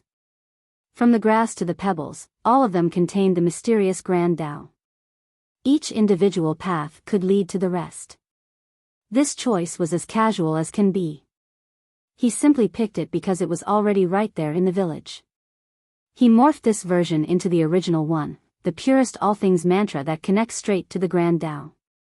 He sat in the meditative pose and began cultivating by reciting the characters. His fate palace opened and the 4 symbols emerged, the pillar, tree, spring, and cauldron of life. In this current epoch, the 4 symbols had a pivotal role on the same level as the fate palaces. When using the mantra to absorb the worldly, Tao power, and chaos energy, they entered the fate palace to be refined by the 4 symbols in accordance with the mantra's guideline. They eventually turned into chaos true energy. This true energy would craft a Tao foundation around the true fate. This process was happening for Li Qie. At the beginning of cultivation, regular cultivators' true fate was only a faint radiance. This was the shape of the soul. Through the gestation of the Grand Tao and chaos true energy, the true fate would slowly grow stronger and manifest into a different form. At the enlightened being manifestation realm, the true fate would look like a miniature copy of the cultivator. This would allow cultivators to control powerful weapons. All of this didn't apply to Li Qie. His true fate was unique in history and far beyond the comprehension of laymen. It fitted nicely in the fate palace with the 4 symbols protecting it. It absorbed the energy and mysteries of the world in order to create a Tao foundation. All of this was a natural process that happened every time during a channel cycle of his true fate. He eventually entered a state of Zen, something that would frighten the others if they were to find out. How could a new cultivator reach this level? Even an enlightened being with a humanoid-shaped true fate would find this difficult. They would only reach this state by sheer luck or a great opportunity. Those who could do so whenever needed to be at the Grand Tao sacred physique realm. Alas, a mortal like Li Qie could still do so. The world changed before him. The physical characteristics of 8 Desolaces were no longer there. He only saw Grand Tao lines and runes before him, constantly deriving great mysteries in the shape of a profound world. Deep in this profound world was a tree with whirling branches. It could shoulder the entire world along with the myriad Tao. This was the source of the Grand Tao. He was the only one who could see this world in his Zen state. The other masters couldn't do so regardless of their power. Even a Tao Lord could only see a corner, no different from a frog under the well. Despite these advantages, he was indeed starting from the beginning again. The first realm was Mortal Shell, where he absorbed the various affinities for cultivation. He didn't use a single shortcut during this process. The 12 realms were divided into 3 levels: minor, intermediate, and grand. For the minor Mortal Shell level, using energy to refine the body was the first step. Once he had enough chaos true energy, he would reach the intermediate level. This consisted of gestating and empowering the 4 symbols. Normally, the 4 symbols would create and refine the affinities into chaos true energy. However, after having enough, the true energy would then complement the 4 symbols. Today, both mortals and cultivators had 4 symbols right after birth. Moreover, they were all 9 feet long. Because of this, there was a popular phrase among cultivators: born with 9, perfect with 10. Shed one's mortal body and exchange one's bones. Essentially, during the intermediate level, chaos true energy would make the 4 symbols grow 1 extra foot. At 10 feet long, the cultivator would reach the grand level. This was the time to open more fate palaces. Everyone was born with 1, and opening more was a requirement for breaking through. 1 palace, 1 realm. So, a Tao Lord would have 12 palaces and a golden avatar. Li Qie's cultivation speed was awfully slow. Decent cultivators would definitely look down on him. First, he picked a crappy starting mantra. Moreover, his speed was so slow, meaning that his talents should be worthless, only 1 step from being called an idiot. Since Li Qie has been idle recently, his sudden start surprised Fuyo. "Young master, you're training? May I ask which mantra you're using?" Fuyo curiously asked after seeing Li Qie meditating. "All things," Li Qie answered. Others would be deep in concentration, but Li Qie was leaning back on his chair, looking as lazy as can be. Really? Fuyo found this surprising. In his opinion, someone as mysterious as Li Qie should cultivate something amazing. Even if it wasn't the best, it should at least be a high-ranked yellow mantra. The one in front of the village? Fuyo hesitated for a bit before asking. He saw Li Qie looking at it a few days ago. "That's the one," Li Qie casually responded. "Young master, this mantra, it's quite slow." Fuyo hesitated again. It was common knowledge that these 7 had a slower cultivation speed compared to others, hence their lack of popularity. Despite the existence of the stone tablet, no one in the current generation at the village was using it. The reason was very simple: those who became disciples from Divine Black would come back here and teach the children different mantras. For example, Fuyo was teaching them the South Fence mantra. Only those with no other option would resort to the 7. "Young master, well, you can be considered a member of the village right now, so, if you don't mind, pay respect to our patriarch and you can also cultivate South Fence." Fuyo eventually made up his mind. A prestigious sect normally never let outsiders learn their mantras and merit laws. As for South Fence, it was a great starting mantra, but Divine Black wasn't overly strict about it. Their disciples could pick anyone in the sect's territory to teach South Fence, such as the children in the village. They would be considered outer disciples, and the successful ones could go on to become official disciples.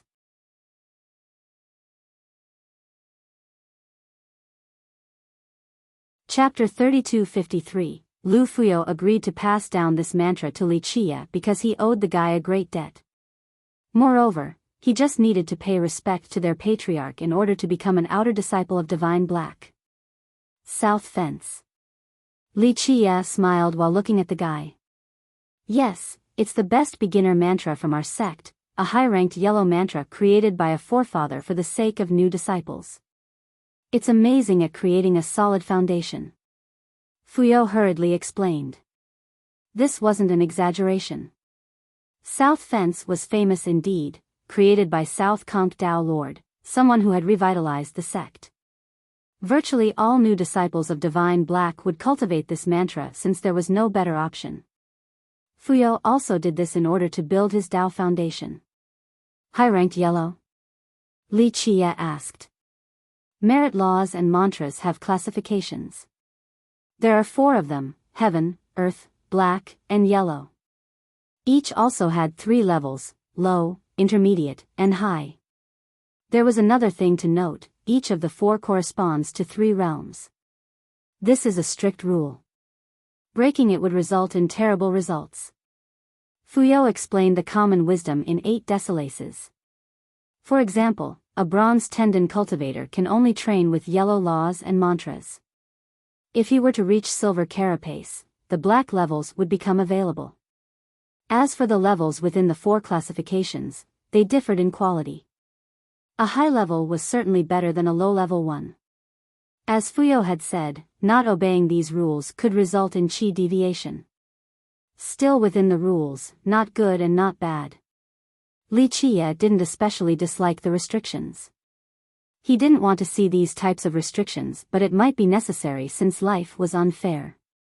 People had different levels of comprehension regarding the mysteries of the primordial tree.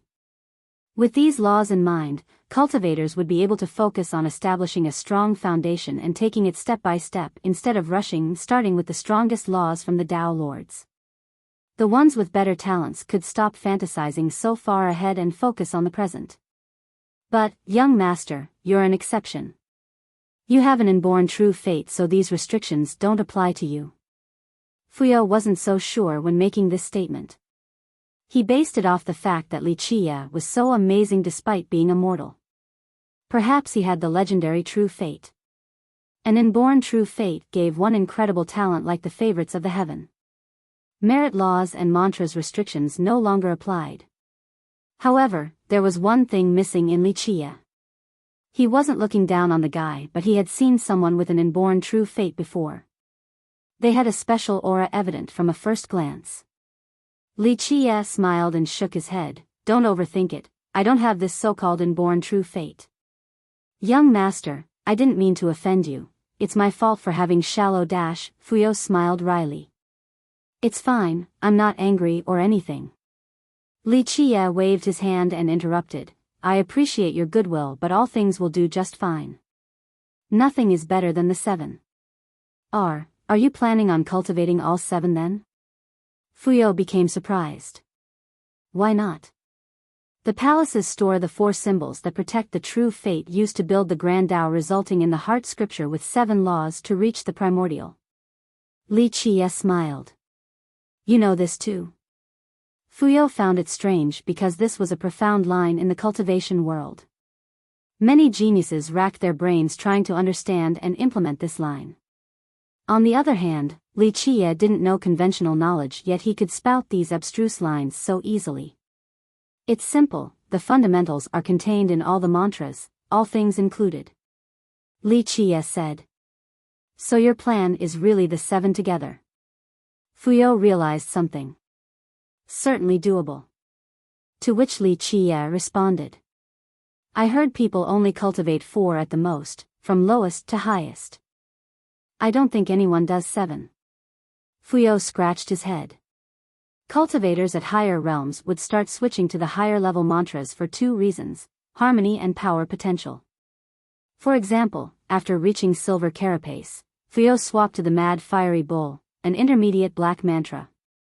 Both South Fence and Mad Fiery Bull were derived from all things, so they were connected. Most importantly, when using Mad Fiery Bull, his 8-armed devil ape and celestial seal became far stronger. Therefore, cultivators only really needed 4 mantras before reaching the height of power. That's why Fuyao found Li Qiye's choice astounding. This could be viewed as a waste of time. Many considered the 7 laws to be inferior to low-level yellow mantras by this point. Wasting effort and time on them was unacceptable. Just doing it because I want to. Of course, Li Qiye didn't want to waste time explaining since Fuyao wasn't at the right level.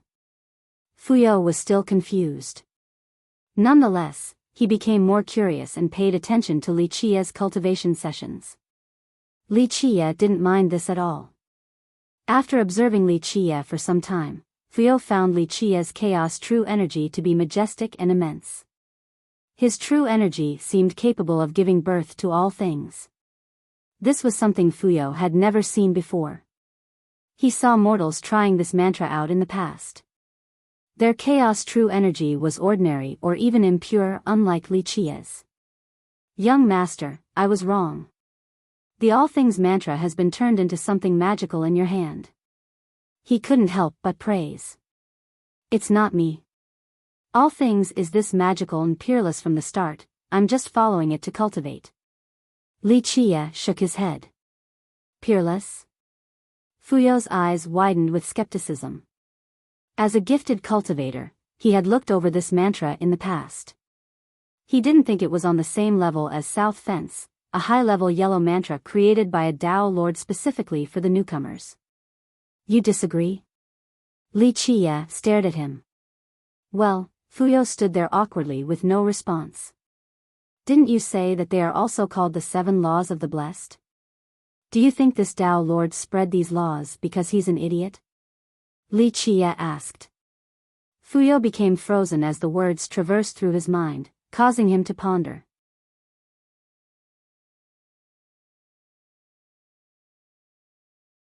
Chapter 3254, Blessed Tao Lord was a great paragon in history.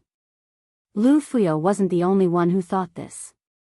Many wise sages and masters had this evaluation of blessed. The Tao Lords in future generations felt the same way. It's true, Fuyao thought. Even their great ancestor, South Conqueror Tao Lord, was far inferior in comparison. Blessed Tao Lord clearly valued the 7 mantras. This wouldn't be the case if they were inadequate. So how is all things magical? Fuyao finally asked.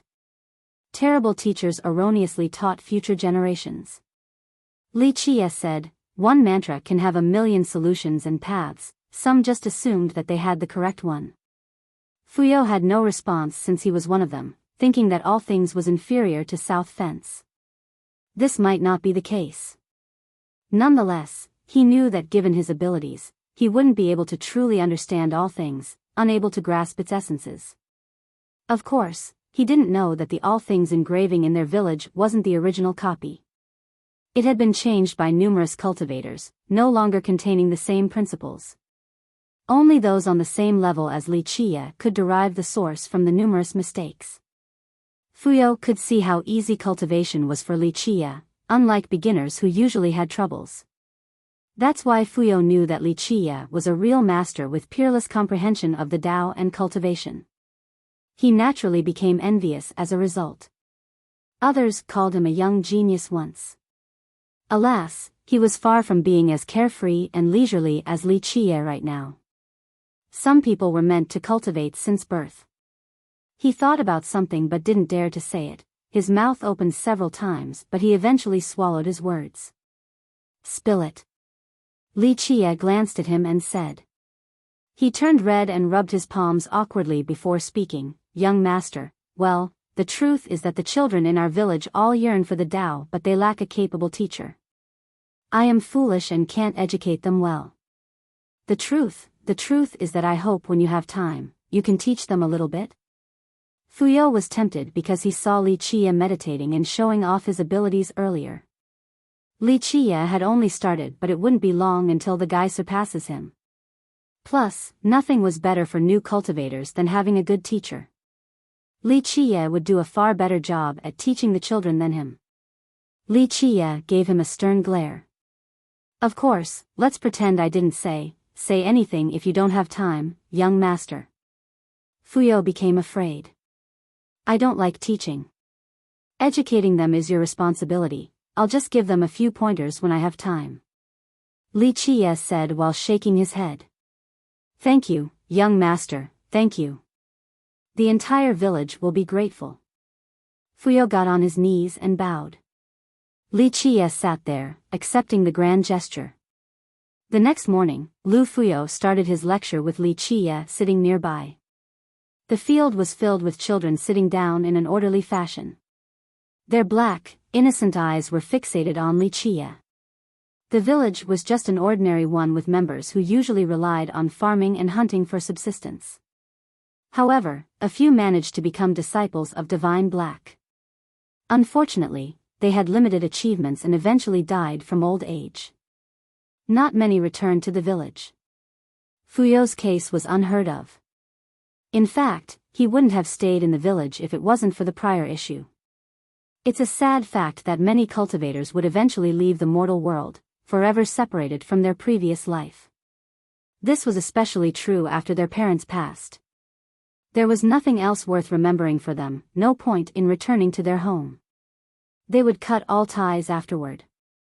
Fuyao was quite influential in Divine Black. The villagers didn't know what happened but were willing to send their children to him for instruction. Cultivation gave these children a chance to rise, becoming dragons instead of ordinary. Instructor, is he learning with us? A young girl with little freckles curiously asked while staring at Li Qie. She was the one who was there when he first woke up. From today on, young master is your teacher. Whoever doesn't listen will have to talk to the whip. Fuyao said with a stern expression. The children saw the long whip in his hand and shuddered. No one dared to say anything despite being very curious. Nice to meet you, teacher. The rest then bowed towards him under the order of Fuyao. They respected Fuyao and would always listen to him. Li Qie nodded in response. He didn't start teaching them right away, only quietly listening to the side during Fuyao's lecture. The children focused on their lesson and forgot about Li Qie. Fuyao finished the lecture eventually and looked over at Li Qie, then asked politely, Young master, do you have anything to add? Your South Fence mantra is derived from all things. It's not a bad introductory method and quite suitable for them. However, there is one mistake in the lecture today.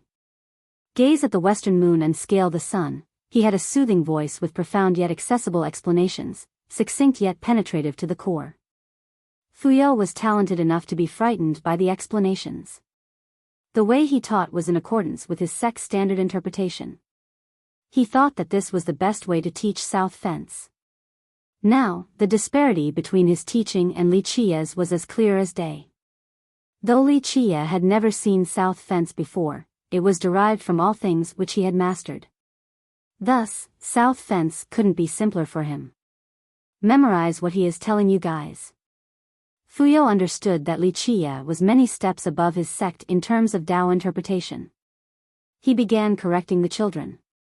Her Dao foundation is fine, just too soft. Li Qie then pointed at the talkative girl prior, recite the mantra faster and add a higher concentration of chaos true energy. You're too eager for success, the Dao flame is in your heart already, resulting in a potential disaster. He told an older one, I'm sure you train hard at night too. The older child lowered his head. Working hard is good but you have to do it the right way, doing less but gaining more. Otherwise, it's just a waste of effort. It's fine to train at night, just start at midnight and absorb energy from the moon.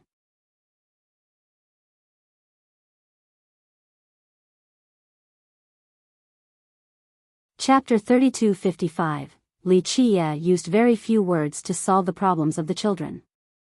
Lu Fuyao had never noticed them before, this made him admire Li Qie even more. He realized that asking Li Qie to teach the children was the wisest thing he had done. Though Li Qie didn't speak a lot, he always got straight to the point. The children were totally convinced by his abilities. Sure enough, they could sense something changing within them in just a short time. The slow learners gradually caught up to the rest. It didn't take long before he turned into a great teacher in their eyes. However, He had no intention of taking in any disciple. He wasn't their master, so he told them to refer to him as young master. He didn't spend every day teaching the children, only occasional at best. Nonetheless, all of them and Fuyo still appreciated him. In this period, he also brought some villagers outside to find herbs and grass. He would then help them plant these materials in the village. The villagers stopped focusing on food, herbs, and more on medicinal ingredients. They initially knew very little about alchemy, but under Li Qia's guidance, they started learning how to manufacture these ingredients successfully. Fuyo saw the grass and herbs. They were relatively common, but mortals couldn't cultivate them. Only the sects could do so. Alas, Li Qia taught them the right method to plant the seeds. The latter grew at a fast pace as well. He understood why Li Qia did it. These materials were far more valuable than grains and provisions. This was a great development for the village. Of course, Li Qia only did so during his downtime. It was no big deal for him to help them out a little. On the other hand, they didn't feel the same way and thought that they owed him a great debt. This was changing the fate of their village. Thus, all the villagers loved and respected him like a deity. Today, Fuyo was having another lesson. Li Qia sat nearby and kept an eye out for the children's development. Rumble. Sudden loud noises outside the village stole their attention. Numerous figures came out of the forest nearby. Rah! A howl scared the nearby animals away. It was a large panther. Dozens of other beasts came after it, white tigers, rhinoceros, stallions. Members of the sects. Many children became ecstatic. The villagers put down their tools and stared at the entrance. They could finally see the cultivators sitting on these large beasts, not just humans but demons as well. Some had a tiger head and a human body, one was a tree demon while another was a snake demon. These demons might cause a disturbance at another place, but the villagers were used to this scene. They were disciples from Divine Black. This was a routine patrol. Their sect was an influential one to the north of West King. More than half of its members were demons. Lu Fuyo came over and the man sitting on the leopard jumped down. The latter wore a light color robe while possessing a treasure glow indicating his cultivation level, an enlightened being. Long time no see, senior brother. The man laughed and gave Fuyo a hearty hug. Congratulations, junior brother, you're at the intermediate level now. Fuyo smiled and congratulated. The man's name was Huang Jia. He was from the same branch as Fuyo and purposely came to visit Fuyo during the patrol. Divine Black's territories were vast, so these patrols were necessary. Normally, this exercise required speed and the groups wouldn't linger for long. However, Huang Jia came to this village specifically to see Fuyo.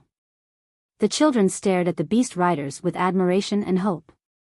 They also wanted to join Divine Black and become capable enough to ride these fierce beasts or even the flying swords. Hell, some wanted to be able to fly themselves, traversing through the sky or magically moving through the earth. I barely broke through, it's no big deal. Huang Jia humbly shook his head. It's great already, you'll definitely be able to reach the Samadhi realm. Fuyo smiled. I hope so. Huang Jia was only a slightly above average disciple in Divine Black. An intermediate enlightened being wasn't a big deal in Divine Black. You would have reached Samadhi long ago, senior brother. You do look better than last time though. Huang Jia looked at him and said. Fuyo had indeed recovered thanks to Li Qia. However, he was just cultivating his Tao foundation instead of trying to break through. I'm getting better. Fuyo nodded but didn't dare to run his mouth without Li Qia's permission. I'm happy to hear this. Given your talents, it won't be long until you surpass me. Huang Jia was happy for the guy.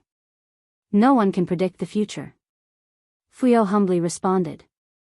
I believe in you, senior brother. You used to be a famous genius in our sect for a reason. Huang Jia tapped Fuyo's shoulder. Let's not bring up the past. Fuyo laughed. He was in a good mood. Huang Jie then turned towards the children. He also glanced at Li Qia but didn't care too much. Li Qia looked like a new cultivator, nothing special. The children are doing great, they'll be qualified to enter the sect soon. Huang Jie was pleasantly surprised. Looks like you really know how to teach. A good cultivator and a great teacher all in one. The children naturally loved to hear this since joining Divine Black was their dream. I can't claim the credit since I've gotten help from some amazing men. Fuyo didn't act complacent. It has been a while since your last return. When will you come back to the sect? Little Qianyue is an enlightened being now. Huang Jie's expression became serious. Wow. Fuyo couldn't help but praise. I remember when she first joined, just a little girl. Only a few years and she's an enlightened being already? Putting all of us to shame. An inborn true fate is not something we can compare to. She's definitely the most brilliant one now. I think she's on the same level as senior brother Su back then. Huang Jie said before ending with a sentimental sigh. Yes, the young will surpass us in time. It's a shame that he's no longer around. Fuyo became sad as well. After he was gone, we all thought that you would. Huang Jie didn't finish the sentence. I'm too foolish and lack talents. Fuyo shook his head. That's a little insensitive, don't you think? We cultivated together so I know your talents. You might not be on the same level as senior brother Su but definitely not weaker than anyone else. Huang Jie smiled wryly. Fuyo smiled back, not wanting to bring up the past. 8 Zhang Peak is still doing well? He changed the topic. Relatively. Huang Jie showed hesitation and only let out a forced smile. It's just missing a pillar. Fuyo pondered a bit before answering. My presence there wouldn't change anything.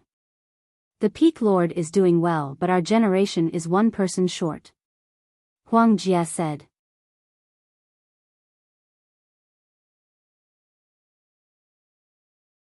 Chapter 3256. No point in talking about this. The sect master and the Peak Lords know what they're doing. Lu Fuyo sighed and said. The sect had changed considerably since his departure. Internal power struggles have intensified and he didn't wish to be involved. Senior brother, come back, you'll still be able to rise again. Huang Jie earnestly persuaded before glancing at the village. Fuyo was no longer the genius of the past.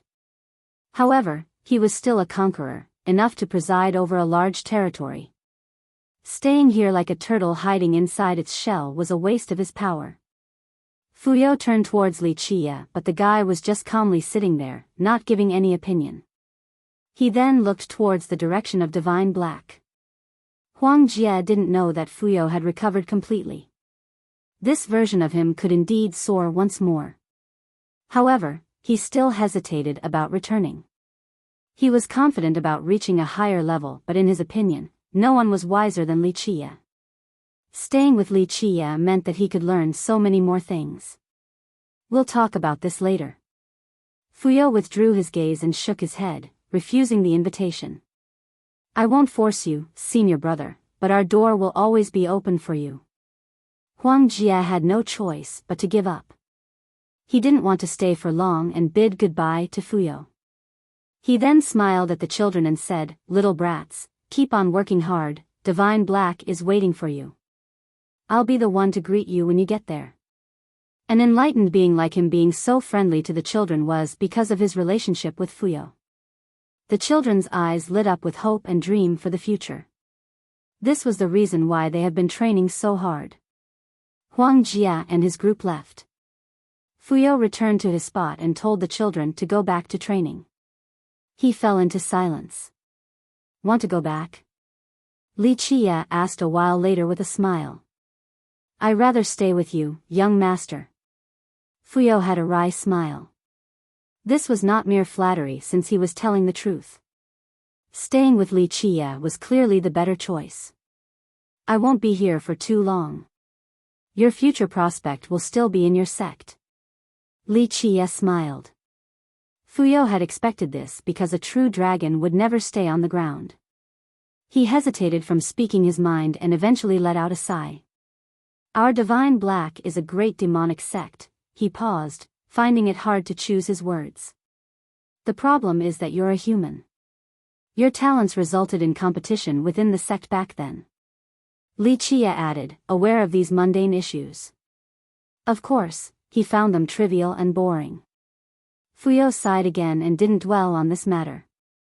The children became livelier after seeing Huang Jia and trained harder. Joining Divine Black has always been their goal. For these villagers, accomplishing this would be the greatest glory, more than enough to make their ancestors elated. They had members joining Divine Black before Fuyao. However, they didn't do anything special. Fuyao had great potential but still ended up returning to the village. Nonetheless, this was still good news because the children gained an instructor instead of needing to learn cultivation by themselves. Their path became easier with Fuyao's guidance. Now, with the addition of Li Chia, they were granted a heaven-sent opportunity, allowing them to improve considerably. In fact, the village transformed with Li Chia's presence. He taught them various methods on how to farm spirit grass and medicinal materials. Fuyao knew that just these casual acts from Li Chia were enough to change the direction of their village. Keep in mind that even the major sects wouldn't reveal the farming methods of special plants. Moreover, ordinary cultivators that weren't alchemists had no knowledge of this. Fuyao was one example. This was the reason why it was such a big deal for Li Chia to teach them. His methods were extremely effective as well. Their materials grew at a rapid rate, far faster than those back in Divine Black. He let the village sell a portion of the harvest to Divine Black while keeping the rest. The villagers were ecstatic because the profit far exceeded previous years. He didn't keep the rest of the materials for himself but rather boiled them into ointments for the children to strengthen their body. Fuyao became jealous because he didn't have such luck during his youth. He had to learn cultivation all by himself, let alone having access to augmentation ointment. These children were enjoying a privilege unavailable to most cultivators during their age. In Fuyao's opinion, just 1 year with Li Chia was more than 10 years at Divine Black. Of course, Li Chia didn't spend that much time instructing the children. He only occasionally corrected their mistakes on the cultivation path. He focused on his own cultivation the majority of the time, seemingly lost in thought. Fuyao didn't know what Li Chia was thinking each time, but intuition told him that they were matters far beyond his station. On another day, Li Chia sat beneath the shade of a tree next to the stream, staring at the current. Fuyao prepared him some tea. He boiled the water then left right away, not wanting to disturb Li Chia. Only 2 sounds remained, the gurgling water and the tea boiling. Oh, also the occasional crackles of the fire. The gentle breezes were pleasant and comforting as well. Li Chia was enjoying his big chair, leaning back and closing his eyes. He tapped his fingers with a special rhythm. The order of the world itself needed to follow his lead. Just like that, time slowed down around the area and turned into eternity. A while later, he opened his eyes and ordered, "Come out, it's tiring sitting on a branch." The wind, accompanied by a sweet fragrance, was caused by a girl floating down, a great beauty in a green dress. Her great spirituality resembled that of a forest fairy. Her hair draped down her shoulders like 2 waterfalls. They fluttered to the wind like an immortal in a painting. A phoenix hairpin was placed casually on her hair. The phoenix itself looked incredibly animated, ready to fly away with the wind. Her eyes were brimming with spirituality, as if all the spirit energy in the world were there. A red dot could be seen on her forehead, akin to a ruby being engraved there. It occasionally flashed with a magical light. Others would be enthralled at this beauty's sight. Alas, Li Chia only gave her one glance before closing his eyes again. She tilted her head while analyzing him. This was a fruitless endeavor. Her red dot exuded a radiance only to find that he was a mortal who had only started cultivating.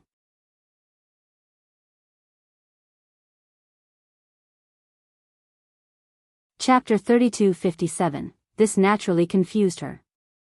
Li Chia looked as ordinary as can be. His lazy manner showed a lack of aspiration. However, her wondrous talent and bloodline told her that he was as extraordinary as can be. That's all she knew, unable to figure out the actual details. Could it be that her bloodline was incorrect? No, they were too special to be incorrect. She continued her observation, but nothing changed. One could find someone like him anywhere on the street. It's just that her intuition told her otherwise. During this process, she gradually found him very familiar, as if she had seen him before. This was impossible because of her impeccable memories. She racked her brains and still couldn't come up with a previous meeting with this new cultivator. May I ask for your name, young noble? She slightly bowed towards him, showing ample respect. She seldom performed this act, not even to sect masters, let alone a new cultivator.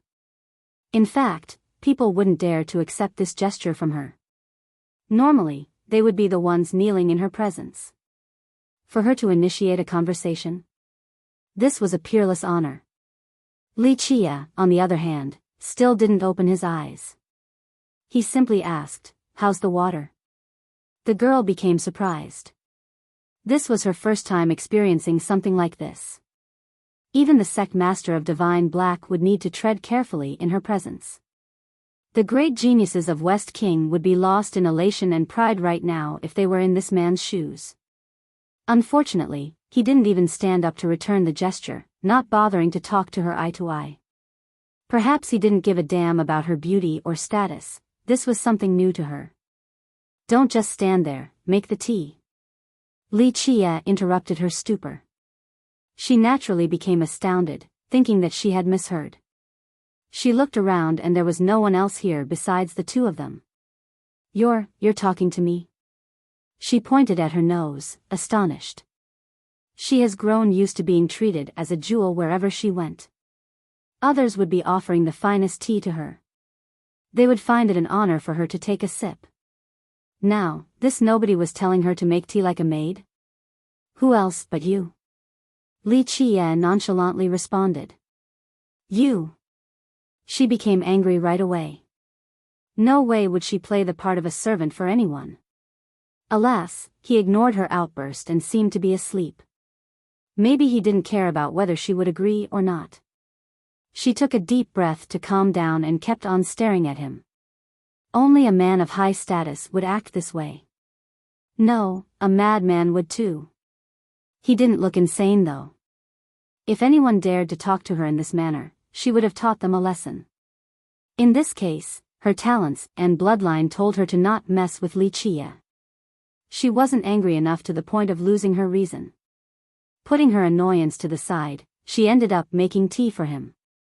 Fetching the water, rinsing the tea leaves, shaking the tea, checking the color. These procedures must be carried out correctly.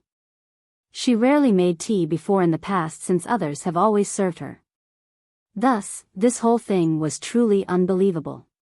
She herself thought that it was ridiculous, but ultimately, she needed to listen to her innate gifts. Finally, a tea aroma lingered in the air after she finished making the green tea. She begrudgingly carried a plate with the tea over to him. "Drink." She spoke up, still unhappy.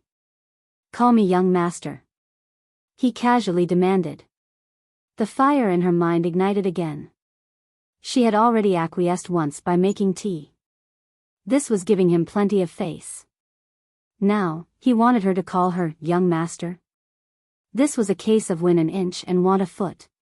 Once again, she restrained her anger in accordance with her intuition. The other party paid no attention to her feelings. The reality was that he wouldn't even mind her being angry enough to try and kill him. He finally stood up and raised a cup for a few sips. He put it down, then leaned back on his chair once more. She stared at him, clearly wanting to hear an evaluation since this was her first time making tea for someone. She suddenly realized this and found it ridiculous. Was she going crazy? Why would she care about his opinion? He should be thanking her for having this honor. If your tea-making ability was half as good as your cultivation, you would have boundless potential. Li Chia finally spoke, clearly being sarcastic. The fire returned again. She gritted her teeth while having the urge to wring his head off. This was her first time seeing someone so arrogant and insensitive. Who do you think you are? A Tao Lord? A god? Completely unbeatable? Nonetheless, she still had enough sense to not do anything about it. Boundless potential from making tea? She uttered coldly. Being able to make tea for me means boundless potential. He replied. She thought that it would be awfully difficult to find another person like him in this world. Is that so? She didn't buy it. He was only a new cultivator while she was far more prestigious than most young lords and geniuses from the big sections.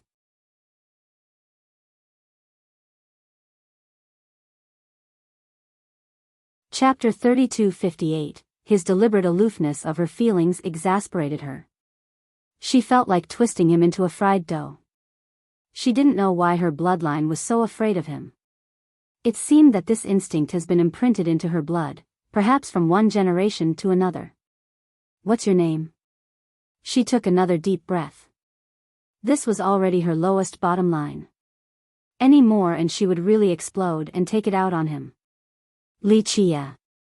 Li Chia nonchalantly said, still relaxing. Li Chia.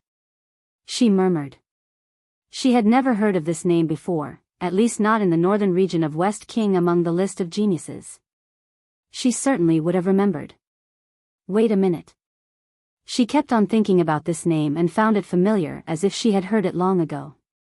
It's a shame that she couldn't come up with any specifics. Have we met before? She was no longer angry after reflecting on the circumstances. She felt as if she had met him before. Now, even his name sounded familiar. This feeling only grew stronger. No. Li Chia said. The girl still didn't like his tone. She snorted and decided to leave. Lingering here would only serve to infuriate her even more. Send my regards to your clan's old men. Li Chia casually spoke as she was leaving. She naturally froze for a moment before turning around again. You know who I am? She thought that Li Chia didn't know who she was at first. No, but I know your bloodline and your eye. It's different, but the seal in the bloodline can't change. Li Chia still didn't open his eyes. Who are you? The girl was astonished. He seemed to know their clan's secrets. Remember, they were extremely old, dating back to the ancient era or even an older epoch. Li Chia. Li Chia repeated. She didn't know how to respond because of his attitude. Who do you want me to tell? The girl took a deep breath and asked. The oldest geezer in your clan then. Li Chia nonchalantly said. She staggered backward while staring at him in disbelief. Do you really know our ancestor? She said with uncertainty. Very few people had the privilege of meeting their strongest ancestor. You have a certain something on you. Li Chia opened his eyes for a look before returning to his lazy state. She stood there in a daze, lost in thoughts. Go now, remember to learn how to make tea. That was terrible. Li Chia waved his hand. She didn't know what came over her, but she immediately followed his order. After traveling a long distance, a gust of wind woke her up. She shuddered, not understanding why she obeyed several times in one meeting. The whole thing felt like a dream. She thought that he had put a spell on her. She regained her composure and knew that something was going on. No, I have to return to the clan to get to the bottom of this. She glanced back at the village and became determined. She then sped off towards the horizon. On the other hand, Li Chia didn't care about her visit in the slightest. The children improved greatly. After a period of hard training, they broke out of mortal shell and entered iron skin. Fuyo was ecstatic. Already being iron skin cultivators at their age? They could definitely join Divine Black. This was 10 years earlier than his expectation. Such achievements were beyond his wildest dreams. He still hasn't become an enlightened being yet since he listened to Li Chia and focused on his Tao foundation instead. A strong one would bear greater fruits in the future. However, there was one thing confusing him. The children were at the Iron Skin realm, yet Wuxia was still stuck in mortal shell. It took him a long time to go from minor to intermediate. Even the slowest child in the village was faster than Wuxia in this regard. Fuyo didn't think that Wuxia lacked talents and comprehension. Someone like that wouldn't have been able to teach the children so well. "Young master, why are you cultivating so slowly?" he finally asked one day. "Cultivation requires slow and steady to go further," Wuxia leisurely responded. Fuyo didn't respond. He understood the logic, but it didn't really apply to him and the others. This might be Wuxia's own path. When Huang Jia returned to the village the next time, he was caught off guard by the children's development. "Senior brother, looks like you're as good a teacher as you're a cultivator," Huang Jia said. "I bet you will be a famous instructor back at the sect." "It's not because of me." Fuyo shook his head. Huang Jia assumed that the guy was only being humble and took another gander at the children. "Senior brother, the children are qualified to join the sect now." Fuyo discreetly glanced at Wuxia after hearing this. Huang Jia saw the hesitation and said, "Senior brother, the sect needs talents, especially our peak. 1,000 demon and furious tiger outnumber us. If we don't keep trying, we'll lose our influence completely. Sorry, forget about this mess. Just think about the children though, there are many merit laws for them at the sect. You can't keep them here forever nor teach them new merit laws that belong to the sect," he continued. Huang Jia was right. Fuyo only had 2 merit laws and they might not be suitable for the children. Moreover, he couldn't actually teach them without permission from the sect, not even to his own children, let alone the villagers. "Let me think about it," Fuyo eventually said. "Yes, the Peak Lord would love to have them join," Huang Jia said before leaving. "What is your opinion, young master?" Fuyo then asked Wuxia. "It's fine to join Divine Black because this place is under its jurisdiction in the first place. Making them stay here will narrow their vision. Let them go out and see the world." Wuxia agreed with Huang Jia.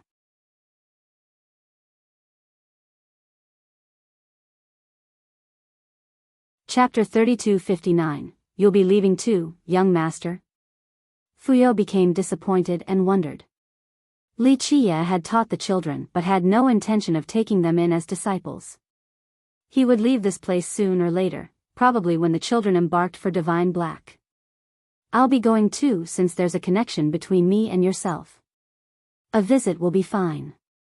Wuxia had a faint smile while looking towards the direction of Divine Black. "Really? You'll join too?" Fuyo became ecstatic. This meant that Wuxia would stick around.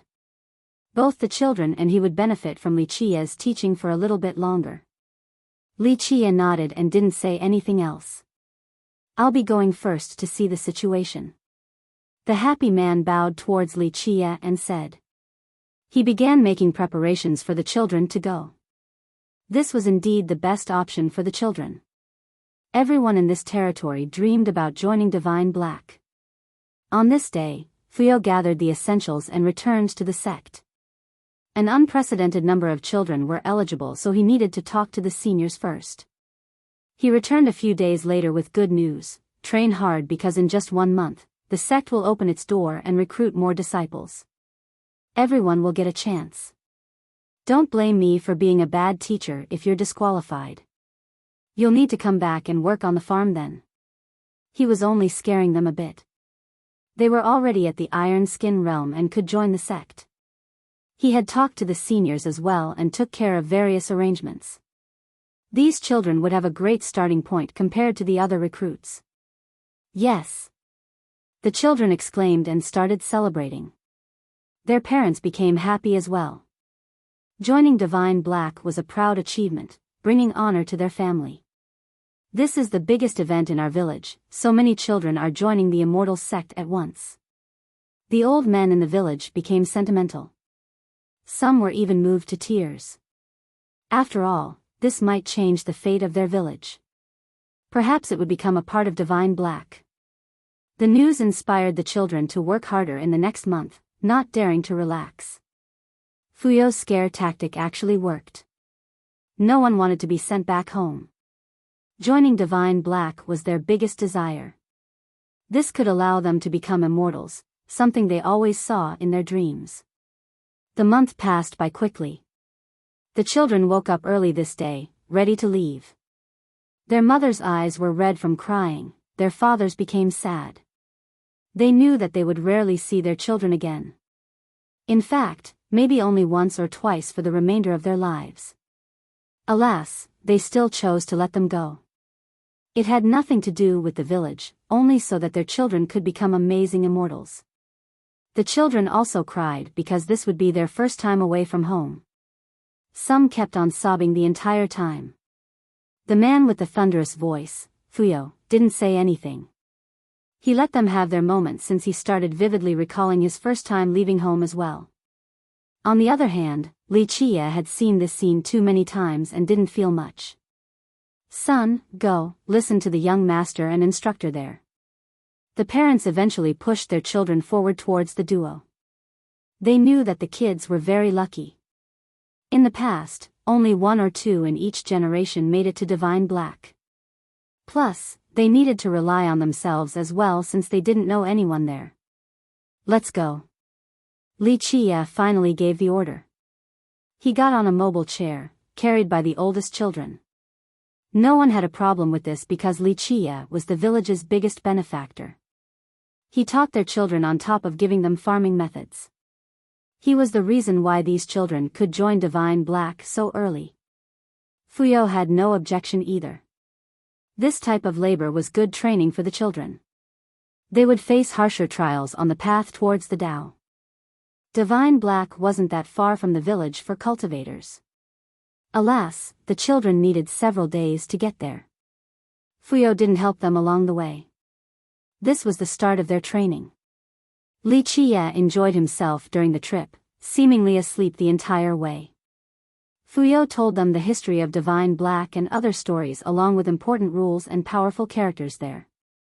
Divine Black might not be the strongest lineage in West King, but it was certainly mighty and famous. Most importantly, it could be considered one of the oldest.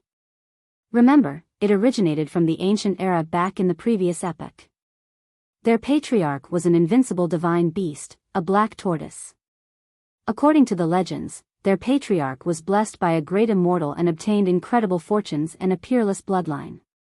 It eventually started Divine Black. Later on, the 9 worlds crumbled but its lineage still stood strong. It fell into decline until the appearance of South Conk Dao Lord. It became the strongest lineage in all of West King. This was no longer the case, but it was still very influential in this region. It was one of the 2 biggest demon sects, the other was Dragon Phoenix Valley. The latter didn't actively recruit disciples. Thus, the demons, whether born naturally or touched by the Tao, would join Divine Black. Its rich history was a great advantage. It had access to Tao Lord merit laws and ancient arts. The merit laws from their patriarch, in particular, were suitable for demons, able to harmonize with any demonic Tao. Even the demons outside of their territory would make the long journey to join. Its territory spanned for 1 million miles, consisting of thousands of cities and more than 1,000 sections. The actual sect was built on a majestic mountain range. It was reclusive, unlike the big clans that prefer to stay in the cities. The children got a better understanding of Divine Black after listening to Fuyo. Instructor, when can we have special moves? One innocent kid asked. Special moves? Fuyo smiled. Like an immortal, able to fly from one place to another or other stuff. Another's eyes flashed brightly. They believed that those who can fly were immortals. Wait until you reach enlightened being manifestation. Fuyo said.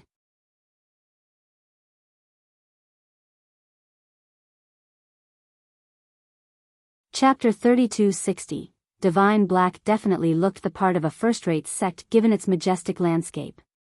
While observing with a panoramic view from the distance, this sect would look like a massive turtle. There were too many mountains and peaks to count here. Their ancestral peak was the tallest one, looking like the head of a tortoise roaring at the heaven. A great river circled the area as if it was a spirit snake of the great tortoise. Outside of the ancestral peak, there were 5 more clearly taller than the rest. These were the 5 main peaks of Divine Black, extremely renowned. The 5 peaks represented the main branches of Divine Black. There were many entrances that could lead to the main sect, but the official gate lies in the south, a place that resembles the tail of the tortoise. This entrance had a twisty road leading to what seems to be the back of the turtle. It eventually led to its head, or the ancestral peak. This was the general terrain of Divine Black. Lu Fuyo and the children finally made it to the southern gate. They stood at the base and looked up. Some children gasped in admiration. The peaks were hidden among the clouds, decorated by the stone paths leading upward.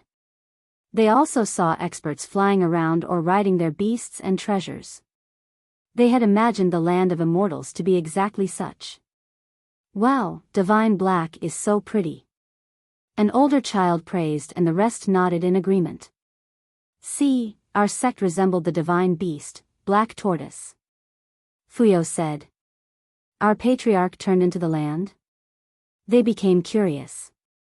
I'm not sure, but according to the legends, the great patriarch reformed the land by moving oceans and mountains. This resulted in the sect having a peerless momentum.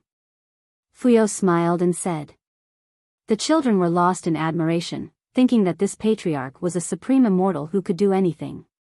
Well, such an amazing feat of changing the landscape could only be done by immortals, at least in their mind.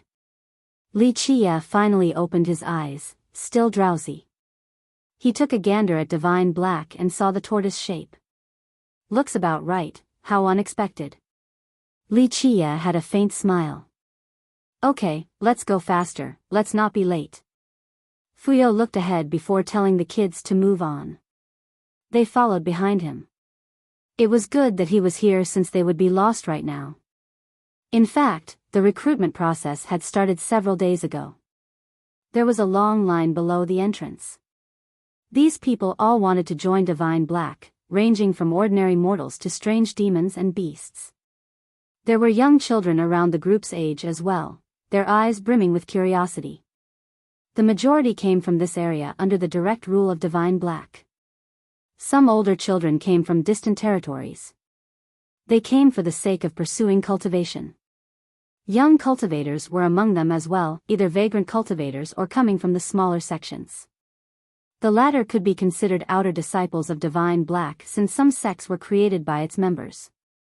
This group could enter Divine Black as long as they satisfied the requirements. Strangely enough, even gray-haired men came to seek immortality. One of them looked around the age of 80 with unstable footsteps. His family helped him stay in line for a prolonged period. This naturally attracted ample attention. One Divine Black disciple took note and shook his head. Uncle, this is your 35th attempt already, please just give up. So it turned out that he was from a nearby town, born in a wealthy merchant family. As he aged, he started wanting to cultivate. Alas, Divine Black didn't accept him. Little brother, I have entered the beginning state in accordance with the sect's rules. An intermediate mortal shell should be able to join, right? The old man revealed a friendly smile. This disciple didn't know what to do and gave up. It's not up to me, wait for the senior brothers to decide. The lowest entry requirement for vagabonds was intermediate mortal shell. Of course, this was the bare minimum. Divine Black could still refuse for other reasons. There was no lack of demons lining up either. Some came from smaller clans or weaker sections. Some have cultivated for a while, others have just gained intelligence. One was a demon with branches and leaves growing on his body, a tree ant. Another was a snake demon with the obvious snake tongue and tail. A humanoid tiger could be seen as well. These existences naturally wanted to be a part of this Divine Black, a famous demon lineage. The young ones became afraid after seeing so many demons in one place. Of course, nothing bad would happen here.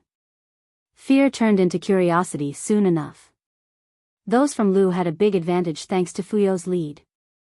Huang Jie himself came out to greet the group and hugged Fuyo. "Senior brother, you're finally here. Welcome back," Huang Jie said. Meanwhile, Fuyo became sentimental after returning to his sect once more. Huang Jie then told the children, "These kids are really not bad at all, they'll be the pillars of our 8 zhang soon enough." "It's too early to say." Fuyo smiled wryly.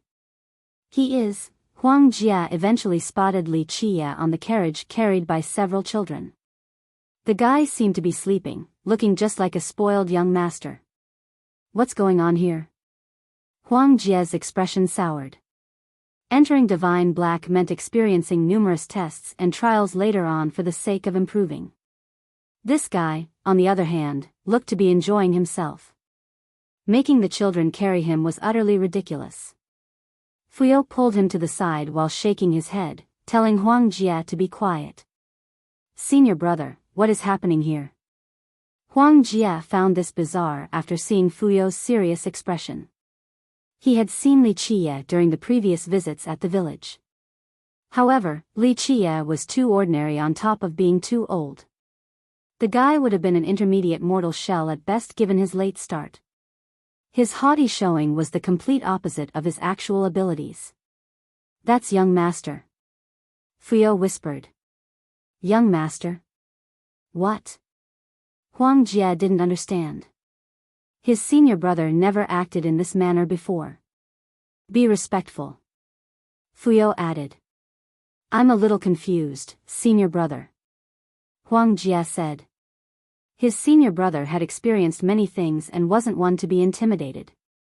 "My problem is fixed. I am a grand completion conqueror now and will be preparing to reach the manifestation realm soon," Fuyo revealed. "Really?" Huang Jie became ecstatic for the guy. "This is thanks to the young master. He taught me the way to fix it," Fuyo seriously said. "Him?" Huang Jie stared at Li Qie and remained skeptical. 1. Mortal shell, iron skin, bronze tendon, silver carapace, violet marquis corpus, conqueror vessel, enlightened being manifestation, samadhi materialization, yin-yang celestial, myriad form sanctity, grand Tao sacred physique, and Tao Lord golden avatar.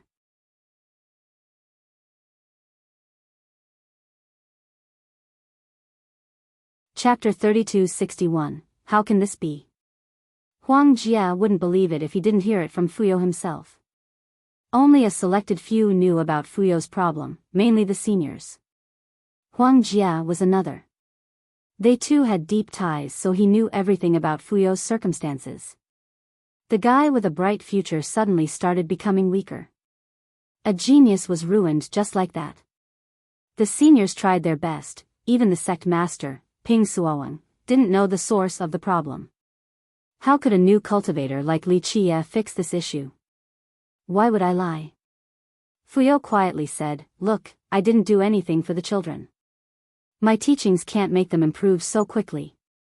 It's all young master." "I can't believe it." Huang Jie blurted out and glanced over at Li Qie again. Yes, the guy was only an intermediate mortal shell, the weakest cultivation level in the group. The other children have at least reached iron skin.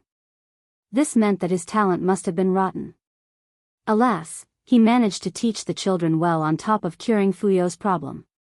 No one would believe this story. Nonetheless, Huang Jie knew that Fuyo wasn't lying to him. There was no need to do so. "Why is his cultivation so low?" Huang Jie asked. Such a knowledgeable master should have incredible cultivation. There was no logic in this. "We can't fathom the mind of a master." Fuyo was extremely respectful towards Li Qie. "Okay." Huang Jie had no choice other than accepting this. He came forward and waved at the children. "Over here, we're going to the assessment area." They hurriedly followed him into the sect. Lu Fuyo had already arranged everything during his last trip back. This assessment was nothing more than a formality. Others needed to wait in line, perhaps several days and nights. They, fortunately enough, managed to skip the wait. Li Qie was still sleeping the entire time, seemingly aloof about outside matters. Those in line took note of him and pointed their fingers. Even the disciples and seniors from Divine Black had a bad impression of him. Just think about it, cultivation was about hard work and training the mind, not pleasure. This was especially true for beginners who would taste plenty of bitterness. Everyone in Divine Black had experienced this tough period once. Now, this new cultivator had no achievements to speak of, yet he dared to act so frivolously. Others needed to look up to see him. Utterly ridiculous. You're here to be a cultivator, not a young master. Can't even handle climbing up the mountain? Just go home already. An older disciple on patrol saw this and shouted at Wuxia. He looked majestic at the silver carapace realm. The children naturally became frightened. Stop yelling, you're scaring the kids. Wuxia didn't even open his eyes to respond. Ignorant fool. How dare you be so disrespectful in Divine Black dash, the disciple became furious. Yang Si, go patrol somewhere else, this place is fine. Huang Jia, standing a little far away, waved his hand. Junior uncle, but... The disciple named Yang Si was still angry but didn't dare to disobey. Huang Jia was relatively influential in the sect on top of being an enlightened being. Go. Huang Jia left no room for negotiation. Yang Si gritted his teeth but didn't dare to act out in front of a senior. He glared at Wuxia once before leaving. Unfortunately, the guy didn't bother to look at him anymore. Huang Jia took careful note of this and started believing Fuyo. Remember, Yang Si shouted earlier with enough force to scare the children who were at iron skin. A mortal shell like Wuxia shouldn't have been able to ignore it. His mental fortitude exceeded that of a new cultivator. The group finally made it to the assessment area where the seniors were waiting. They saw a statue as big as a hill in the shape of a black tortoise. It looked like a miniature version of the sect's geographic features. Clear ancient runes were carved on it. No one could read these runes, not one person in Divine Black. This statue was placed in this place, seemingly acting as a defender. Wuxia finally opened his eyes to take a look before chuckling and returning to his relaxed state. The children from Lu were being examined. Both their background and cultivation level were fine. After all, they grew up around here on top of being taught by Lu Fuyo. They were already outer disciples long ago. Brother Lu, you're still as incredible as before. They're not innately talented, yet their foundation is amazing. Even some of our current disciples might not be a match for them. Yes, they have great potential. An examiner said. He was from the same generation as Fuyo and Huang Jia. Fuyo was no longer as dominant as before, but some still remembered his friendship. Moreover, the sect had already agreed to take the children in. It would have been fine even if one or two were lacking. Fuyo had already brought enough this time. That's why the examiner was ready to let anyone go through. He didn't expect the entire group to be so excellent. It's because they've put in the effort. Fuyo smiled. It was finally Wuxia's turn after the children. The examiner stared at this guy who was still sitting in his carriage. How improper. He grimaced and turned towards Huang Jia and Fuyo. The two shook their head, causing the examiner to be confused. He had no choice but to keep going. Name and origin. The examiner started. Wuxia, Lu Village. Wuxia lazily answered like a young master without bothering to stand up. Barely at the intermediate level of mortal shell. The speechless examiner frowned again after checking Wuxia's cultivation. Not qualified to enter our sect then. Another person spoke, Yang Si. He was still annoyed at this disrespectful mortal. That's why he wanted to kick the guy out. How could their sect recruit someone so useless? Fuyo and Huang Jia naturally didn't appreciate this interference.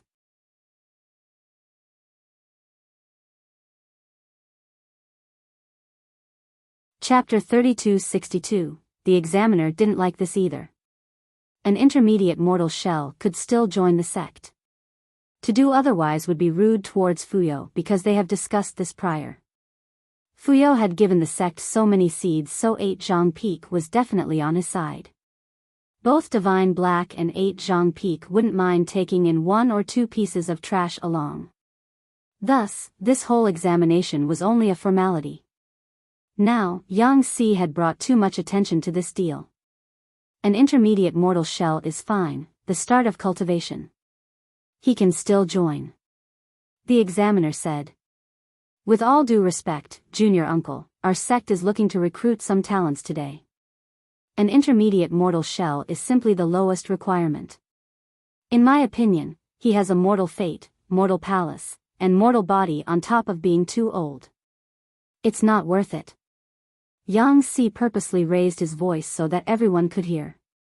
The other potential recruits started paying attention right away. Yang Si, I can make my own decision. The examiner frowned, not wanting to make a big deal out of this. Junior uncle, this pertains to the reputation of our sect. It's not fair for others if a piece of trash like him can join.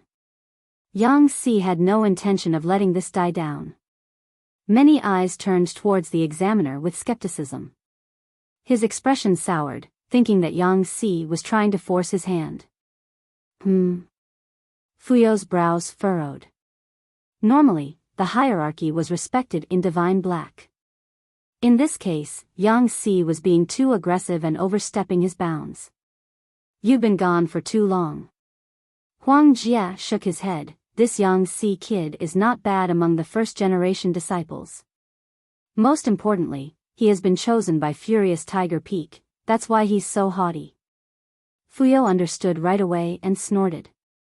Furious Tiger was the demon branch among the 5, while Fuyao and Huang Ji came from 8 Zhang ruled by humans. The competition between the 5 peaks has never stopped, they were locked in constant strife. Though Yang Si was a human, he has been picked by Furious Tiger. This decision stemmed from his dislike towards Li Qia on top of wanting to cause trouble for 8 Zhang. True, Divine Black is one of the most prestigious powers in Northern West King, no way it'll do something like this. Someone in the line whispered. A few intermediate mortal shell cultivators earlier got denied. Another added. I'm at Grand Mortal Shell, so it should be no problem for me to join if he can, right? One demon said loudly. Yeah. We want fairness. The crowd became agitated.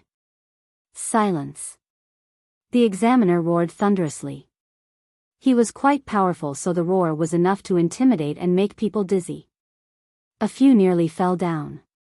The place became quiet once more, only soft whispers could be heard. Even the recruitment process is unfair. How can this first-rate sect keep its reputation?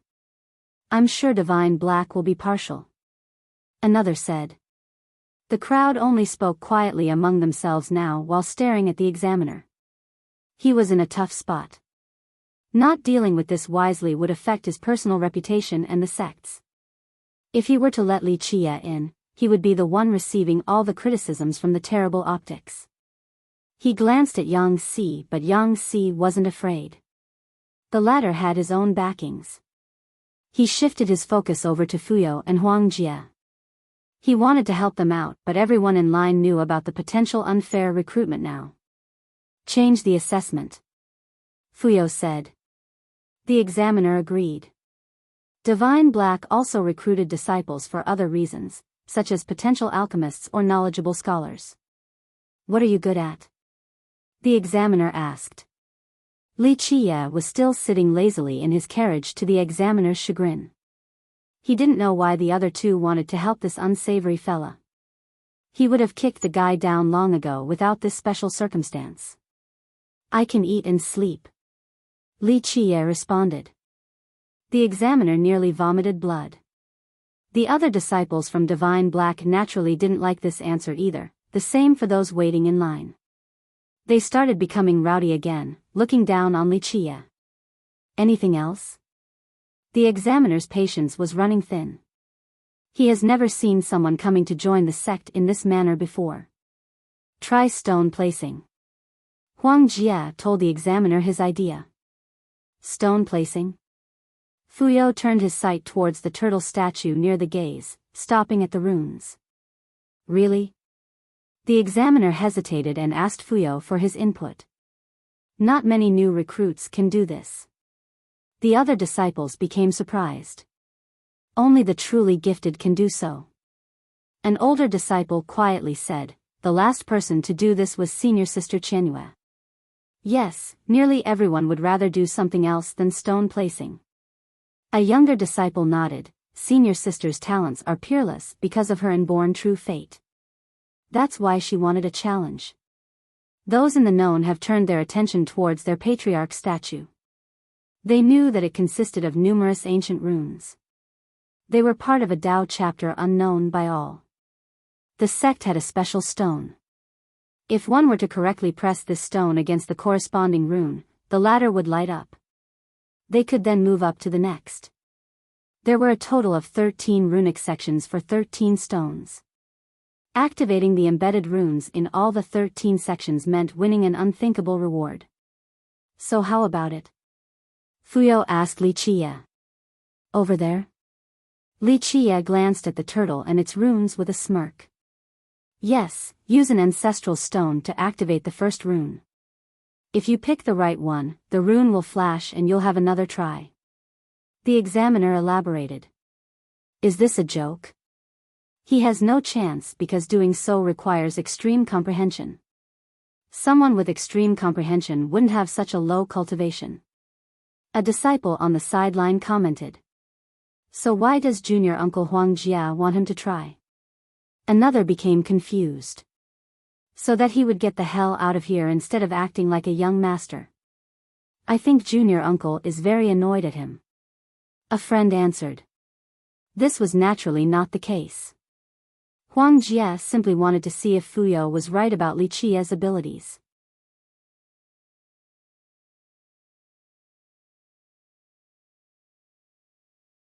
Chapter 3263. Huang Jia heard that Li Qiye had fixed Fuyo's problem and taught the children how to cultivate. This meant that the guy would have a special view of the Grand Tao. If this was truly the case, then he wouldn't have a problem activating the runes, at least 5 of them. That's why Huang Jia made this suggestion. Fine, might as well. Li Qiye casually said. Very well, please bring an ancestral stone here.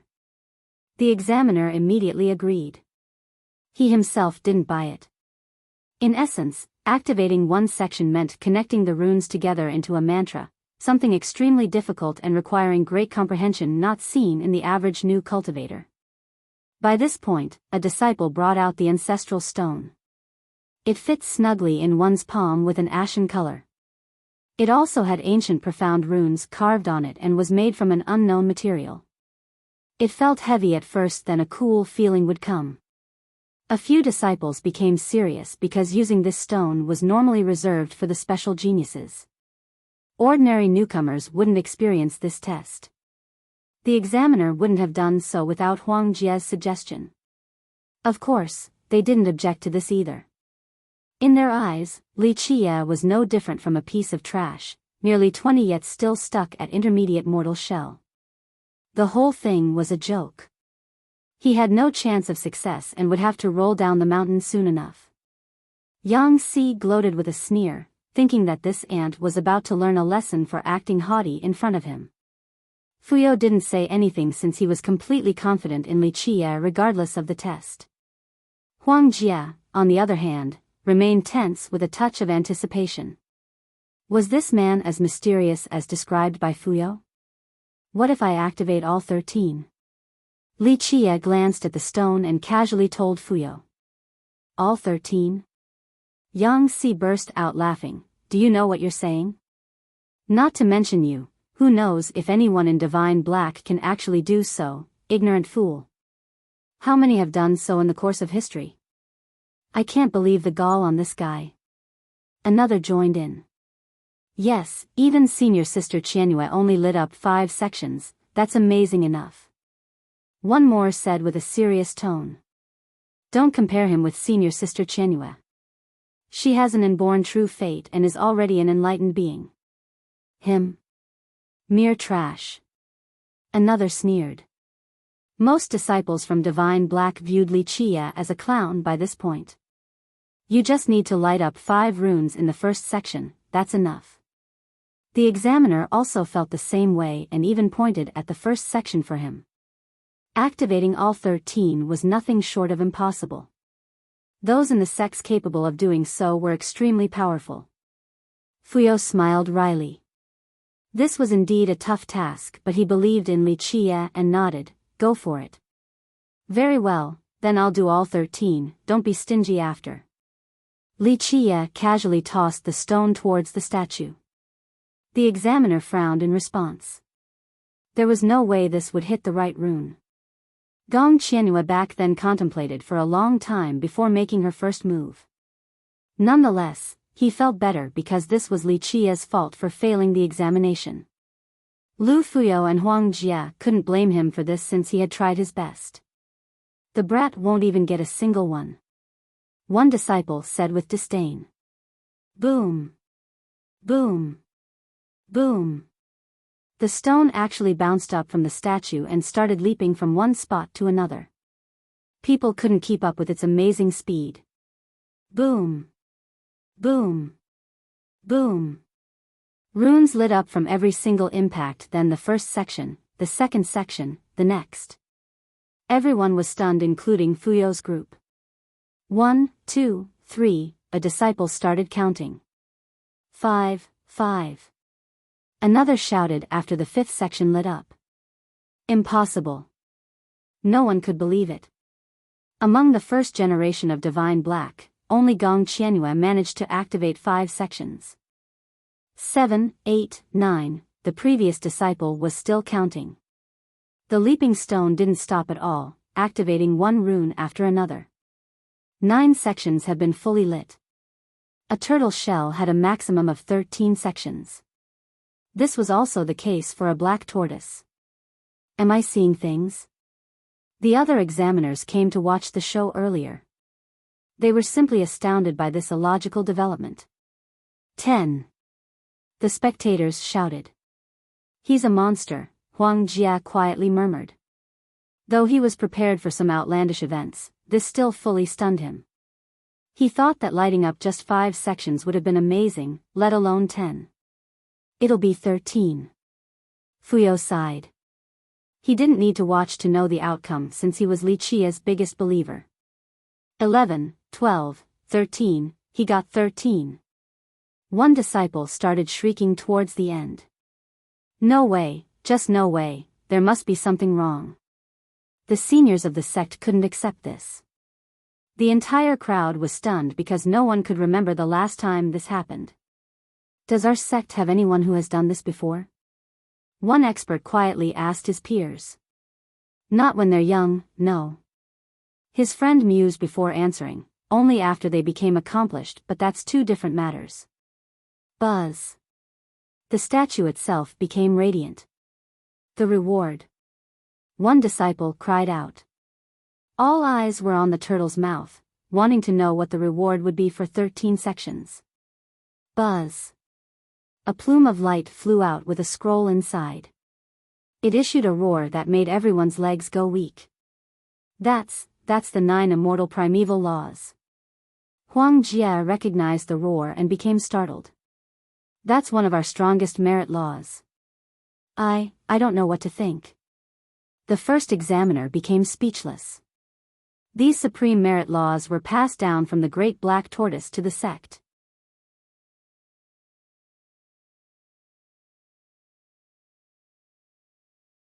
Chapter 32-64. No one could stay calm at this juncture as they stared at the radiant scroll. It slowly floated down and landed in Li Qie's hand. Buzz. The scroll turned into runes and entered his mind. This was the most direct way to pass down an art. The scroll wasn't the original version, only runes that could be imprinted in this manner. Since this art was one of the strongest merit laws in Divine Black, the actual copy was naturally hidden in the most secretive place. So many salivated at this sight. Very few in the sect were eligible to learn it, for most weren't qualified. Even the seniors felt envious. They couldn't cultivate it yet, but just grasping a version was good enough. Perhaps in the future, they would be able to comprehend it. Only one person in our sect has cultivated it before. One protector murmured. Yes, only Bodhi King. Moreover, he only learned one of the 9, Kasha. A different expert nodded. Numerous tales sprung off this origin. Some said that because the black tortoise followed the great immortal into battle, the latter taught the tortoise, allowing it to create the 9 arts. Or, it could be that the immortal was the one who created the laws and passed them down to the tortoise. Some listed it as a high-level heaven merit law. A few ancestors disputed this. They believed that the merit law came from the ancient era and couldn't be classified using the current system of this epoch.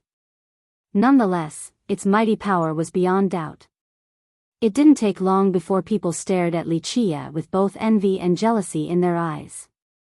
A new disciple had just received the 9 immortal laws. How lucky could one get? There were those who couldn't accept this reality, thinking that the statue or stone was off in some ways. How could a mortal shell activate all 13 sections? Alas, the truth was that Wuxia really did receive the 9 primeval laws just now. Yang Xi's expression was as ugly as can be. He purposely tried to make it difficult for Wuxia but ended up just doing the guy a favor. Wuxia checked the 9 laws and smiled. So this is your 9 primeval laws? Wuxia smiled. Fuyo could only smile wryly after seeing the guy's casual expression.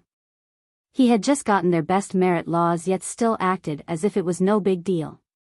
All in Northern West King understood the value of these 9 laws, just not this guy. Did I pass? Wuxia then returned to his carriage and lazily glanced over at the examiner. Yes, absolutely. The stunned examiner blurted out. Come on now, if someone who had just activated 13 sections still couldn't join their sect, no one else would be qualified. Plus, he got their merit laws now. They definitely wanted to keep him around instead of risking these laws being spread outside. Let's go set up a place for you guys. Fuyo shouted at the children. The group cheered and followed Fuyo into their dream. They have finally become official disciples of Divine Black. Huang Jia still stood there in a daze, shocked by the result. He fully believed in Fuyo's words now and started admiring Wuxia. So what if he got the 9 primeval laws? The strongest ones are still just trash in his possession since he can't study them. Yang Xi scowled while watching Wuxia enter the sect. Right, our top members aren't strong enough to learn it, let alone a new disciple. It's useless to him. Many disciples agreed. Since it was considered a high-level heaven law, only one of the 5 peak lords managed to cultivate it, Myriad Demons Peak Lord, Thousand Arms Bodhi King. Moreover, Bodhi King only cultivated one of the 9 laws, Kasha.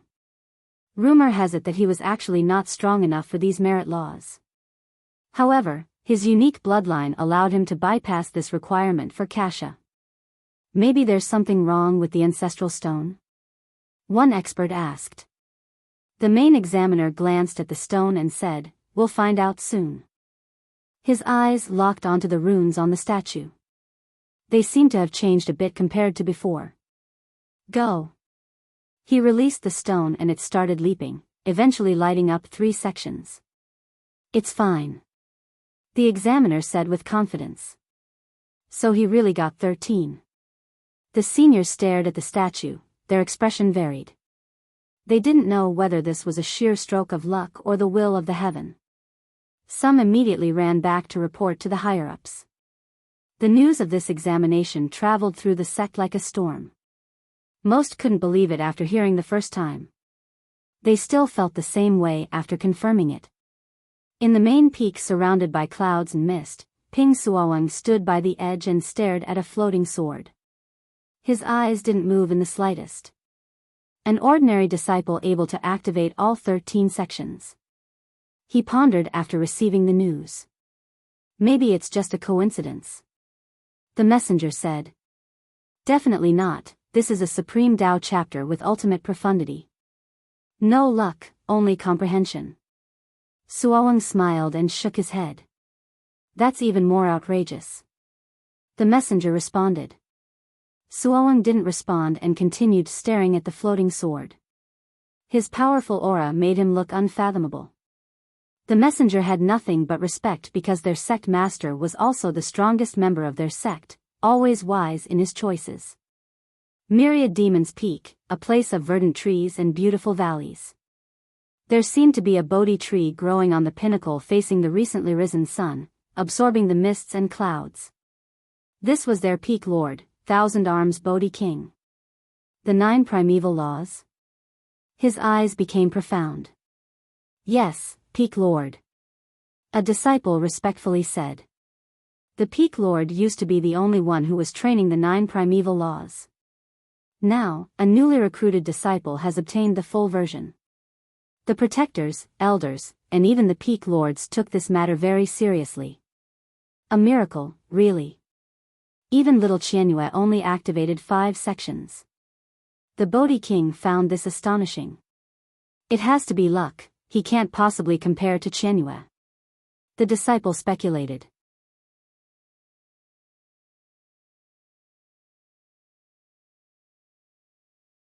Chapter 3265. It has nothing to do with luck, or maybe. The Bodhi King's eyes became profound but didn't finish his line.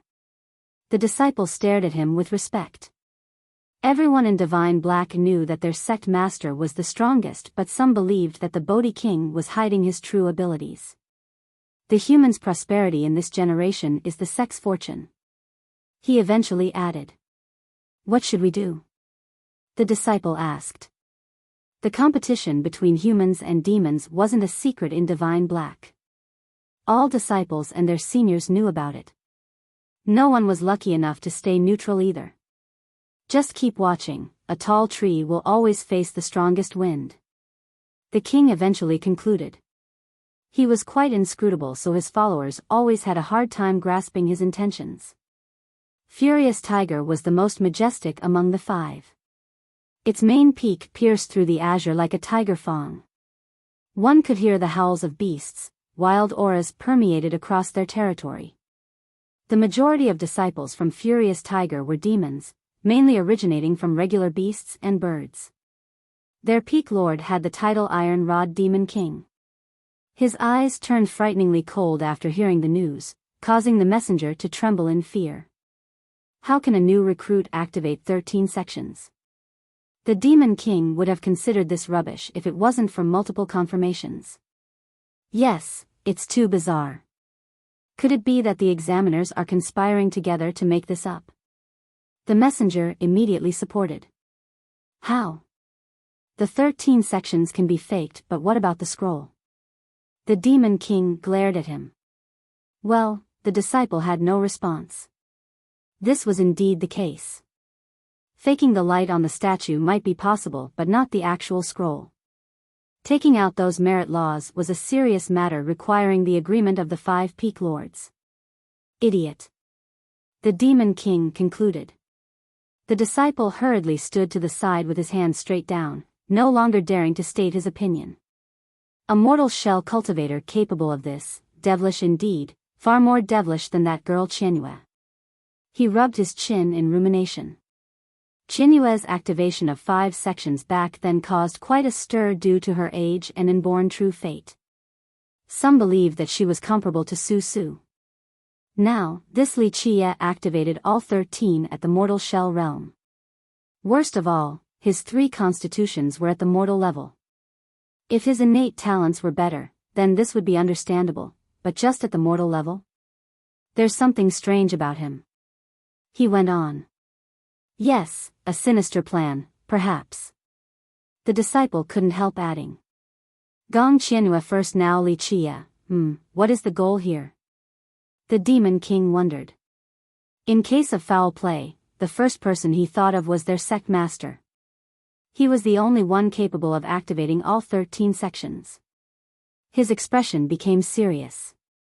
The situation in Divine Black has changed and became complicated after the appearance of the talented Qianyue. Everyone knew that Ping Suoang would retire from his post one day. The next sect master could change the situation entirely. Right now, humans enjoyed a great status in Divine Black because Suoang was a human. After Qianyue became an enlightened being, whispers in the sect spoke of how she could be a potential candidate. Of course, just this realm alone was far from enough. However, she was young and had plenty of potentials. Surpassing Suoang might be possible. The Demon King naturally didn't want to see this. He wanted the demons to rule Divine Black, especially his Tiger clan. They had ruled Divine Black in the past for a long period. It was time for another repeat. This person is problematic. The king said sternly. Do you mean? Peak Lord. The messenger performed a throat-slitting gesture. Fool. The king glared at him again. Don't come up with ideas on your own. Killing a fellow sect member is punishable by death, so don't drag our peak down with you. Make a mistake and I'll wring your dog neck. Yes, I understand. The disciple got cold sweats and nodded repeatedly. Jade Bird Peak. The place was lively with the influx of new recruits. This was the weakest peak among the 5. Its lord, Flame Wolf King Zhangyu, was 1 generation younger than the other 4. This made him the weakest. He was meditating on a stone bed in an alchemy chamber while listening to a report. In fact, he had heard about the rumors prior. He fell into silence afterward. What should we do, Peak Lord? The messenger asked. Investigate and get to the bottom of this. I want to know everything about this Li Chia, don't miss a single detail. Zhang Yu ordered. Really? He was brought here by Junior Uncle Lu. Moreover, the messenger hesitated and stared at the Wolf King. We should think about this carefully since Junior Uncle Lu has Mountain King as his backer. Humph, Thunder Dragon Lu. The Wolf King scowled. No, it is our responsibility to find out who is joining our sect. Letting someone with a shady background roam freely can have negative consequences. Our peak is responsible for taking care of the new recruits. We cannot take this lightly. I will talk to Mountain King myself. His eyes turned cold. I understand. I will investigate this Li Chia. The messenger said and left. Remember, don't be blatant. Keep it low-key. The Wolf King reminded as the disciple was leaving. Yes. The disciple said. Tell Zhan Hu to come see me too. The Wolf King waved his sleeve. Lu, you think you can still rise again? Zhang Yu's eyes became even colder after the messenger left. Zhang Yu was from the same generation as Lu Fuyo. He, Fuyo, and Su Su were the most talented disciples back then, known as the 3 prodigies. He was the oldest of the trio, but since Su Su was Suoang's direct disciple, Su Su became the first brother. Su Su was also the most talented with an inborn true fate. Zhang Yu was second and Fuyo was last. Later on, Su Su died in battle while Fuyo's cultivation stagnated. Only Zhang Yu improved swiftly enough to become the peak lord of Jade Bird. The top candidate for this position was actually Su Su. He competed with the elders for this position since Zhang Yu was still weak and Fuyo was on his side. Alas, Zhang Yu eventually won due to the circumstances. Now, Fuyo returned and caused such a big commotion after being gone for so long. This made Zhang Yu suspicious. Of course, he wasn't worried about Fuyo alone. The difference in power was too great now. Fuyo wasn't as strong as before while he became far mightier. He only cared about the ones backing Fuyo in the background.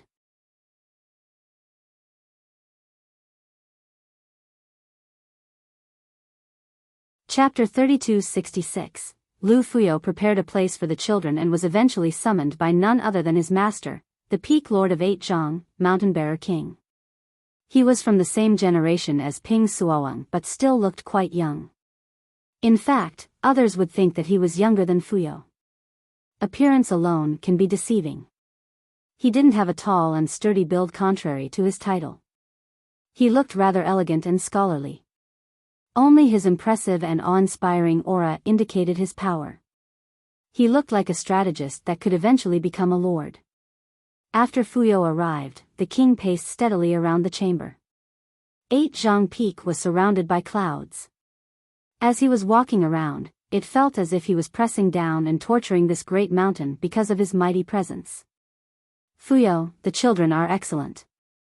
Your village might become the sect's branch one day, he said. In Divine Black, most people called Fuyo by his nickname, Thunder Dragon or Leilong. Most have forgotten his real name by this point. Only his master would call him by his actual name since they were close. I hope they'll be able to fly later on and contribute to their home. Fuyo had high hopes for the children. The children were very fortunate. They had a good Dao foundation already on top of being established at the sect because of Fuyo's and the Mountain King's support. Ordinary recruits didn't have these advantages. Don't tell me you alone taught them how to build their Dao foundation. The king had a strange smile on his face. Yes, master, it's not my doing alone. Young master was the one who taught them this. Fuyo replied. He couldn't hide anything from his master because the latter watched him grow up. Young master? The king had a strange expression. Yes, young master Li Chia. I have taught them for several years, but the good result was due to his little guidance. I know you well. The king walked slowly while speaking. Everyone considers you as all brawl and no brain. I know this is not the case, and that you actually have an air of arrogance in your personality. Very few can truly win you over. Yes, young master saved me and granted me another opportunity. He had fixed my problem. Fuyo nodded and respectfully said. Did you just say that your Dao problem is fixed by him? The Mountain King stopped pacing and stared at his disciple. His astonishment was justified since he spent ample effort to try and fix it. The guy was his proudest disciple, but his methods were useless. He had no choice but to give up. Now, a junior like Li Chia managed to do so. This was a shock tantamount to the lighting of the 13 sections. Yes, it is thanks to the young master. Fuyo truthfully answered. He wouldn't have divulged this secret if his master wasn't the person he trusted the most. I see. The king didn't know what to think. It was one thing if a hidden master was the one behind this, but Li Chia was a mortal shell cultivator on top of using ordinary spirit grass. To have such effectiveness with common materials, that made the whole thing even more unbelievable. I didn't report this to you because of how sensitive it is. Fuyo said. You're not a child, so you can have your secrets and privacy. Plus, I've taught you to be loyal. The king waved his hand. Thank you, master. Fuyo bowed slightly, always having respected his master's tolerance. This Li Chia, the Mountain King mused before continuing. How strange, it doesn't make any sense. What do you know about him? Where is he from? I don't know. Fuyo retold the story of their meeting. The mountain found the whole thing weirder. This hidden master was actually a mortal? Strange indeed. He couldn't come up with an explanation. Are you worrying about something else? Like he is a spy from Three Truths? Fuyo didn't suspect Li Chia, but he thought that his master could. No. The king shook his head. Any sect would highly value and groom such an amazing seed. No way they would send him away as a spy. That's the same as throwing a meat bun to hurt a dog. It's just that we can't make head or tail out of it right now. Fuyo smiled wryly. He had tried to think about the potential scenarios but couldn't come up with a good answer, so he eventually stopped. If you're right, then he's unfathomable. I don't think he wishes to enter our sect as an ordinary disciple in that case. The king said. What do you mean? Fuyo became worried. It's nothing, just keep watching. It's fine for our sect to have a supreme genius, no? We'll get our answer one day. The king smiled and shook his head. Fuyo was worried that the sect might conspire against Li Chia out of suspicion. I will keep this a secret for you. The king said, I won't report this to the sect master or the other peak lords. All in all, just be careful. Don't let anyone take advantage of this and use it against you, because I might not be able to protect you if something big happens. I understand and will exercise prudence. Fuyo nodded. It's different now. The king sighed, demons are in charge of 3 peaks out of the 5. Our 8 zhang can't clap as loudly as before. If only Su Su is still around. Fuyao became sentimental. He was closest to Su Su among his own generation. What about the sect master? He asked softly. The leaders in charge of the humans were the Mountain King and the sect master, Ping Suawang of South Conch Peak. The sect master needs to be impartial. The king shook his head. In recent years, he rarely came down from South Conch nor participated in mundane affairs. What is his intention? Fuyao didn't get it. He remembered that the sect master has always been diligent with his work.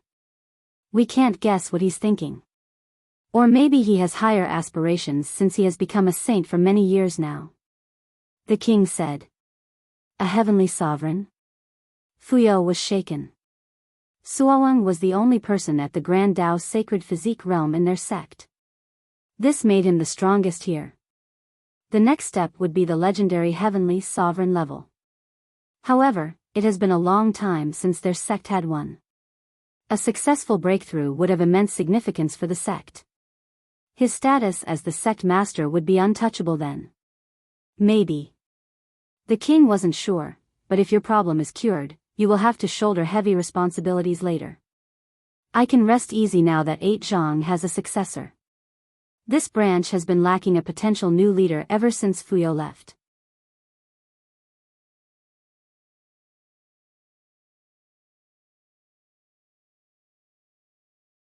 Chapter 3267. Li Qia also joined the other new recruits at Jade Bird Peak.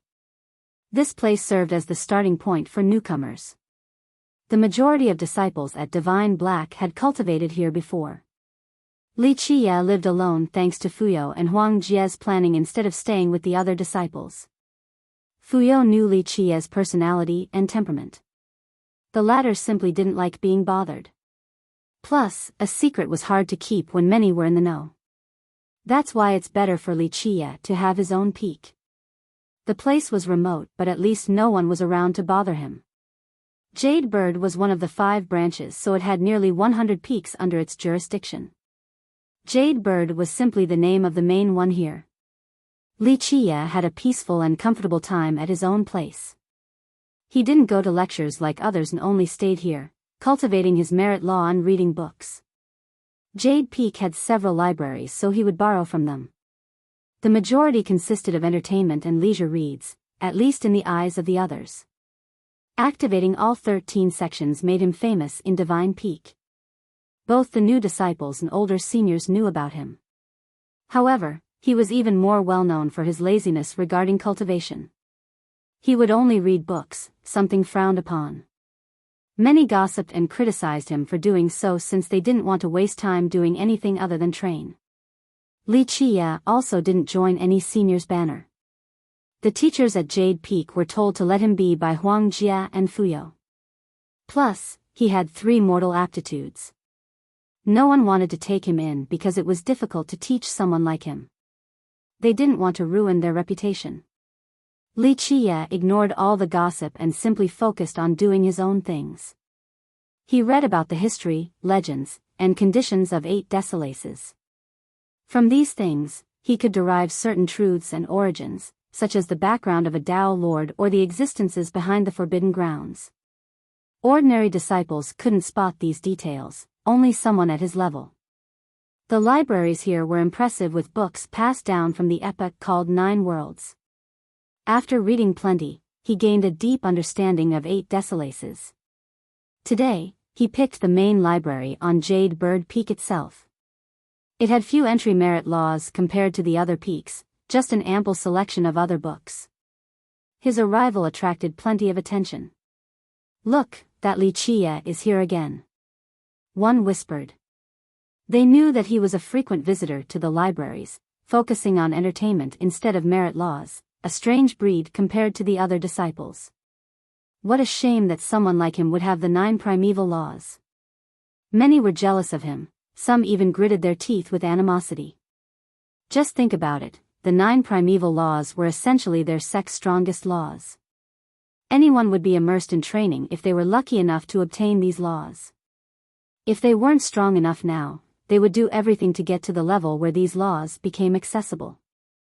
Li Qie and Thousand Arms Bodhi King were the only two in possession of these laws right now. Or, he could even trade in the laws for something else more suitable. Alas, he wasted his time reading trivial books. Others considered this an unacceptable waste of the 9 laws. He knows his own limit. An older disciple sneered, his talents alone can't cultivate anything worthwhile. He probably doesn't even understand anything after reading the 9 laws and lost hope. He chose to be a piece of trash instead, just idling through the days. But he activated 13 sections, more than senior sister Qianyue. How can he lack ambition like this? A few felt bad for him. Li Qie's feat during the recruitment test could be described as a miracle, far outperforming Gong Qianyue. He should have been working harder to become the sect's strongest disciple afterward. This wasn't the case for Li Qie. No one had seen him at a lecture before, let alone training. Some wanted to slap him so that he would wake up from this self-inflicted stagnation, pulling him out of the quagmire. However, he chose to be alone and kept a distance from everyone else. No one got the chance to persuade him otherwise. Bah! Don't compare him to senior sister Gong. He needs to take a look at himself with a piss mirror. A fan of Gong Qianyue said with contempt. She was a beautiful genius, so she had no lack of fans in the sect. Thus, any comparison between Li Qie and her swiftly incited a strong distaste. But he activated 13, senior sister Gong only had 5. One disciple found the whole thing to be magical. You can't attribute this to anything other than luck.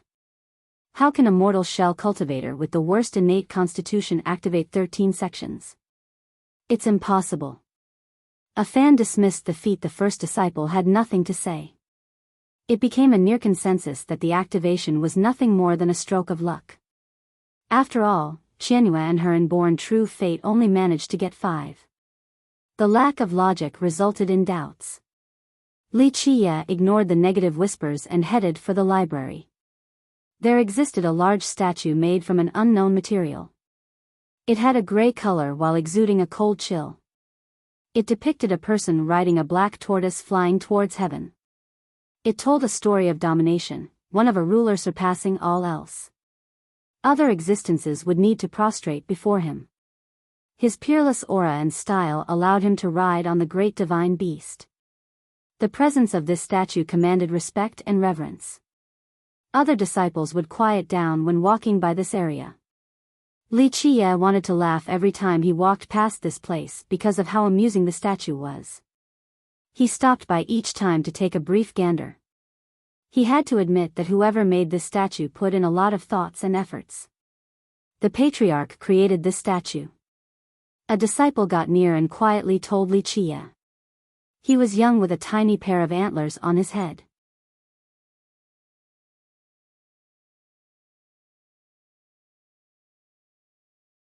Chapter 3268, Li Qie glanced at the youth, clearly possessing a demon bloodline. His cultivation wasn't strong enough for a complete transformation and he only had 2 horns. This meant that he was a mixed blood. My name is Lu Daowei, I have heard of you long ago, senior brother Li. He stretched out his hand to show his goodwill. Call me young master. Li Qie glanced at him and said nonchalantly. Lu Daowei became awkward. He joined the sect earlier than Li Qie, so the guy should be calling him senior brother instead. He assumed a lower status in order to show respect to this famous guy. Who would have thought that the guy would demand to be addressed as young master? Cultivators wouldn't do so because this was how servants would address their masters in the mortal world.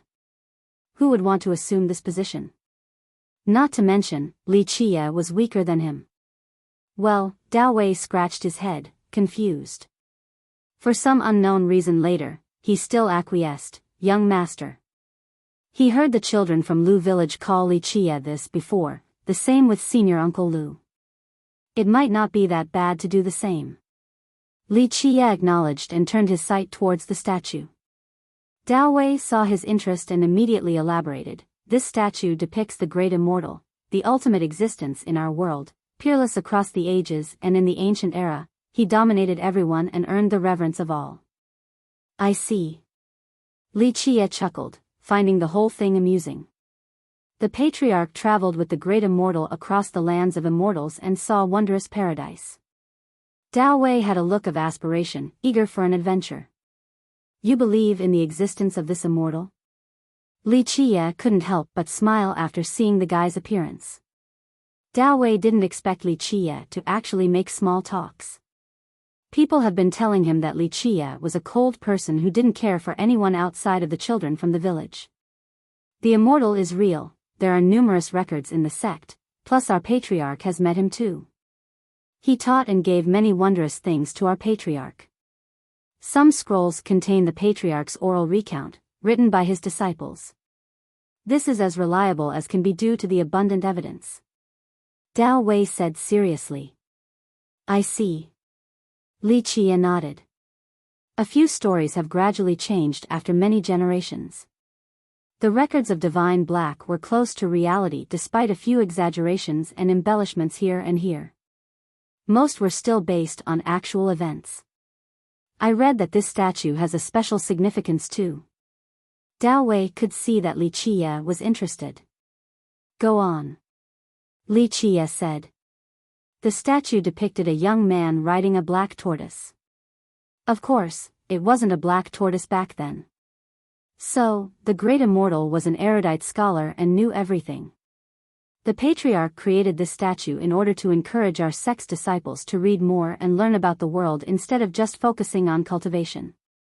The patriarch also had lectures in front of this statue regarding this issue. That's why many of our disciples during his era knew everything, from history to other disciplines. They gathered plenty of books, resulting in one of the greatest libraries in existence. Unfortunately, this culture eventually died down and our libraries deteriorated, losing many books in the process. Dao Wei sighed at this point. Reading, huh? Li Qie had a thick smile after hearing this while still staring at the statue. He has forgotten about many things by this point, but Dao Wei reminded him of his long past. For example, this whole reading issue. He used to give this answer whenever people questioned his knowledge, whether it be the Iron Palace or the Sandy Lake. Looks like you also know quite a bit. He stopped his remembrance and told Dao Wei. I've participated in the official tests before cultivating, that's why my hobby was reading random scrolls. I rarely have time for it now, but I still know these old stories. Dao Wei scratched his head in response. Li Qie smiled and entered the library with Dao Wei right behind him. Li Qie returned some books and took one manual from the shelf. This was his first time borrowing a merit law manual ever since he got here. He picked Society, one of the 7 arts. Divine Black had a strong emphasis on merit law. Each disciple required approval from a senior before reading or cultivating any merit law. The higher level the merit law, the more contribution points required. Of course, the talented disciples had more leeway. For example, Gong Qianyue was an exception due to her inborn true fate. She started with the best merit laws instead of starting from the bottom like the others. The sect master and the peak lords granted her special permission. After all, a genius at this level was too precious. As for someone with terrible talents like Li Qie who hasn't contributed anything, it was impossible for him to pick a good merit law. However, the 7 laws of the Golden Age were available for anyone to read. They were actually arranged among the regular bookshelves instead of the cabinets. The library also had numerous versions of the 7. Nonetheless, very few took the time to read them. For many disciples, both reading and cultivating these laws were meaningless. Their South Fence mantra was so many times better, so there was no point in wasting time. Society mantra?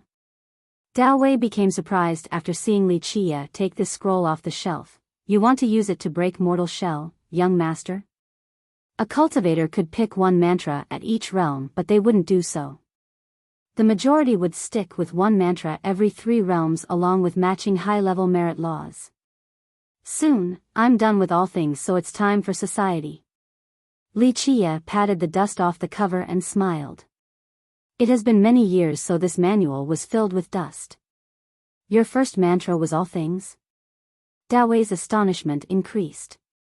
Li Qiye nodded and opened the manual. As expected, this version contained countless errors and lost its true essences long ago. You should select something else, young master. Dao Wei suggested with good intention and picked a different manual from another shelf. He quietly said, yes, a simple south fence version with notes from our ancestor.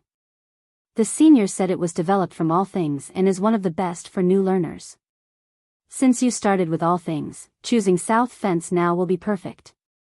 He knew that Li Qiye hasn't gone to any lecture and should lack general knowledge regarding cultivation. 1. Li Qiye was famous in divine black. Not a single disciple didn't know about him. After all, knocking the 13 sections and obtaining the 9 primeval laws were shocking matters, enough to stir the entire sect. Both the higher-ups and regular disciples knew his name. I omitted this paragraph because it is as redundant as can be. I believe it has been mentioned several times already within the last 5 chapters. 2. Who in divine black would be stupid enough to cultivate all things? Their entry mantra, South Fence, was so many times better. I omitted this line since it has been repeated enough. These are some examples of repetition that I try to remove, the egregious offenders.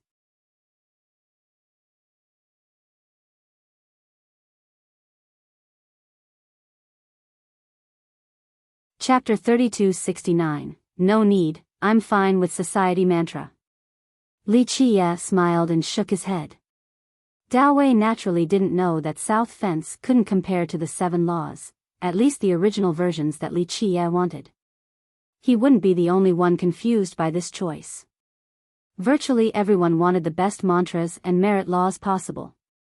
Even a fool would know to pick South Fence over Society, the former being a high-level yellow mantra created by South Conk Dao Lord for beginners.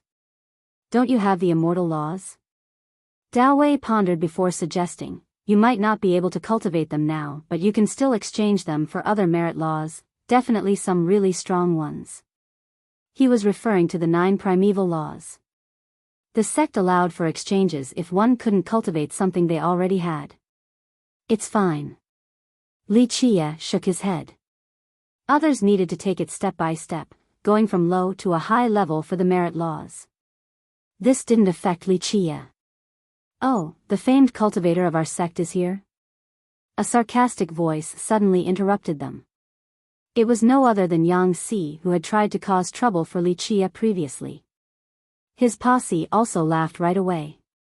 They clearly came ill-intentioned, evident by the sneer on Yang Si's face, an obvious showing of contempt. Li Qi ignored them and picked out several books meant for light reading. Society? Yang Si raised his brows before mocking, our sect's genius can't be picking this trash, right? His group naturally burst out in laughter afterward. In reality, the two of them didn't have a feud at the start. Yang Si was just annoyed at Li Qiye's attitude during the recruitment process. This made him want to humiliate Li Qiye. It was a bit different now since Yang Si was under orders to supervise Li Qiye. He took advantage of this and got closer. Li Qiye's brows slightly furrowed, his lips curled into a smile. He's with senior brother Zhan Hu and got chosen by Furious Tiger. Dao Wei quietly reminded Li Qiye. He didn't want to mess with Yang Si. Yang Si had a humble background, but his talents weren't bad. Zhan Hu taught him a bit after he joined the sect. Later on, he was recruited by Furious Tiger as well. This elevated his status in Jade Bird. First, Zhan Hu was one of the most gifted cultivators of the present generation on top of having a noble background. Yang Si was his follower. The other 4 peaks didn't pick recruits from the outside. They would normally pick the descendants of their disciples, then get the rest from Jade Bird. In a way, the other 4 peaks were one level higher than Jade Bird. The latter was the weakest on top of being the starting point for new recruits. On the other hand, Furious Tiger was once the strongest branch in Divine Black, old and had plenty of resources. Li Qiye ignored the taunts, but Yang Si purposely sought trouble. Don't you have the amazing 9 primeval laws? Why are you picking society mantra now? Seems idiotic. Yang Si pushed the issue. Senior brother, he can't cultivate the 9 laws anyway given his shallow cultivation. He has to start from the basics. A disciple nearby smiled, so what else can he use but society? Only a trashy mantra of this level is suitable for him. Right, the 9 laws are no different from waste paper in his possession. Another snorted, he'll never be able to cultivate them. Stop talking about our genius like that. Yang Si laughed, maybe enlightenment will dawn on him one day and he'll have supreme talents, able to learn the 9 laws in one night. He'll dazzle you guys then. Huh, we'll be eagerly waiting for that day. Of course, there were some spectators on the sideline as well. These students only wanted to watch out of spite and jealousy towards Li Chia. Dao Wei blinked at Li Chia, gesturing for him to leave soon. It wasn't wise for Li Chia to clash with Yang Si right now due to their cultivation gap. Indeed, your dog eyes will go blind. Li Chia smiled and commented. The smile and laughter stopped. They were clearly stronger than Li Chia on top of having the number advantage. They were sure that he would stand there and take it instead of retorting. Plus, his nonchalant attitude indicated his disdain for them. They naturally didn't like it. Do you actually think you can cultivate the 9 laws? You got lucky once, but it won't happen again. Maybe only in your dream, trash. Yang Si barked back. Idiot. Li Chia wasn't angry at all. Yang Si was no different than a speck of dust in his eyes. Yang Si turned red after being called an idiot by Li Chia, whom he deemed inferior before his friends. Everyone quieted down and stared at Li Chia. The majority of disciples in Jade Bird were wary of Yang Si. They might not like him but wouldn't dare to publicly call him an idiot. The situation forced Yang Si to push the issue. Ignorant fool with no respect for your senior, I'll teach you a lesson on how to be a proper disciple today. Yang Si's eyes flashed with murderous intent.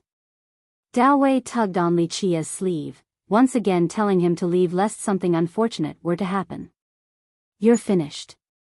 Come outside. Li Chia started leaving without looking at Yang Si. Jaws dropped to the ground. People exchanged glances of bewilderment. You heard that, right? Is he insane? One disciple asked. Everyone could see that Li Chia was a mortal shell while Yang Si was at silver carapace. To put it bluntly, Yang Si could destroy Li Chia with one hand. The two weren't on the same level at all. That's why Li Chia's claim seemed so ridiculous. Dao Wei was stunned as well. This was a difference between 2 full realms, a gap akin to heaven and earth. How could Li Chia ever take down Yang Si?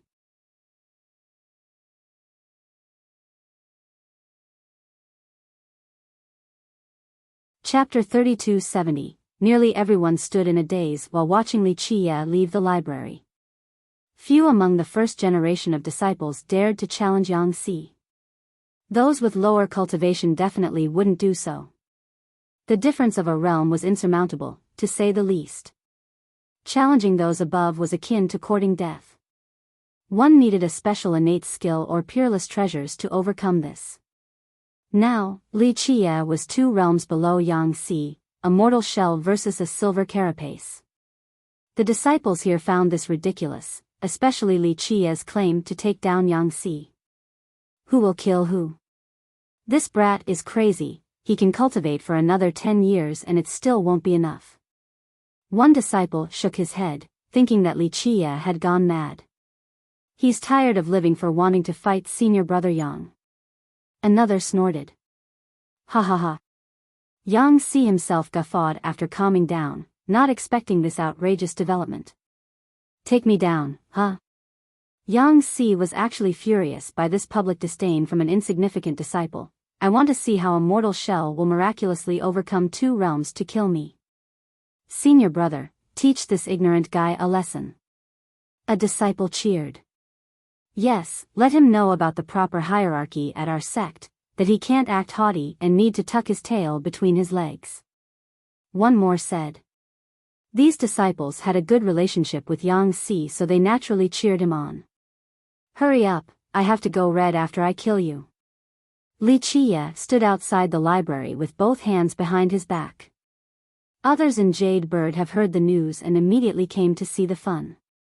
They heard that a mortal shell disciple was challenging Yang Si, going as far as saying that he would kill the guy. They wanted to see how Yang Si was going to teach this Li Qie a lesson. You choose hell instead of heaven, so I'll let you have all the torture you so desire now. Yang Si chillingly declared before walking outside. His goal was to gather some information from Li Qie by antagonizing the guy. This escalated into a great opportunity. He wanted to teach Li Qie a lesson rough enough that the guy would never walk with his head held high again. Are they really fighting? The outer area of the library was filled with disciples by this point. Obviously.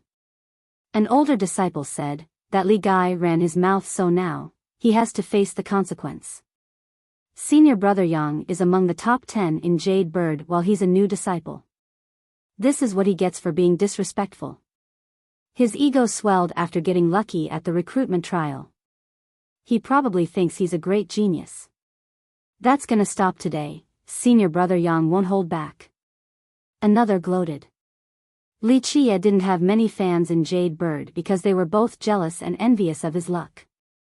That's why some were more than willing to see him taken down a notch. Yang Si stood with his back by the statue while facing Li Qie. His face had an ominous smile. Let me know how you want to end this, all your bones broken or your face stomped in? He never thought about killing Li Qie at the start, but definitely had murderous intentions by this point. He despised Li Qie's nonchalant and confident attitude. You're the one who needs to say your last words while you still have the chance. Li Qie replied.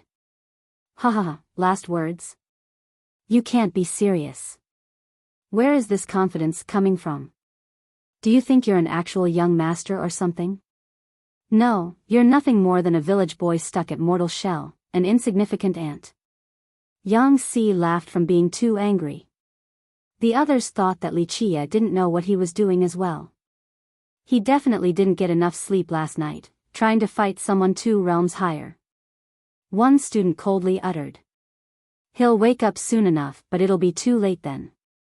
He must pay a price for his action. One more added. Start if you have nothing to say. Li Qie said flatly. I start first? Are you going to let me get 3 moves first too? Oh, great genius who can perform miracles? So much shameless ego. Yang Si was furious. A cultivator like him should be able to crush Li Qie with one palm strike, turning him into a pile of flesh. Now, Li Qie calmly said that he could start first, showing nothing but disdain. The whole thing was ridiculous and infuriating. The crowd snorted as well. They thought that Li Qie didn't know that he was about to die and that he was nothing more than a clown. Dao Wei smiled wryly. He tried to drag Li Qie away at the start but failed. The situation had escalated beyond his control. No one could save Li Qie now. Go. Li Qie maintained his air of arrogance. Have it your way then, I'll let you die an agonizing death. Yang Si was ready to kill. Clank. His chaos true energy poured out and latched onto his body, forming a shiny silver armor. This was the so-called silver carapace. This cultivation realm allowed its user to turn energy into a full set of armor, increasing their defensive capabilities along with physical prowess. Ordinary weapons, especially those in the mortal world, had no chance of hurting Yang Si. He could stand still and mortals still couldn't hurt him. Even weapons at the yellow grade weren't enough unless his opponent was stronger than him. Intermediate silver carapace. Many students blurted out in astonishment. Yang Si was no genius, but his talents weren't bad. It was impressive for him to be at this level given his age.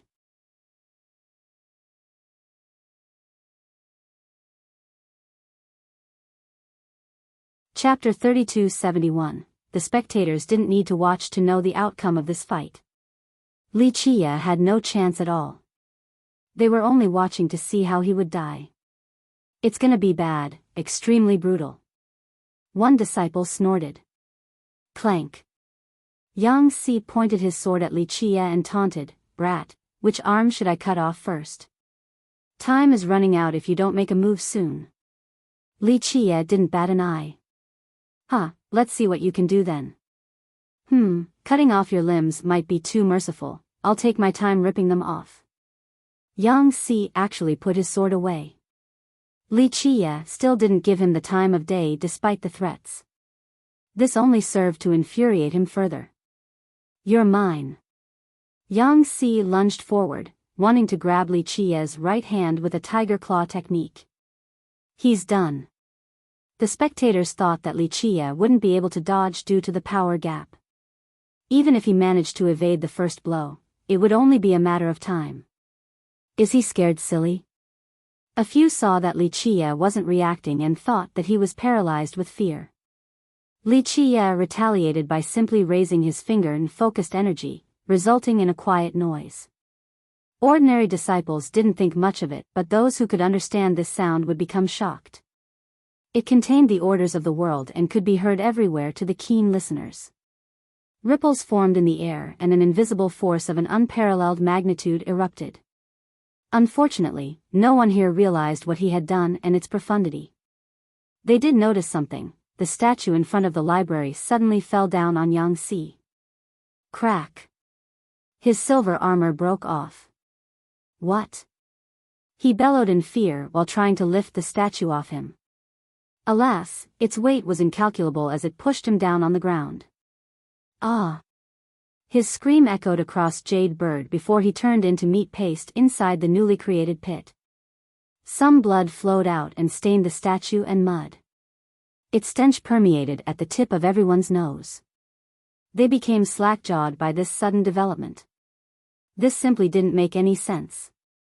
Yang Si could have lifted something weighing 10,000 pounds or more. This statue was only several thousand pounds at best.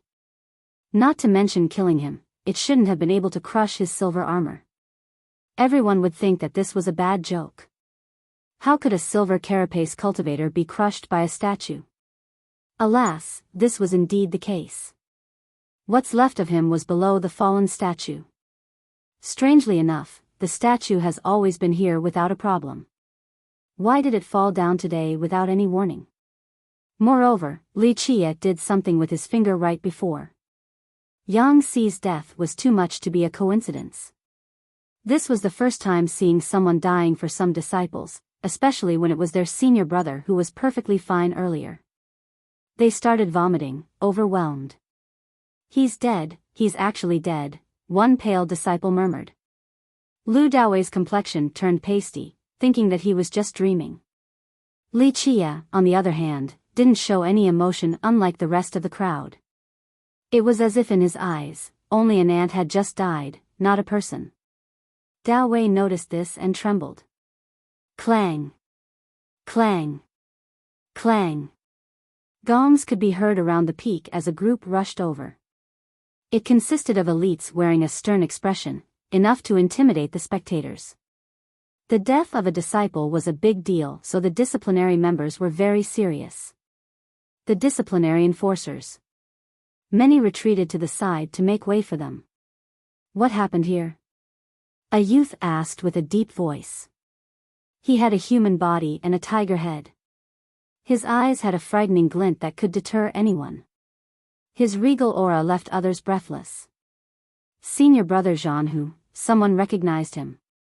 He was one of the strongest disciples among the new generation of Divine Black, also the first brother of Jade Bird. Some spectators stared at him with admiration. He had another prestigious status outside of being the first brother here, the son of Furious Tiger Peak Lord. Iron Tiger Demon King didn't have a child until he was older, so he placed all of his hope and love onto Zhanhu. He spent a lot of effort on improving the boy and decided to let him train in Jade Bird. Zhanhu didn't let his father down, already being at the Conqueror vessel realm, worthy of being called a genius. He was more brilliant compared to Lu Fuyo back then. He was strong enough to shoulder responsibilities, so the Flame Wolf King had high regard for him. The Wolf King rarely showed up due to being busy with cultivation. Thus, Zhan Hu took care of Jade Bird's administrative duties. People even said that if the Wolf King were to become an elder, Zhan Hu might take over as the peak lord of Jade Bird.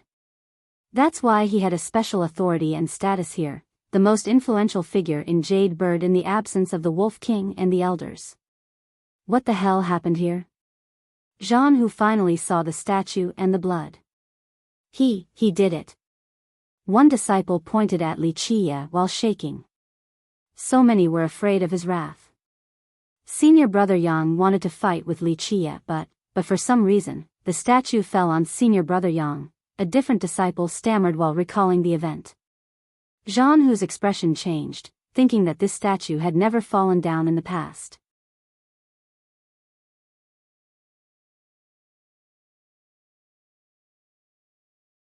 Chapter 3272, a statue that has been stable for millions of years suddenly fell on Yangtze? Zhan Hu wouldn't believe this if he wasn't here in person. He frowned slightly because he was the one who ordered Yangtze to keep an eye out on Li Qie. Some people of the upper echelon in the sect wanted to know more about Li Qie. Who would have thought that something like this would happen so quickly? He didn't believe that this was a coincidence and started surveying the area. Maybe someone was helping Li Qie. Otherwise, a mortal shell like him wouldn't have accepted this challenge. He couldn't make the statue fall down either. However, Zhan Hu didn't spot a stronger cultivator nearby and started pondering for a bit. Killing a fellow sect member is a serious offense. What do you have to say? Zhan Hu eventually uttered. His goal was to capture Li Qie first, then bait out the people backing him up. The other disciplinary members immediately surrounded Li Qie with their hands on their weapons. The atmosphere became austere. The spectators hurriedly retreated, not wanting to be involved in this mess. These enforcers didn't mess around. Disciples weren't allowed to resist, or they could rightfully kill on the spot. Everyone knew that they weren't messing around right now. Li Qie needed to obey in order to avoid death. He'll be going to prison this time, maybe awaiting his execution day. One disciple laughed. A life for a life, this is how it should be. Jealousy seemed to be a common theme in the crowd. Perhaps Li Qie was too lucky and some wanted to see him suffer. Good doggies don't block the road, move or die. Li Qie glanced at them before threatening. His casual tone surprised and infuriated them. Zhan Hu's expression darkened with a cold gleam in his eyes. The rest became scared out of their mind, Dao Wei included. Did he just say that to the enforcers? Is he insane? One disciple blurted out. The disciplinary group had great authority in Divine Black. Appeals were possible later, but resisting arrest was problematic. This was more than that, since Li Qie threatened to kill them. This was far more serious than challenging Yangtze. Li Qie would have nowhere to hide in Divine Black. The only place he could go was the prison. Last warning, surrender or we will kill you right here and now. Zhan Hu ordered. One could hear a powerful regal aura coming from him along with tiger roars. He gave a chilling impression of being a primal tiger, ready to lunge on its prey. The others naturally staggered backward in fear. Even the new recruits knew that Zhan Hu was at the Conqueror vessel level. Not many young disciples possessed this power in Divine Black. It won't be long until First Brother reaches the manifestation realm. An older disciple quietly said after feeling his powerful aura. This made those nearby have even more respect towards Zhan Hu. Li Qie responded to the warning with a dismissive glance before turning to leave. Insolent brat. Zhan Hu was livid and wanted to kill. He suffered the same phenomenon that Yangtze did earlier. There was something about Li Qie's nonchalant attitude that rubbed them the wrong way. Plus, no disciples in Jade Bird have ever dared to question his authority. No mercy for those who disobeyed direct orders. His eyes became murderous as he commanded. Clank. The enforcing members unsheathed their weapons, ready to attack. So suicidal. Everyone present thought that Li Qie had a death wish. Stop! A thunderous shout froze the scene. The crowd tumbled backward from the deafening blast. Even the enforcers who were stronger than normal members of the sect became frightened and staggered in fear. Zhan Hu immediately turned around and saw Thunder Dragon Lu running over. "Junior uncle, are you trying to protect the offender?" he uttered coldly. Fuyao had a mighty aura around him. The enforcers had more people, but they couldn't actually beat him. They were only a small group from Jade Bird, the weakest peak. Zhan Hu started wondering if Fuyao was behind this. He was definitely capable of doing this because he has been a Conqueror vessel for so long now. If Fuyao wanted to kill Yang Si in a secretive manner, no one here would have a clue. It's Senior Uncle Lu. Many disciples knew him since Fuyao used to be a big shot among the second-generation disciples. He used to be a genius in our sect, right? The young ones have heard of his stories. Virtuous nephew, law enforcement requires incorruptible neutrality. Don't be accusing others so quickly. Yang Si's death is just an accident witnessed by everyone here. An accident? As if there can be such a big coincidence. How can someone as strong as Yang Si be crushed by a statue? Zhan Hu retorted. You're not the one with the final say. The elders and the peak lords will make a decision. Fuyao raised his hand to stop the enforcers. Meanwhile, Li Qie didn't really care about any of this, continuing to walk away. Sure, but we must throw the suspect into jail first. Don't tell me you wish to break the rules of our sect? Zhan Hu aggressively took one step forward. Fuyao frowned after seeing Zhan Hu not backing off. He was one seniority level higher than Zhan Hu, yet the latter didn't show any respect. It seemed that he was confident in both his strength and backing, no longer needing to be afraid of Fuyao. You wish to force my hands? Fuyao became aggressive. He didn't want to cause trouble, but that didn't mean he would let a junior walk over him. Ultimately, he wouldn't let Li Qie be captured by the disciplinary group either, since nothing good would come from that. Junior uncle, if you insist on protecting this villain and violate our sect's rules, then yes, I will have to overestimate myself and witness your skills. Zhan Hu pushed on. The spectators retreated farther away. They also expected this because Li Qie came from Lu village, so Fuyao would naturally back him up. Okay, calm down, everyone. A clear and bright voice disrupted the tense atmosphere. Huang Jia continued, further deliberation is necessary, no need for fighting. Let the sect decide who is right or wrong. He had some influence right now on top of being an enlightened being. On the other hand, Fuyao has been gone for too long. His authority was no longer the same as before. 1. This seems a little off to me because first should be older than second. Just going off the author right now.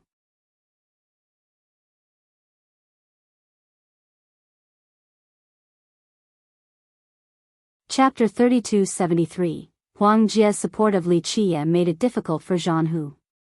The latter couldn't question Huang Jia's authority at this moment. A few smart disciples immediately noticed that this went beyond a regular conflict. Even the relatively slower ones realized by now. Humans and demons didn't coexist peacefully in Divine Black. Zhan Hu came from Furious Tiger, so he was naturally on the demon side. On the other hand, Huang Jia and Lu Leilong came from 8 Zhang, the camp of the humans. Thus, this issue of Li Qie was only a spark. The real problem was the ongoing competition between the two races. Junior Uncle Huang, you want to protect this villain too? Zhan Hu strongly replied while trying to gain the moral high ground. Huang Jia was too experienced to be deterred by this accusation. He responded, he's not a villain just because you say so. It's a bit too early for that conclusion. Why are you so eager to push a regular disciple to his death? What is your actual intention, virtuous nephew? Huang Jia was far more eloquent compared to the hot-headed Fuyao, able to turn the situation against Zhan Hu. Many humans present gave Zhan Hu a weird stare. On one hand, Li Qie didn't have a good reputation nor friends in Divine Black. The majority of people didn't have a good impression of him. That's why they sneered at the start of the conflict. However, the optics have shifted. Why was Zhang Hu so eager to push Li Qie towards death? The guy was only a regular disciple. Even in the case of Li Qie being guilty, it wasn't up to Zhang Hu to carry out the punishment. This required the permission of their peak lord. Some human disciples felt that Zhang Hu was taking advantage of this to suppress their race. Their dislike towards Li Qie suddenly switched to a feeling of solidarity. They felt the urge to team up against Zhang Hu. Your accusation is baseless and misses the point. I am simply performing my duty and upholding my responsibility. There is zero personal motive here. I'm glad to hear that. You're definitely the pride of our sect. Huang Jie swiftly interrupted. I'm sure you have no problem with letting the elders and peak lords decide then. I will certainly report to them how dutiful you were. Zhang Hu suddenly had no excuse to capture Li Qie, unable to carry out his agenda. Humph, I hope so. He snorted in response. Lawlessness isn't tolerated in Jade Bird. All perpetrators will have to pay eventually regardless of their backing. I'll make sure of it. It is our fortune to have someone like you around. Huang Jie clapped while smiling. However, the main party, Li Qie, was still walking away and didn't hear a single thing. Fuyao caught up and asked, Young master, do you have anything to add? He hoped that Li Qie would say some de-escalating words that fit the current situation. He didn't want Li Qie to cause trouble everywhere in Divine Black. What is there to say? Just one dead guy, even 1,000,000 dead is no big deal. Li Qie continued walking without looking back. Fuyao couldn't do anything but smile wryly. Huang Jie was caught off guard by Li Qie's aggressive comment as well. Humph, did you all hear that? Zhang Hu unhappily scowled. The ones nearby thought that Li Qie was being too arrogant. He certainly didn't earn any goodwill with that answer. The news of Yang Xi's death traveled across Divine Black, shocking one listener after another. Their astoundment was understandable since a silver carapace cultivator being crushed to death by a statue was practically unheard of. What a terrible, terrible way to go. Most shared this thought. But how? The older ones were confused. The statue couldn't weigh that much while Yang Xi should have been able to lift up 10,000 pounds. Li Qie must have done something. Yang Xi's friends said with indignation. That's impossible. Others didn't think that a mortal shell could pull this off, killing a silver carapace regardless of the methods. It's just a coincidence, a terrible stroke of luck. Another concluded. However, weird things have certainly been happening around Li Qie. Someone else might be behind this. Another disciple came up with another possibility. He thought that someone stronger than Yang Xi might have done something from the shadows. A few disciples came up with some names but didn't dare to say it out loud. Making baseless accusations was a grave offense, especially when it was directed towards the seniors. Of course, Zhang Hu didn't let this go so easily. He went to complain to the elders and the 5 peak lords. The Wolf King, Zhang Yu, took this matter seriously. First, he held high regard for Zhang Hu. Second, this death happened under his jurisdiction. Thoroughly investigate this. Report back to me when you find something. Zhang Yu ordered. Peak Lord, there's no way a mortal shell cultivator can kill a silver carapace. Someone else did something. A disciple nearby said softly. Don't speculate without evidence or face the consequences. A flash appeared in Zhang Yu's eyes, then dimmed down. He then uttered coldly. Yes, I understand. The disciple became afraid and lowered his head. Tell Zhang Hu that he has my full support regardless of the opposition. Figure out what's wrong with this Li Qie. Zhang Yu went on. The disciple acknowledged the command and left. Zhang Yu started contemplating while looking outside with a cold expression. Fuyao's return didn't matter since the guy was no longer a threat. However, these new recruits gave him an ominous feeling. Certain circumstances landed him his position. Many others were eyeing his seat. Just one mistake and he could be replaced. Crushed by a statue. The Bodhi king stood still after receiving Zhang Hu's complaint. How mysterious. Is it just a coincidence? His disciple found it strange as well but kept his comments to himself. Too much to be a coincidence. The king elaborated, that statue has been around for millions of years. Have you ever heard of it falling down? The disciple agreed with this. That statue was built by their patriarch and never had unstable issues before. Now, it fell down right on top of Yangtze. You're tuning into the Biyao's Wuxia Chronicles YouTube channel. Don't forget to subscribe and join us on this journey to catch the most captivating stories.